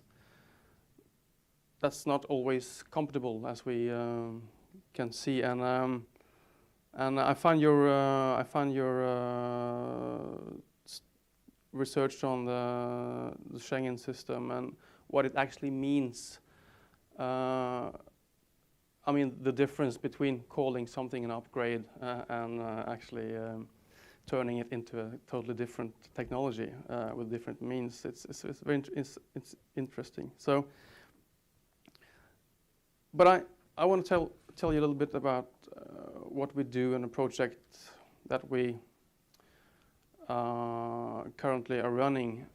And my co-commentator here asked the question, what is ethics when it comes to technology? And I mean, to me, ethics is, constant reflection, bringing a lot of different voices to the table and actually discussing what you're doing. So, I mean, ethics is kind of an ongoing process. We can't just, decide on what we like and don't. So that's what I want to tell you about this project that we're now running that's called DESI. It's Decision Support on Security Investments. It's something we're actually, in a way, using some of the logic that you address in your research. I mean, the pro prefix, that security technology is actually getting more and more involved with, profiling and being proactive. You could say that DESI is actually taking this logic and turning it around, trying to ensure that when decisions are taken politically, there should be routines, there should be a method to actually bring different voices to the table, and also to stress test these decisions against, for example, the future. We have been looking into security technology for a couple of years through a project called the PRICE project, which was a part of the preparatory actions on the security area in the 7th framework. DESI is now part of the 7th framework, one of the later projects. So what DESI, in a way, what I see now is what DESI, in a way, is trying to do is to take a lot of the analysis that you actually have done and try to make procedures putting these things into action. I'll just be brief on what it's actually doing. The thing is, when you have the when someone wants to invest in a certain security measure, it's not only about technology, but as we see, more and more technology is the main measure against insecurity. The thing is that the DESI will try to make a procedure where if you have to start describing what your investment is actually about. It forces you to actually describe what you perceive as a threat. But it's not about turning. It's about accepting that people see things as a threat. But the next step will be to try to include other solutions. Could there be alternatives to the solution that you're thinking about? This is being done through participatory workshops, processes where you actually bring experts, stakeholders, industry into a kind of a discourse on this. And in that way, trying to identify, for example, the points that needs ethical reflection. We're in a START project, but what I would actually just like to say is that I see now that, and my participation here today is more like, I see that I'll promise to pick your very good analysis up and bring it further, because it's really relevant to what we're doing now in the next 3 years in our project. I just want to actually to ask you, or to end with a question. It's about your tool. Have you actually, I mean, doing your analysis with your elegant tool, have you actually been able to trace a change of conceptualization of concepts in policy documents, for example, that is actually reflecting what you are suggesting is happening?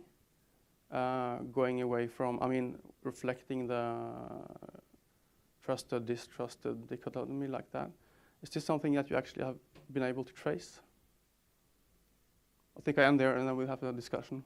Yeah, I'm a bit well, fascinated or intrigued rather by the focus on the research on, let's say, the external border of the European Union or geographical borders between countries. I mean, I'm quite intrigued by what Surek and Salter write in their book about the border is everywhere.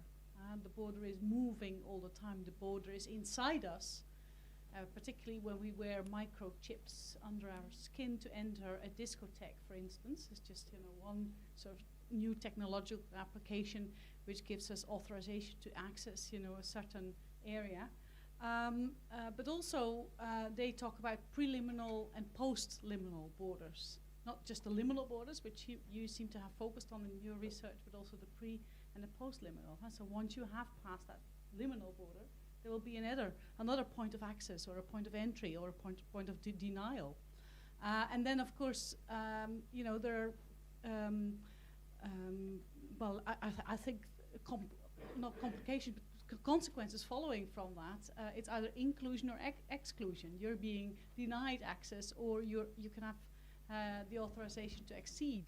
So have you been looking at that impact of borders and border technology as well, like how they deny people a certain entry or access to maybe a forbidden territory?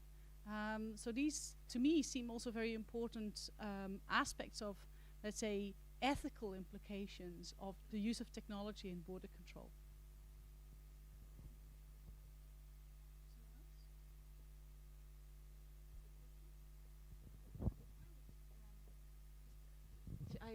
The graphs and the diagrams you use, just if we have time for further explanations. I didn't quite understand how the bases and what they show and what the argument is behind them. Just to clarify, that was all.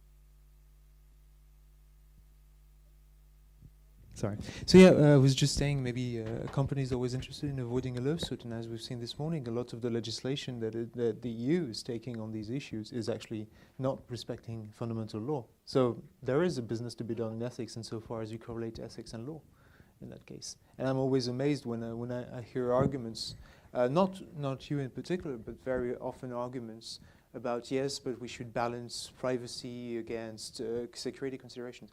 Last time I checked, security was not a legal concept, whereas fundamental rights and privacy are a legal concept.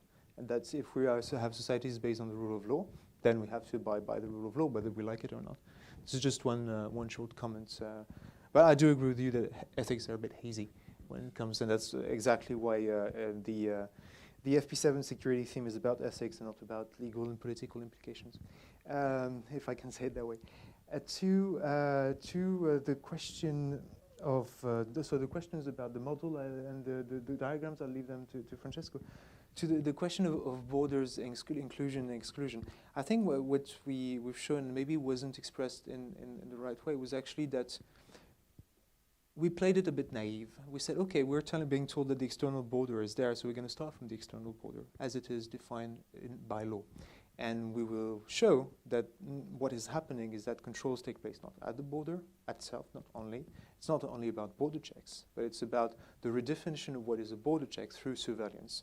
And that this surveillance is extended, well, you know the drill. It's extended outside in consulates via visa, via visa delivery of visas, through the SIS, soon through the VIS.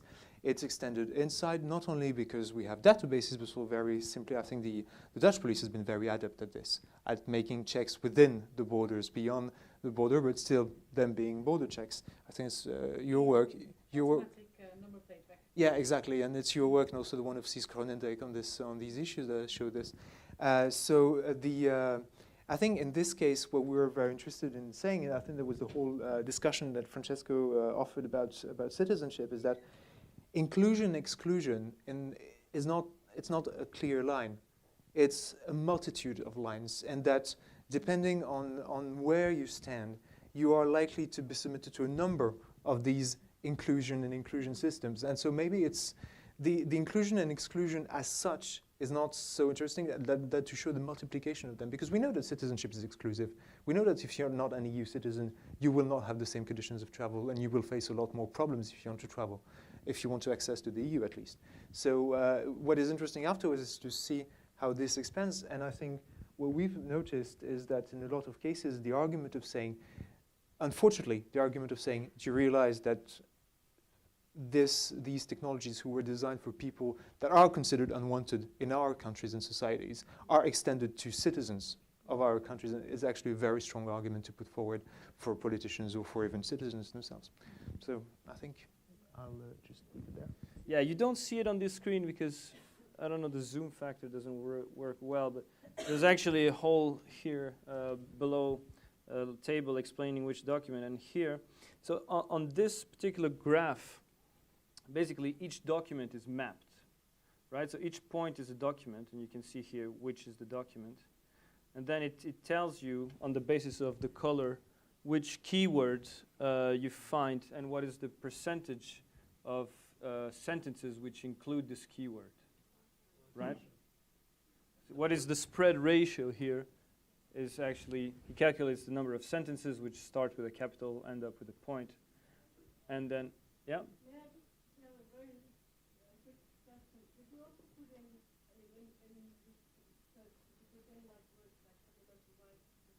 Yes. You find them in the deliverable, actually. We did some of the queries on fundamental rights, and yeah, you can do this here as well, just fundamental rights.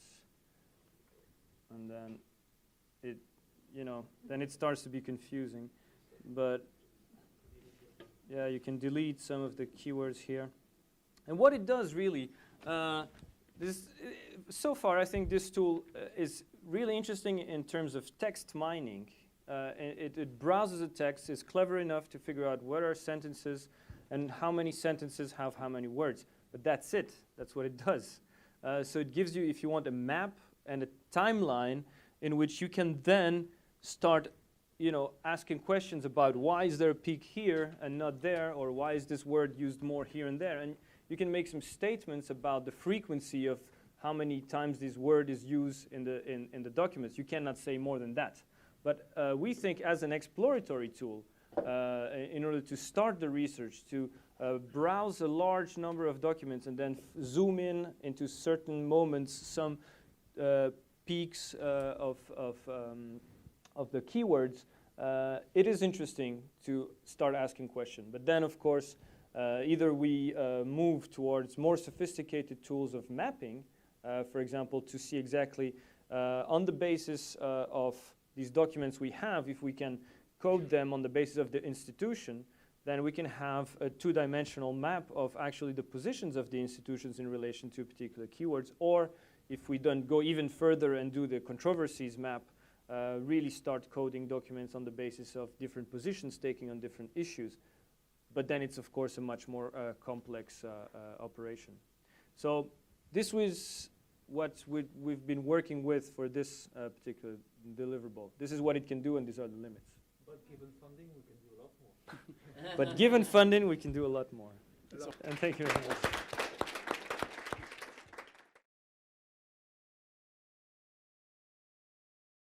Well, welcome everybody to the final panel, all of those who have managed to last this long.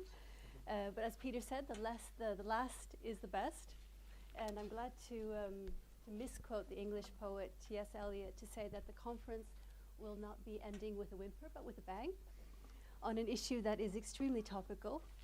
And we have a great panel lined up today, and it's a great honor for me to be asked to chair the conference, because two of the panelists are also Turkey experts. And this is my area of research as well, Turkey, and especially civil-military relations, a little bit on the EU.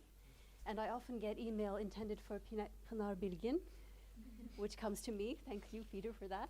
And but I won't spend too much time, seeing as that we're sort of running a little bit short on time, and I'd just like to say a few things about how we're going to proceed today.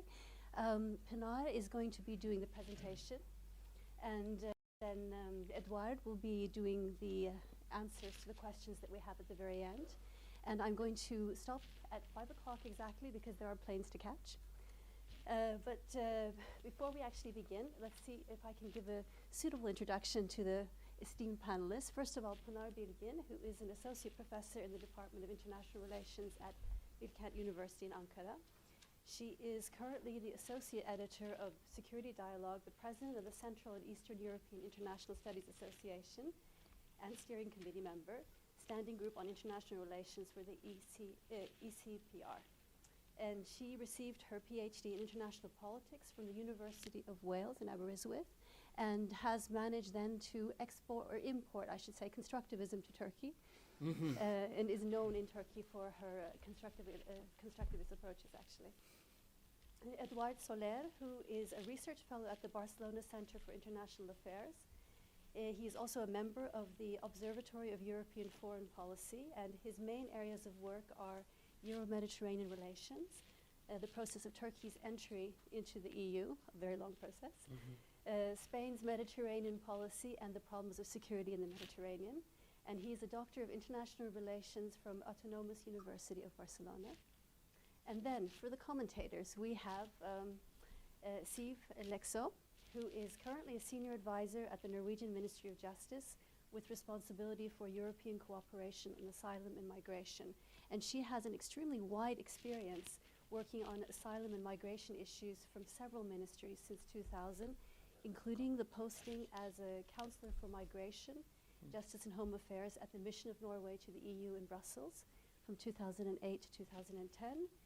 She has also served as a political advisor to the Office of the High Representative in Bosnia and Herzegovina from 2003 to 2004, and with the OSCE in Bosnia and Herzegovina from 2001 to 2002, working on democratization and state building. That's quite a CV.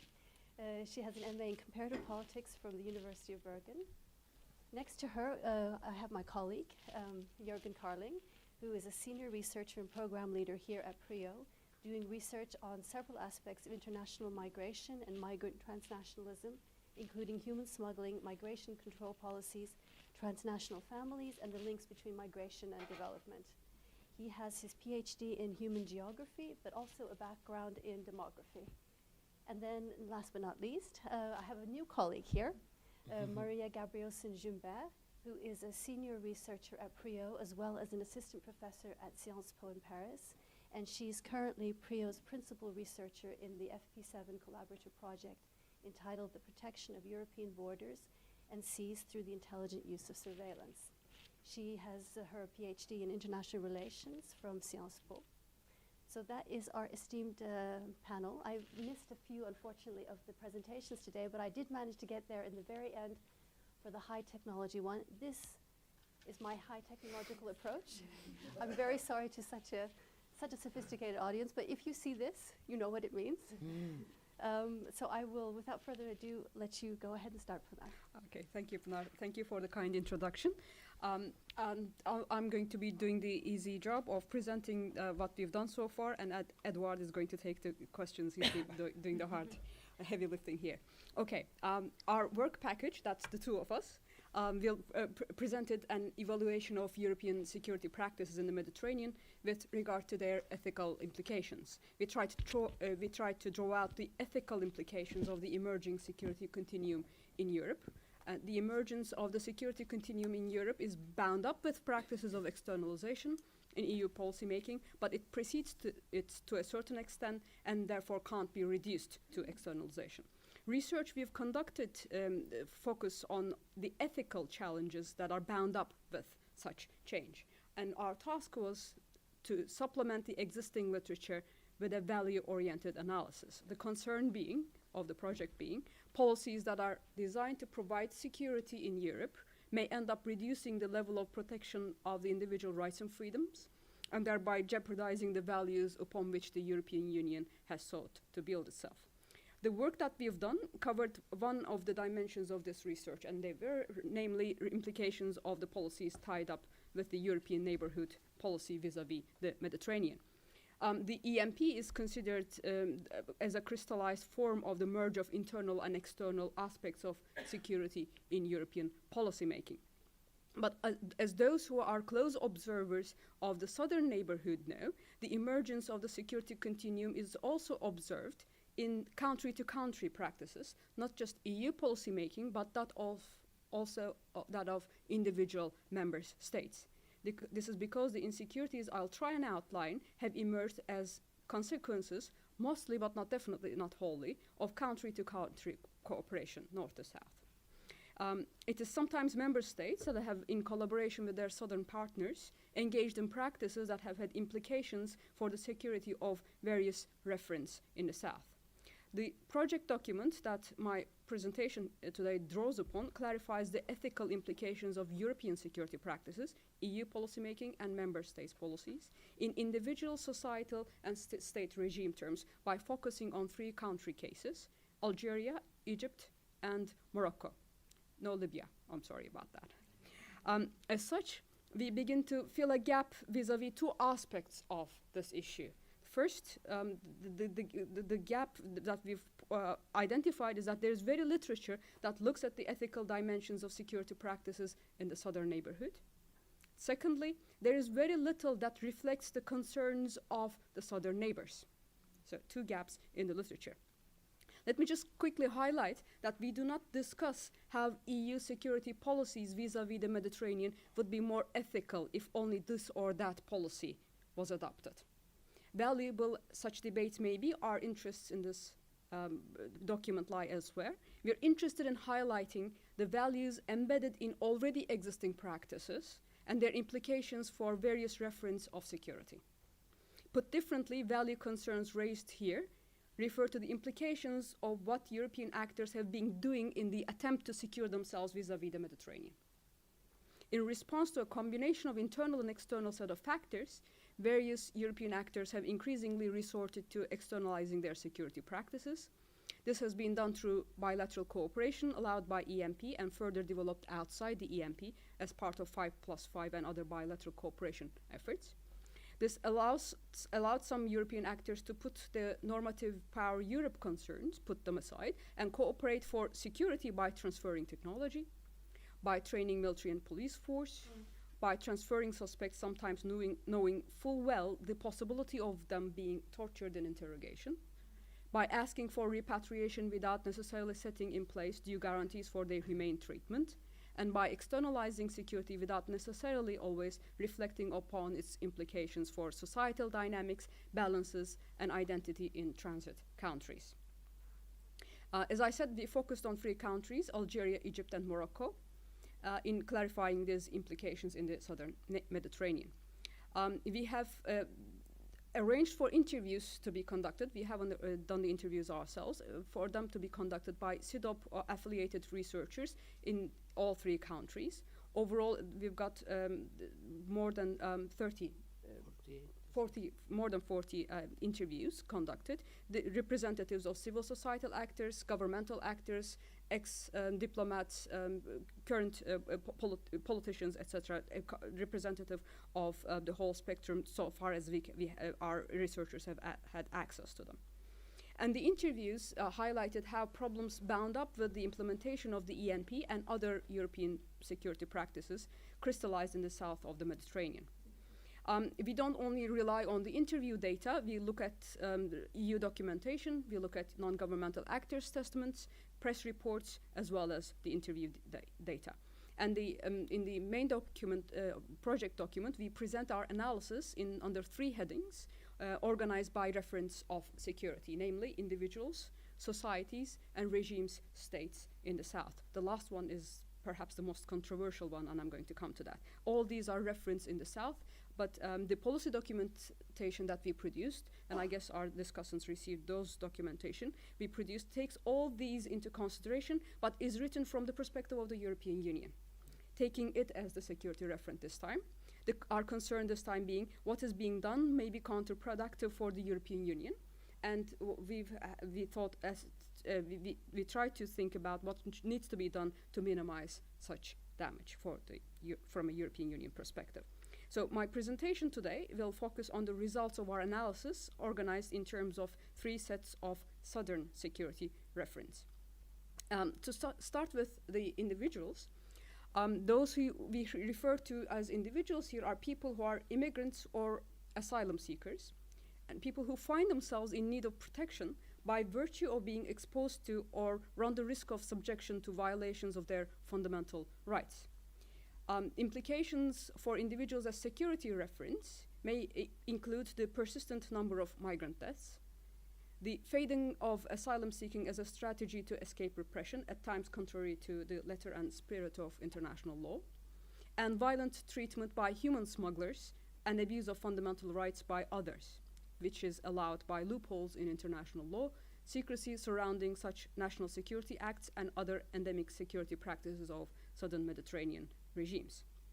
Now, to start with the persistence in the number of human deaths, statistics provide us with figures that are not really easy to reconcile. On the one hand, there's no denying that the upgrading and shifting of EU borders to the south has resulted in significant decreases in the number of migrants arriving at EU member states. We also observe decreases in the number of deaths in known ports. Yet EU efforts may not have been as effective as these figures suggest, because routes seem to be shifting to increasingly dangerous waters on the one hand. There's also the violence inflicted by human smugglers to immigrants on the way. Human smugglers have not only directed individual migrants toward increasingly more dangerous routes, they have also engaged in violent acts of their own, including leaving migrants to their fate when faced with the risk of running into border control. There is also what the Amnesty International has called the blank check approach adopted by the Union in the area of externalization of immigration control policies. The blank check approach means that so long as immigrants, especially irregular immigrants here, are kept outside the European Union borders by measures taken by Southern Mediterranean states, how these measures affect immigrants may be overlooked. This blank check approach includes the establishment of transit processing centers, the installation of new border surveillance technology, readmission agreements, joint border patrol operations, and training of border police, sometimes without proper oversight mechanisms being put into place. Beatings and rapes in the immigrant camps in the Southern Mediterranean, police brutality towards immigrants, including shootings and attacks to sub-Saharan immigrants by Southern Mediterranean natives, are documented quite frequently. Another implication of European security practices vis-à-vis individuals as security reference is regarding asylum seekers. Authors have been critical of increasing cooperation with the security and intelligence services of countries from which asylum seekers have actually fled in the first to start with. Such cooperation, authors argue, sometimes leads to the characterization of an asylum claimant as a terrorist rather than involved in legitimate political dissent. And another author reminds us that to whom do we wish to grant asylum is an ethical question that seems to be less and less frequently asked in recent years. Indeed, in some contexts, debates on asylum policies have been replaced by policies that seek to prevent the occasions at which such applications could be made. Another application vis-à-vis individuals is those who seek mobility of one sort or another and who are left at the behest of security projects of states on both sides of the Mediterranean.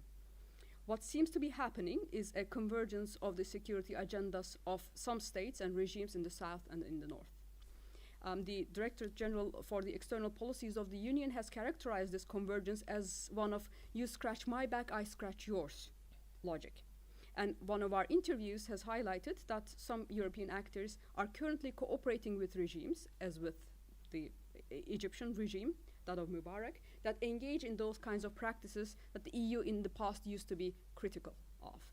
Our interviewees were very critical of their European counterparts for leaving migrants at the mercy of national security-minded regimes and states. The perceived silence of the European Union about these systematic human rights violations seems to have strengthened in the South the assessment that the EU is not concerned with human rights of non-EU citizens, and many of our interviewees have actually made this point. Some have even suggested that this is not a mere meeting of the agenda of some European actors and some southern regimes, But the former, that is European actors, making use of the failings of the South in pursuing their own agendas with incredible costs for individuals who are migrants or would-be asylum seekers. It is worth underscoring here that while the EU is not the actor behind these specific practices, and that these are implications of country-to-country cooperation most of the time, what we observe is that those who are the victims of North-South security cooperation often consider the European Union as the culprit behind, with implications for European Union's other practices, other policies vis-à-vis the Mediterranean. Okay, so much, that's what we have for individuals as security reference. To move on to societies as security reference. In terms of societies, the implications that we've highlighted include pervasive repression against immigrants while the host society remains unaware and sometimes oblivious to what is going on. The emergence of a racialized division of labor in some places and the rise of racism in some other places. While these regimes did not exactly need cooperation with the North to adopt the kind of practices that they've adopted, security cooperation that has been taking place across the Mediterranean seems to have made societies even less secure compared to the past, in different ways, it has to be said, in the three countries that we've looked at. Indeed, the phrase destabilization of delicate social balances came up quite frequently in our interviews in all three countries. One of our interviews highlighted how illegal immigration can threaten the social balance, the employment market, and public order. And as one author has highlighted, the official Southern Mediterranean discourse now presents local populations as victims of invasive migratory fluxes and repeats the European security argument that sees foreigners as a threat. The emergence of such racist attitudes towards sub-Saharan Africans in the South Mediterranean is widely blamed on the European Union by the local actors. And one of our interviews put it as, rather dramatically, as Schengen exporting its own tensions to the south.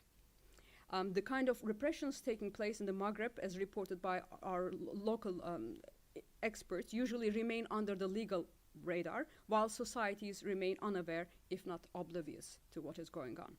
The physical side of repression is often not widely known. Less pronounced is the racialized division of labor on both shores of the Mediterranean. So that's for societies as security reference. Now, finally, regimes and states as security reference. It may come across as rather strange to talk about states and regimes as security reference because they're mostly behind the kind of the creation, the production of insecurities that we've been talking about. Yet at the same time, for regimes and states in the South, there is a mixed picture. For regimes and states in the South, one major implication of externalization has been that the securitization, technologization, and in some cases militarization of Euro-Mediterranean cooperation against immigration. South Mediterranean regimes had for long considered immigration as an asset by virtue of remittances the migrants sent and their contribution to the economy. What seems to have changed in the last 10 years or so is that South Mediterranean regimes began to address immigration as a security problem from a European perspective and through adopting militarized and highly technologized measures favored by the European Union.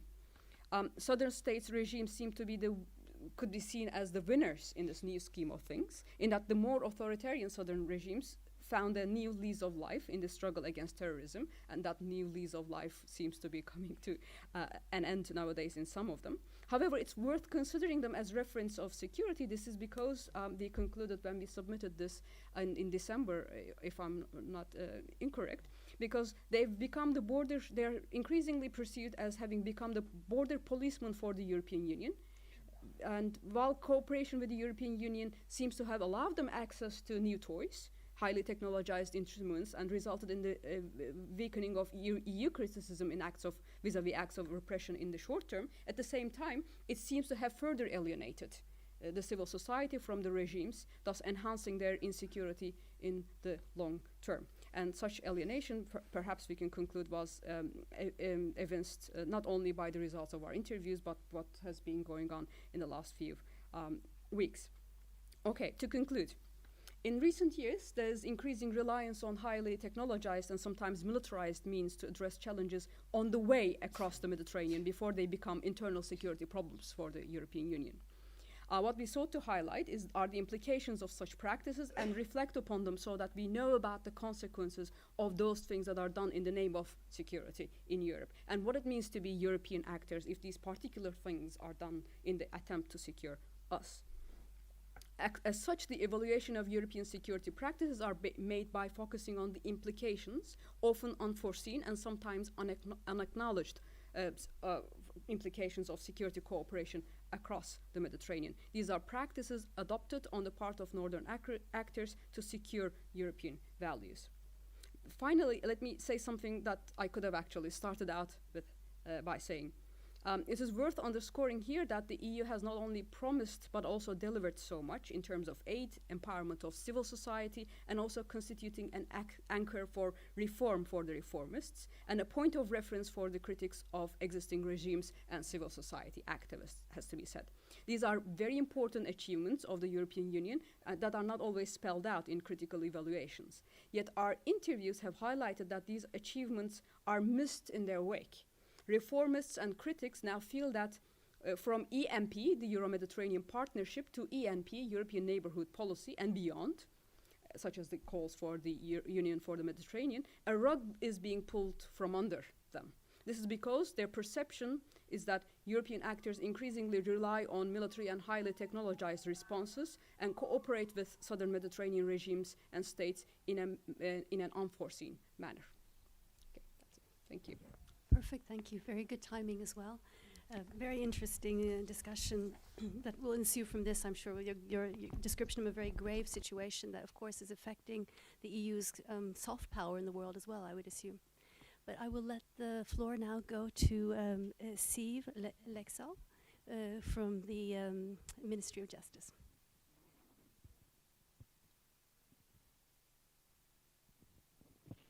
Okay. Well, first of all, I would like to thank you very much for inviting me. I think I have been over this day at least, if not the only one, but one of very few government representatives here. So I think it's very interesting to be here and to listen to the work you are doing. It is, I mean, we are very interested in listening to the more external analysis of the choices we make and also what consequences this has for the society as a whole. I understand that the research in this project focuses on the increasing role of external and internal security policy in cross-border relations, and that Europe's security is the most important agent for cooperation across the Mediterranean. And I think you are probably right, and you have many sensible ideas about, and also your criticism is right in many ways. So I'm not here to contest your views. Basically, that would be a big task for me to defend the whole government approach and EU as well. So I won't do that. I won't do that. Try to do that. But I would like to, and I would not tell you all about the nice things governments do either, but rather to give some comments on the dilemmas that states are facing. Aware that I might expose myself to your criticism, but I'll take the chance, so we'll see. I will also naturally speak from a Norwegian perspective, or perhaps a Northern European perspective. I think it's very much the same. Aware that some of the motives of Mediterranean or border region governments might have some other views as they face the migration pressure right at their borders. But it's also, I mean, with the Schengen cooperation, it's also, I mean, the external borders, they're also our borders, and much of the discussion internally is also that the lack of border control in the south is also reaching our societies in the sense of asylum seekers, etc. So I sincerely believe that governments are concerned with the balance in their policy approach. I mean, we're not trying to hide the security motives behind other things that we are doing, but in a nutshell, we describe, for instance, the objectives of Norwegian refugee and immigration policy to be controlled and managed immigration that benefits society, and an asylum and refugee policy based on the principles of humanity, solidarity, and due process, without really having weighted the values between them. But my point is that security aspects are important for governments, but it does not exclude that governments take other values into consideration in the development of migration policy. I would also like to point out that European cooperation in general, not without exceptions, but is a driver for higher standards, and a more efficient and coordinated response to some of the challenges we face. And is also a safeguard for rights in the way we perform our duties. And the balance in the policy approach, I think, is also achieved through the dynamics of the European institutions and the differences between the member states. And maybe often the Commission and the Parliament take a more radical and European approach than what member states do. It's a very characteristic dynamics of Brussels policy making. I would like to highlight three groups of often conflicting values that states are faced with in managing migration in general, but also more specifically in the Mediterranean context. One being the control over the territory versus mobility. The other, the potential for mass influx or the pull effect versus the access for those in need of refugee protection. And the more general pursuit of a limited self-interest versus solidarity or burden sharing. Ensuring the control over the territory is vital, as well as the need to facilitate travel to and do business with other countries in today's globalized world. And the Schengen cooperation is in essence about both mobility and security for European citizens. The lifting of internal border controls as a common good for the citizens of Europe required compensatory measures and an effective protection of the external borders. I think it is a basic principle, as you know, that states have the right to determine who are allowed to enter its territory, and the need to know who is present on the territory has become increasingly important, in particular after the terrorist attacks 10 years ago, the discussions on militant immigrant groups and the challenges related to fraudulent identities, and in this case through the immigration system. And with these experiences, it would be rather difficult for states to not to argue or not to be concerned with the security of its citizens and put this on the top of their agenda. Also in the development of new control measures. However, just a very small example, it's not always the case that security arguments win this discussion. I mean, one example from the Norwegian context is the Kreka case. It's an Iraqi assumed terrorist, and which is a case that illustrates that, for instance, the non-refoulement principle goes before internal security arguments. So it's not always the case that security arguments win in this debate. I think it's also fair to say that what you also have pointed out throughout the day, that control aspects have been the driving factor in the development of new European initiatives in this field, and there has been a great deal of consensus among member states on the development of new Schengen instruments, and Schengen is still seen as the cornerstone of European cooperation in the field of justice and home affairs. It is, as an example, in general, been easier to agree on new security measures than, for instance, to agree on the common European asylum system. A new initiative have also been largely technology-based, such as we've also touched upon this today, the development of SIS2, the VIS, the future entry-exit system. There's a long range of new data systems that are supposed to fix some of our challenges, the PNR, the EU ESTA, the Eurosur, etc. It's naive to think, also from a point of view of the government, that the challenges we face in managing migration could be solved by new technologies only. However, our experience shows that despite its limitations, data systems are quite effective tools in migration control, together, of course, with other means. And at the same time, governments see better and more efficient control systems as a way to enhance mobility of bona fide travelers. Control systems are seen as a means to simplify and facilitate movements across borders and potentially open channels for legal migration. The development of the VIS also has had a dual objective, in the sense that it will contribute to reducing the potential for the abuse of the system, an important issue also for governments. It is foreseen that controlled mobility will also relieve some of the pressure or the migration pressures at the external border. And also from more the government perspective, basic controls at an early stage will also lead to a more transparent system of documentation in the application process, and also facilitate the application process, which is now more difficult or maybe less transparent to see what kind of documentation, what kind of considerations do we have in mind when giving a permit or not.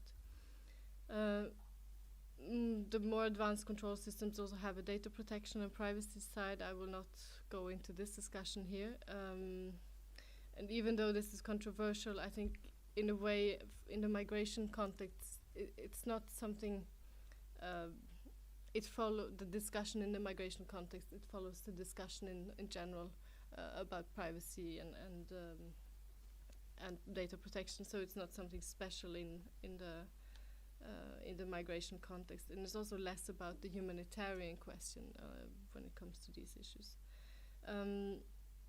More advanced control systems and better protection of the external borders has made it more difficult to enter the European territory illegally. I think that's a fact. Although critical views claim that this fortress Europe only increases the dangers people are willing to risk in order to reach Europe, and that the only actors gaining from this are traffickers and people smugglers. And I remember someone said once in the conference that stopping illegal immigration is like stopping prostitution. It has never worked very efficiently. So we try with all our efforts to stop something that at least critics says that we try to stop something that is never really going to work. However, I would ask also as a government representative, once you are to take those decisions, what would be your alternative to those? I mean, how should states give up controlling their borders efficiently? Should we stop trying to do the best out of technology, the best out of our systems? And if possibilities for better control is available, why should we not use it? I mean, these are questions that are general in society as well, but it's important for governments also to have that kind of arguments. And also, more specifically on the migration side, I mean, how could control systems have a more human side without having a pull effect? Which brings me to another dilemma in the migration context for the states. And the fear for, and often rightly so, the potential pull effect or mass influx versus access for those in need of protection is something that is very much guiding development of policies. However, at the same time, empirical evidence shows that changes in policies may have a great impact on migration flows, and that sometimes what we call a more liberal policy attracts more migrants than society is willing to accept. And we have seen that, I mean, a practical use in Norway, for instance, once we have a more liberal policy than other countries in Europe, we have also concrete figures that show this flux also between the European countries. You can see there has been quite some studies on this where you can see the policy changes and the flux of people moving in Europe. This dilemma is also based on the assumption that Europe does not have the resources to decently receive all the migrants hoping to find better life, and that poorly managed migration may disrupt the social cohesion of countries of destination. We could take our share of the problem, but not an unproportionate one, which could jeopardize our welfare system. And it's a bit interesting to see that governments also across the Mediterranean have the same arguments that we do, but I think it's quite clear that, I mean, for instance, the European societies and Norwegian society would not like to take the whole of the problem, and there are fears for this being a factor that might potentially destabilize our own countries. I think the recent events in North Africa illustrate this challenge. Italy, for instance, has received, I think today's figures were 18,500 immigrants over a bit more than 2 months, which is probably more than their reception systems can actually handle. And local communities are also overwhelmed with this influx of people. And I don't know, but if you were Frattini or Maroni, who should argue for the local population, why should they actually take care of all these people coming? I know there are great discussions in the local community, which has, I think, the island of Lampedusa, there are 5,000 people, so it's quite a big task for such a small island to handle this. And the Mediterranean countries have been exposed to a quite steady stream of migrants from the African continent over years. And the acute crisis we have now, it's a bit different from this, but it also shares the same features with mixed flow of people, where the majority are migrants without the protection need in the sense of the Geneva Convention. Oh, shit. Okay, I'll... some of my minutes. Okay. Okay, I'll jump to a bit further down. Just to say a few words about Frontex, not to argue, as I said, for the nice things government do, but actually to show you that there are, in the recent proposals that are on the table in the EU, you would also find that states are concerned about other values than security, and that they also are receptive to a large extent to criticism also raised by civil society. A few examples, for instance, on the new Frontex regulation, the mandate of the agency should be revised in order to strengthen in particular the operational capabilities of the agency while ensuring that all measures taken are proportionate to the objectives pursued and fully respect fundamental rights and the rights of refugees and asylum seekers, including in particular the prohibition of refoulement. And it also includes new obligations, for instance, for all personnel taking part in joint operation to have received training in fundamental rights.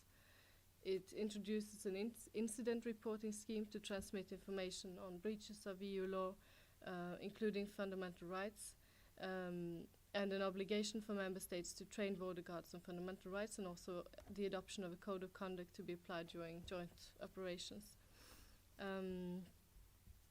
I will skip some of my points, but I would just like to point at one issue that is very much on the top of the agenda for my minister, and which is the increasing flow of unaccompanied minors. And the government is working on a white paper on this issue, which is a very complicated problem, which also have ethical implications, but it's a very difficult task to see how do we solve this issue. A more generous reception of this group, as we have had in Norway for over some years, will almost certainly create more incentives for parents to send their children on a very dangerous travel. We know for a fact that for many of those children, the situation they have in their country of origin is less problematic than the traumas they actually get through the very dangerous travel they do. And how do we actually deal with, children are also particularly vulnerable for exploitation along the migration route. And how do we prevent more children from migrating from the countries? And how do we protect children on the move without creating additional pull effects? Because once you start treating someone nice, you see that more people follow. And this, for instance, with children, it's a real dilemma. What do you actually do with this? Just very last thing.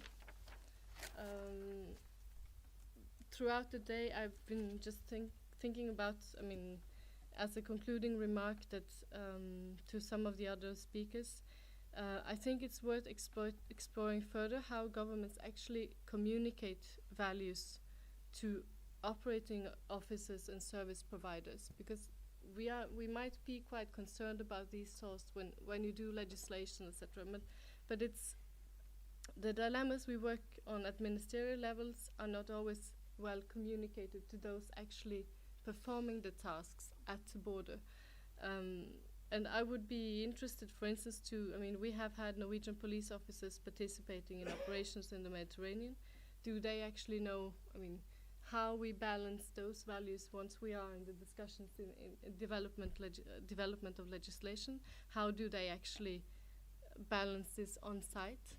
The same actually goes also for service providers or service developers.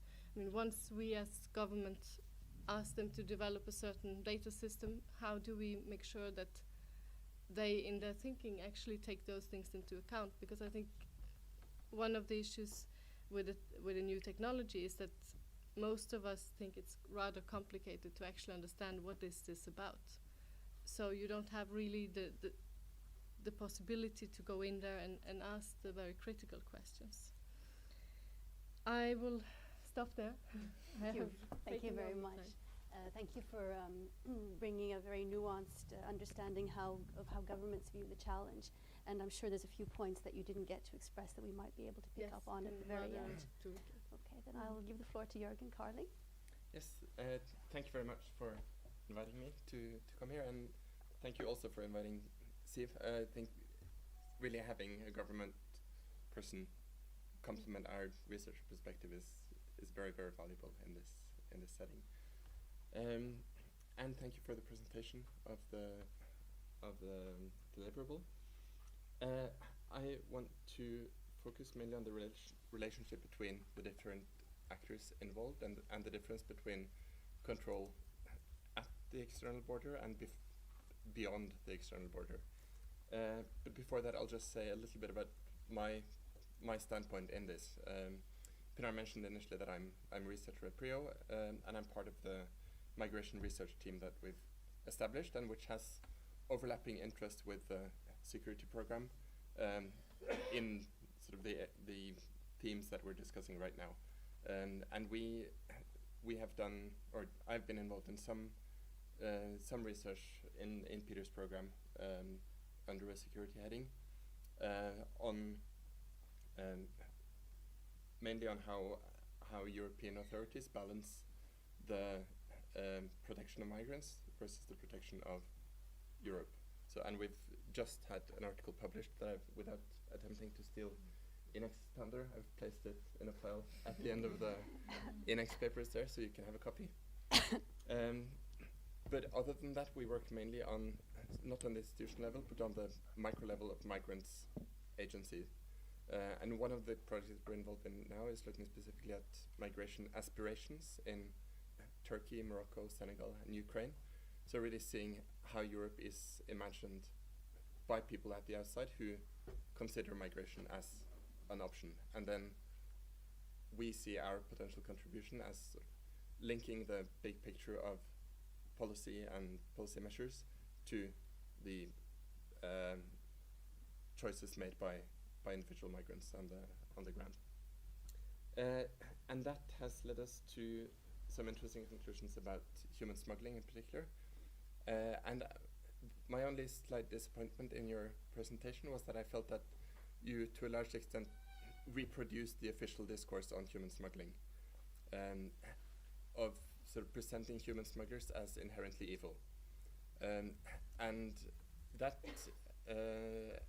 has, in a way, a logical explanation for, there's a logical explanation for why that's become such a dominant picture. Because if you imagine the main actors here, the European governments, the Southern Mediterranean or African governments, and the migrants and the human smugglers.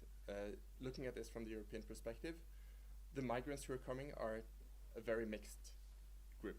We know that some are in dire need of protection, some might be terrorists, some might just seek to exploit possibilities for earning a better livelihood in Europe and so on.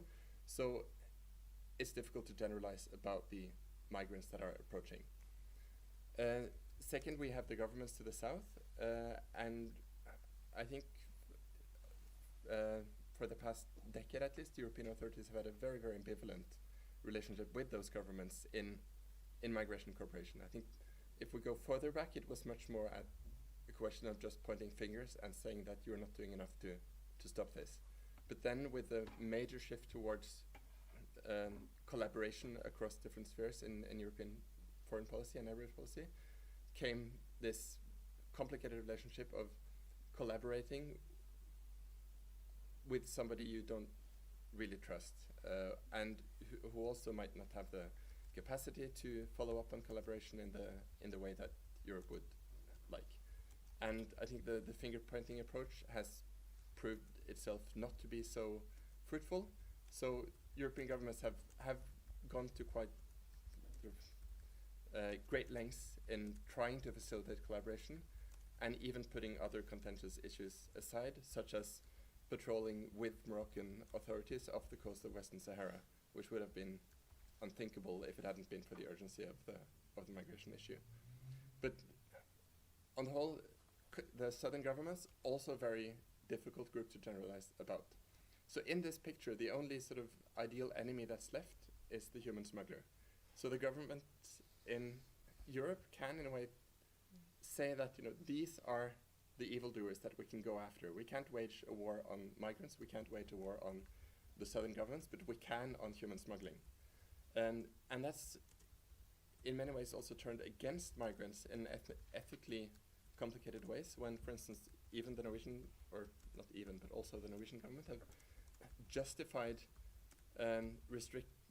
increasingly restrictive legislation against human smuggling on the grounds of protecting migrants, and so that human smugglers are basically evil people who are exploiting migrants, so therefore we have to punish this more severely.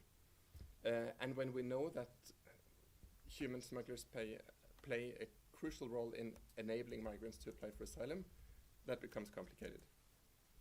So there, the tension between alleged protection and actually jeopardizing migrants' rights and security is important and interesting.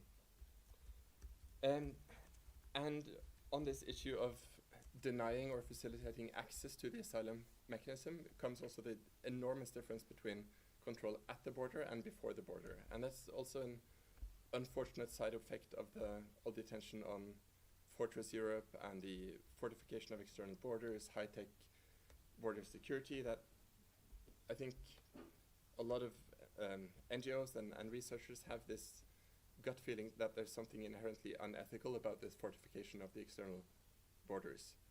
But by tightly controlling who is entering and making sure that they get a fair and speedy procedure, then we might actually be able to manage migration in an ethically justifiable way.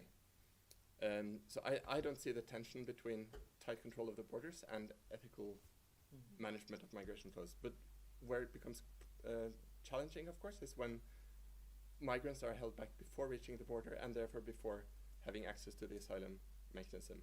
And again, this tension between alleged protection and justification of restrictive measure comes into play with the Frontex patrols, where Frontex portrays itself, or European governments portray Frontex operations as having an important humanitarian aspect in that it keeps people from drowning at sea by picking them up and sending them back. But that, of course, also means denying them access to the asylum system. So in ethical terms, I think there's a really crucial distinction between what happens at the border and before. A final point related to that is if we look at the different control measures that can be put into place, effective control obviously does something to the potential migration of the affected individual. That one person who's held back or sent back means one person less entering, and assuming that they don't have the right to remain or that they're ineligible for asylum, that's in a way achieving the objective of migration control in the short term. But I think in order to evaluate the ethical implications of it, we have to think not only about what is this achieving right now with this person, but what are the implications in the longer term. And then the possible pull effects of ineffective policy, for instance, are part of the picture. So when the processing system in Europe is so slow that migrants who don't qualify for the right to remain in Europe nevertheless have to remain because the process is extended beyond the time limit of detaining them, that sends a very strong signal to people in the country of origin that you can just first worry about getting to Europe and then worry about getting the papers afterwards, and it'll probably sort itself out. But also with the more sort of restrictive measures of sending people back, there's a fundamental distinction between stopping somebody at sea and ferrying them back to Senegal or Morocco or wherever, and sending them back after reaching Europe and processing their case. First of all, of course, if the case has been processed, it means that they have presumably had the attention they're entitled to in terms of refugee protection. But also, the effect on what others might do in the future is quite different. Because when people are just stopped at sea and sent back, the most likely outcome is that they will just try again later. But the psychological effect of having reached Europe, set your foot on European territory, had your case processed and being sent back is very different. And also the signal it sends to others. And that's one of the things we've seen very clearly in Senegal, the difference between the people who are just sent back by Frontex patrols, and it's like, you know, encountering bad weather or some other reason for trying again and again and again, and thereby exposing yourself to more danger and more danger, versus the people who are deported from Spain after having their cases processed, which sends quite an effective signal that this is not really a worthwhile option. So in some cases, the measures that seem more draconian in the short term can be ethically justifiable when you look at the bigger picture and also think about whether or not a due processing of individual cases has been part of what's happened. I think I'll end there. Thank you. Okay. Thank you very much for breaking down the migration process and bringing up the ethical challenges along the way, also breaking down the actors. I think it gives a much clearer understanding of what some of the ethical questions can be. I will then leave the floor to you, Maria, as the last person on the panel. You have 15 minutes. Thank you. And I'll try to be quite brief in order to give us some time for the discussion at the end before you have to leave. And thank you also for this opportunity to comment on this panel, and thank you for this very excellent paper. That was an interesting opportunity for me to dig into, because as you said earlier, I've just started to work on this project on the surveillance in the Mediterranean. So it was very stimulating also to read your findings. And so I have a few comments, but also a few questions for further reflection, further debate. First of all, I wanted to start with this evolution that you outlined from the Barcelona process to the European Neighbourhood Policy, and lastly to the Union for the Mediterranean. And I think it's interesting to dwell at this evolution, and perhaps also in light of what we briefly discussed yesterday during the panel on the Eastern neighbourhood. And in order to compare it, of course, the two neighbourhoods are very different, so there's a limitation also to the possibility to compare. But I think that by underlining the differences in the different neighbourhood policies, we can also underline some of the presumptions they are built on.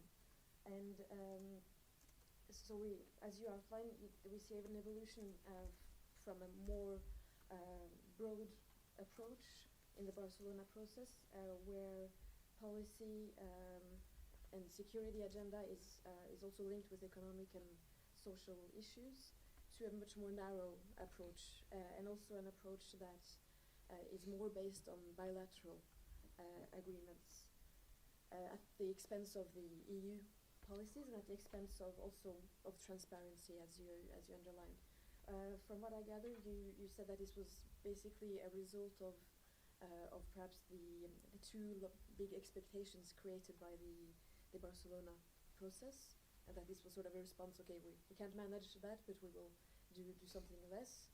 But it has been underlined in other presentations as well. It can also be seen in this broader international context of, or international context on the one hand, of following the events of 9/11, but also of the terrorist attacks in Madrid and London, that contributed to increasingly securitize the southern neighborhood as compared with the eastern one. And perhaps it can also be seen as, since I'm in this comparison with the eastern neighborhood, that it can be seen in relation with the enlargement that that time towards the east. Sorry. Because perhaps this enlargement also contributed to say, okay, we're enlarging towards the east, but maybe this contributes also to further demarcate the border towards the south. And secondly, I wanted to come back to this evolution of more precisely of the where we see more and more bilateral types of agreements between the southern European countries and their closest neighbor in a way, and to sort of ask the question of why this is seen as the answer to the specific challenges that apparently are present in the Mediterranean, and to what extent can these bilateral agreements be seen as a response to the fact that they leave more room for more informal agreements in the south, and notably that they leave the room for this relationship of closing our eyes towards the security practices by the neighbors in the south, and where we have seen this relationship of yes, I accept your security policies as long as you cooperate on our security policies, which has been a balance, or imbalance, but it's been a balance that has worked up until now. And as you underline very well in your paper, this shows very well some of the ethical dilemmas of the EU border management and desire to control migration, where it is sort of justified, this need to control migration is justified in political discourses in the EU, with the need to protect European values. So we have to protect ourselves from these threats from the outside, but we are doing it actually by sometimes putting at risk and sometimes violating these same values. And I think that an important question now, we can't obviously have the answers to these questions, but at the end the question now is also how this situation will evolve with the transformation processes and the revolts in North Africa, first and foremost in Tunisia and Egypt, and Libya is another case, but also Algeria and Morocco, where we have internal protests. And so how will these internal protests affect this previous balance or previous relationship of closing our eyes to internal security practices? Because these protests are precisely protests against some of these security practices. And on the one hand, I think you also underlined that some of these changes are probably a product also of a European influence, or not. But to what extent can we expect that the new powers in place eventually how will they see the cooperation with the EU?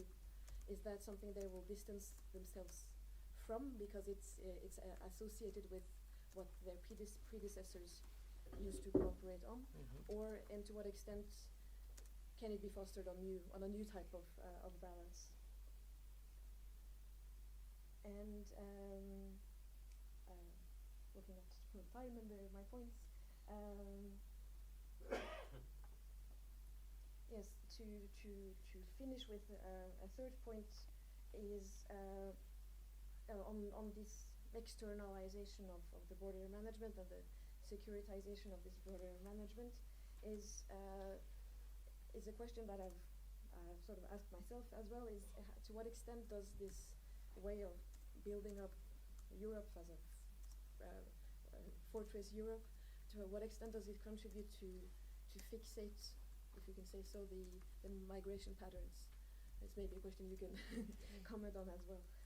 Because again, in light of some of the solutions that were proposed yesterday in the eastern neighborhood, is that there should be more multiple entry visas, for example. But the way this border is, we're trying to seal almost the border towards the south, the price becomes so high to come into the EU from the south, and to what extent does it work against sort of some natural migration processes where some would come and work for a few years, go back, etc. That once you reach the EU today's context, you well, they stay. And to finish with the question of the death toll at sea, and I thought your comment, Jürgen, was very interesting on this as well, because it's one of the major challenges as well for the EU today when building up a surveillance system. It's not only about how can we best secure the EU, it's also about, for the EU, it's important to see a decrease in the numbers of death at sea. And how, according to you, if you have any ideas, how would an intelligent control system look? What would it look like in order to be able to, on the one hand, pursue the control, because it's something that governments will obviously continue to do, but at the same time try and preserve the rights and protection for the migrants. Thank you very much. I think you wrapped up the discussion very nicely by bringing it right up to date and then asking an impossible question at the end. Well, perhaps our colleagues and from you Ericsson have may know. Yeah. So I'm going to, if you'd like, Edward, I'd like to give you some time, since 5 o'clock was your cutoff point, to respond to some of the things on the panel, and then we can open the floor. Okay, so quite complicated, but I'll try to do my best. I'll start by yourself. On why did countries privilege bilateral agreements instead of pushing for EU negotiations with third countries? You gave yourself the response. It's quicker, it's more effective, it's more transparent, and in that sense, it's more effective. If then the problem is what these effects are. But it's certainly, from a bureaucratic point of view, you want to achieve that goal, you want to achieve that cooperation, you want to stop that, it's easier to do it yourself. You'll have your negotiations cards and you will be sure that you are giving what you want for what you are expecting in return. I think one general comment before that. It seems like our research or our discussions has been too much focused on migrations, which is not the case. Perhaps we gave the wrong image, or because we are in the context of the conference, perhaps it has looked like. But we are not talking only about border control or mobility between southern Mediterranean countries and Europe. That's the project itself, and our work package in particular has also focused on other aspects. For instance, and I wanted to bring this into the discussion, the fight against terrorism. Because, for instance, then there is not only a matter of controlling borders, but how you cooperate, for instance, between or among intelligence agencies, or how, which kind of means do you allow police apparatus in the country, in your neighbor country? I mean, which kind of measures are seen as legitimate in order to obtain a set information? Or how you would not be able to be adamant in asking two countries, for instance Algeria and Egypt, to leave the emergency law, because this country is justifying, or this regime is justifying this emergency law in order to protect you from a terrorist threat. So it goes beyond the analysis of borders and migrations, what we have done in the project, and I just want to give this example. Well, as I said, I don't know how this intelligence, technically speaking, this system would look like, but there are some questions that I would like to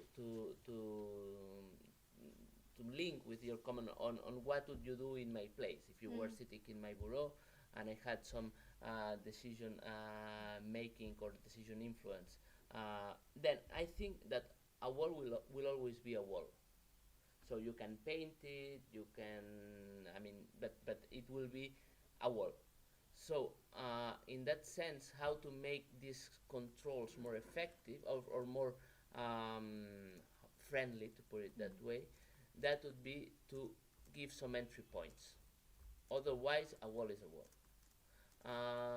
Which means that, as we were discussing yesterday, there needs to be a review of the circulation policies of people, I mean, which visa facilities, visa-free regimes in some cases. Then I think that discussion of the multi-entry visas is an interesting one. So I think that, I mean, and also include these issues in the discussions with the partner countries from the south, because until now this has only been an issue in our discussions with the eastern neighbors or with the Balkans. So I think this is one of the issues that will have to be brought to the ongoing review of the neighborhood policy, which is ongoing, and that will come through the communication of the Commission on the 10th of May, and most likely it will include some of these elements. For instance, the issue that you brought on circular mobility and circular migration is also an important one. And this idea that when you seal the borders, once you are in, you will never come back, this is something that it is quite clear, and I think that there is a wide understanding that this is true.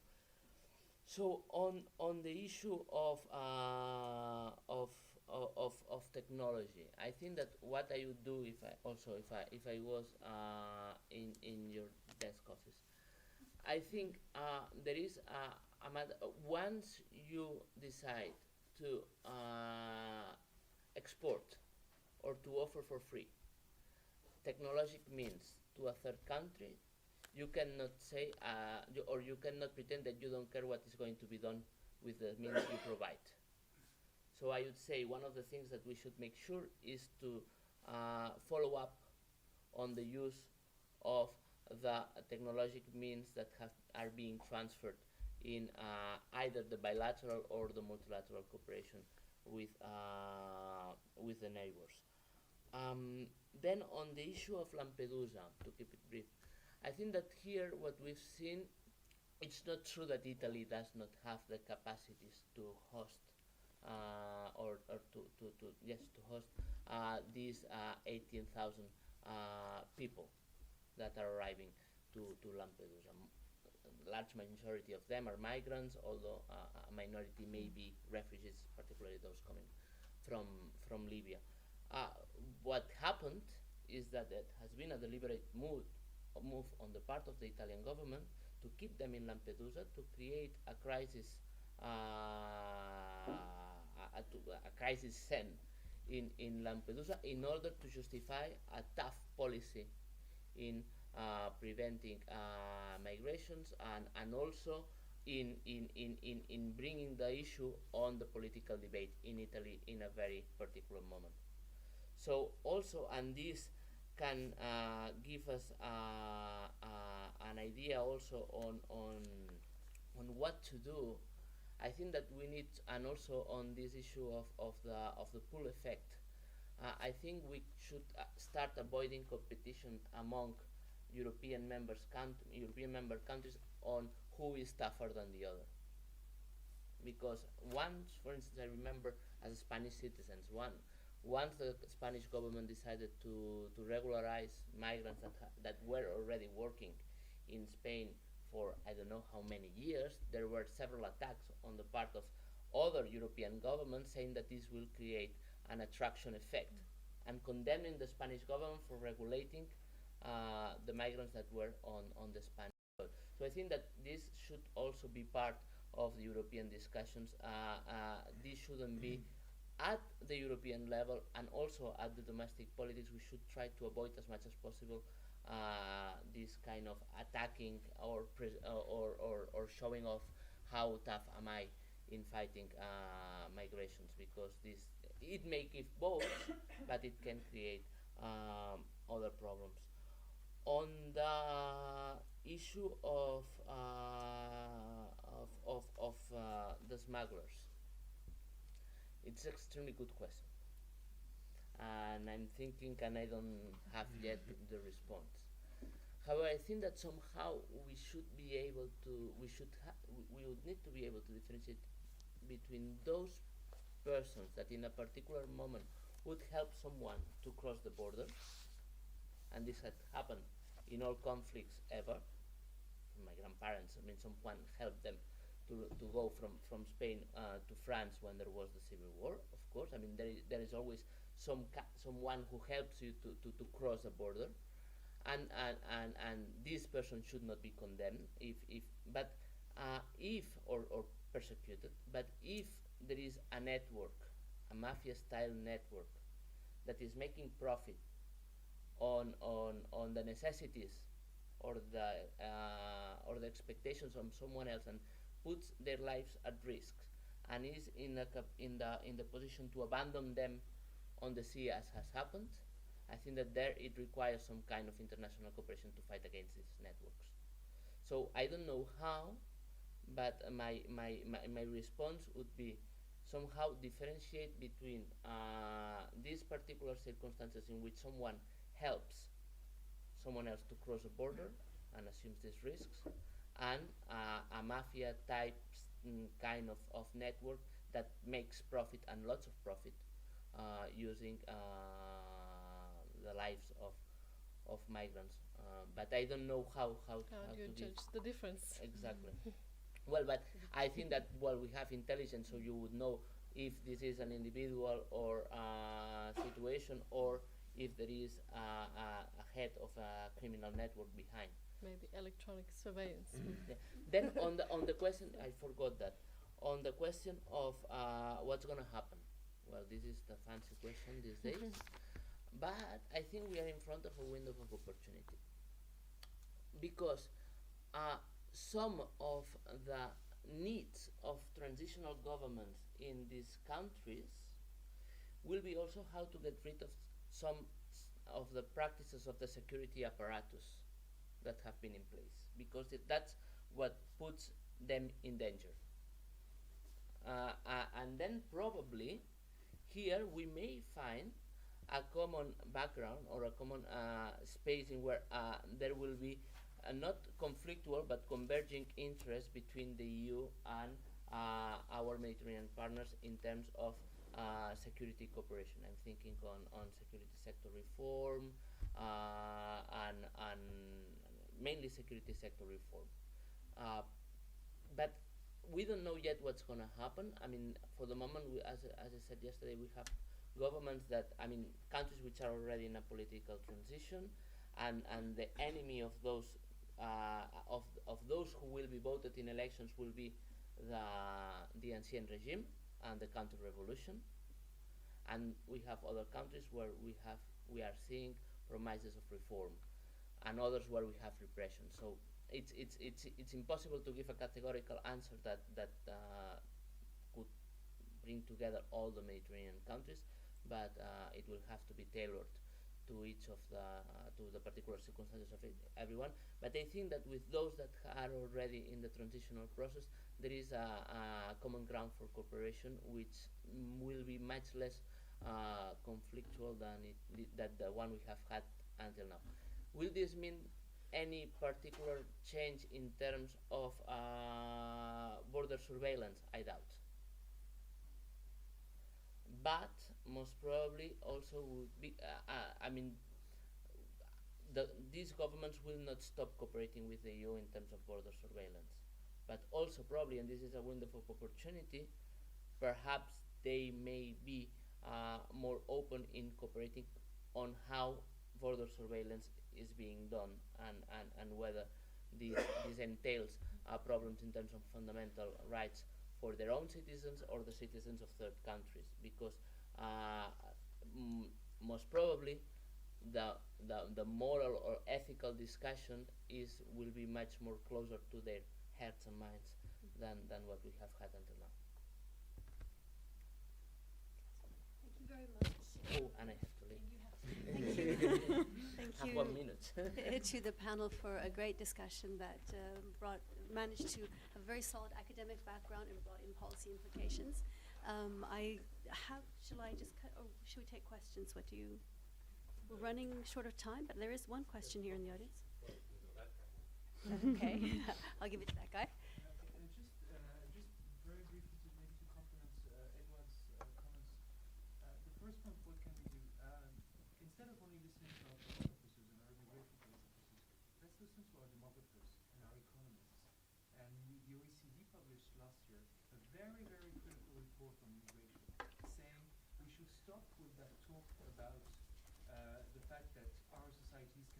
from these people, all societies need migrants. The OECD was crystal clear on this. Demographers within the Commission, in fact, when the expulsion directive was published by the Commission, it came with a study from DG JLS and DG Social Affairs, if my memory is correct, the demographers of the Commission, saying we need migrants. Our populations are getting old, our populations would not be able to afford same kind of social privileges, and I think that's true in Norway as it is true in France and in any other country. So first point, stop listening only to the police officers. The second point, I think, and it goes with the question of smuggling. There's a very dangerous distinction that's being made by the Parliament at the moment, or the European Parliament, between smugglies and traffickees. Traffickees are victims, smugglies are clients. Therefore, smugglies can be punished, whereas traffickees are just to be treated like victims. But where do you put the threshold between the two? Because you can, if you want to reach Europe and you're using a facilitator network, whatever you call these people, you can actually pay a fee to get in Europe, and you have to work, and you are exploited to repay that amount of money that you've been paying. So are you smuggler, or are you trafficker? It's a very dangerous distinction, I think, to make. Third point on Frontex, I'm sorry, it's my because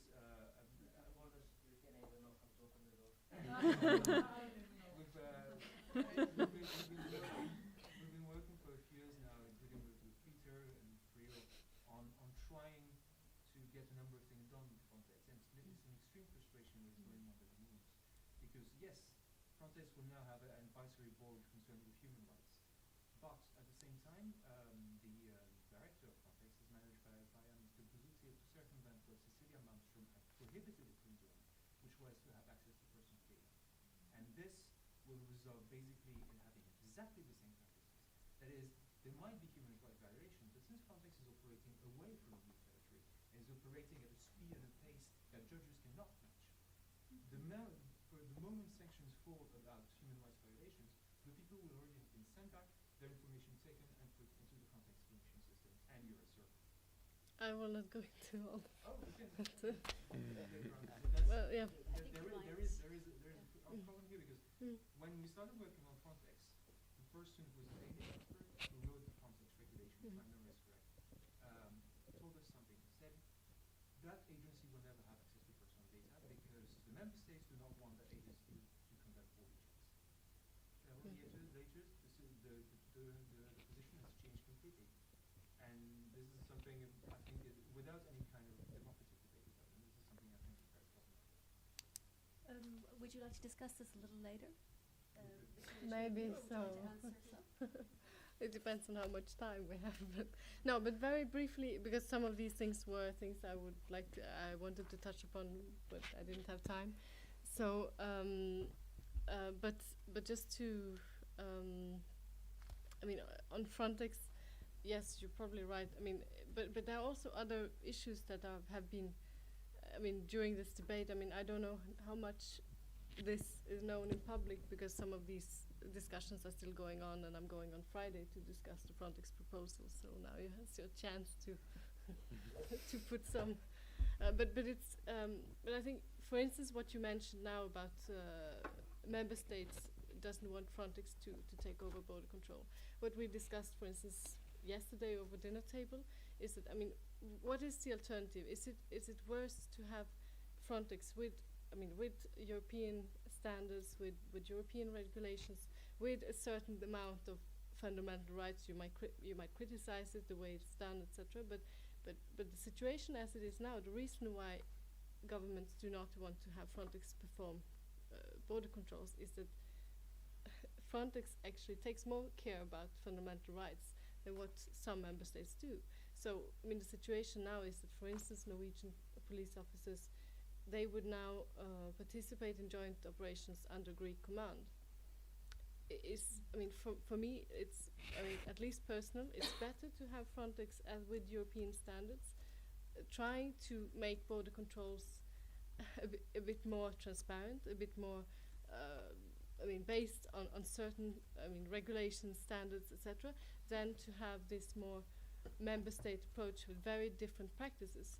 So, that is also, from the side of the Norwegian government, we would like to have a more common standard on this, and then it's easier to criticize. I mean, it's easier to have a public debate on it, and you might, of course, discuss whether, at what stages in this deliberations, civil society should be involved in this. But I think, compared to the alternative, it's actually better.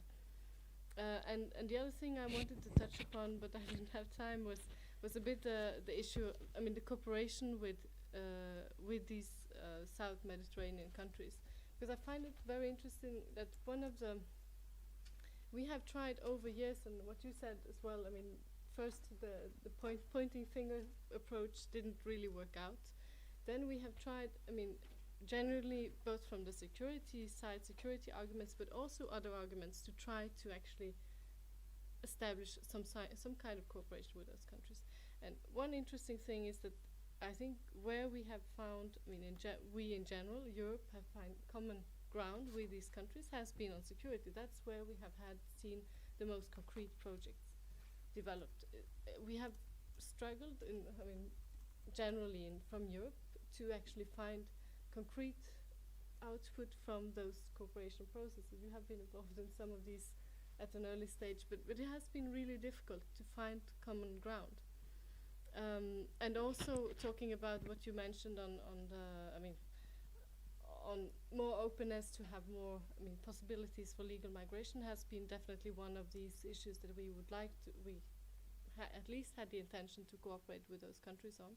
But I think the financial crisis did a lot to stop this approach. I mean, after the financial crisis, there has been, the discussion about this has been completely dead. And it was much more vital some years ago, but now, from the years, since 2008, it has been completely dead. There has been no willingness on the side of, especially also the Southern European countries who traditionally had more openness towards this. There has been complete stop. So, thank you for responding to this barrage of questions that you got. Unfortunately, being the government representative, it does you no favors, I'm afraid. I'm going to give the floor to Peter, unless you want me to open the floor for more questions. The time.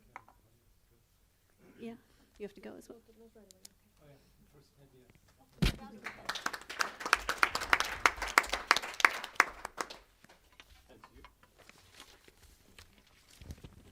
Then there are the closing remarks, since 75% of us have already gone to their airplanes and are crossing borders, is have safe travel. Thanks for coming. And it seems like the last time, but it's not. We'll be in touch about for those of you in the project, that is. There's some innocence in the audience, too. We'll be in touch about the final review, which is in the month of June, as you know. But thanks for coming, and we'll see you next time.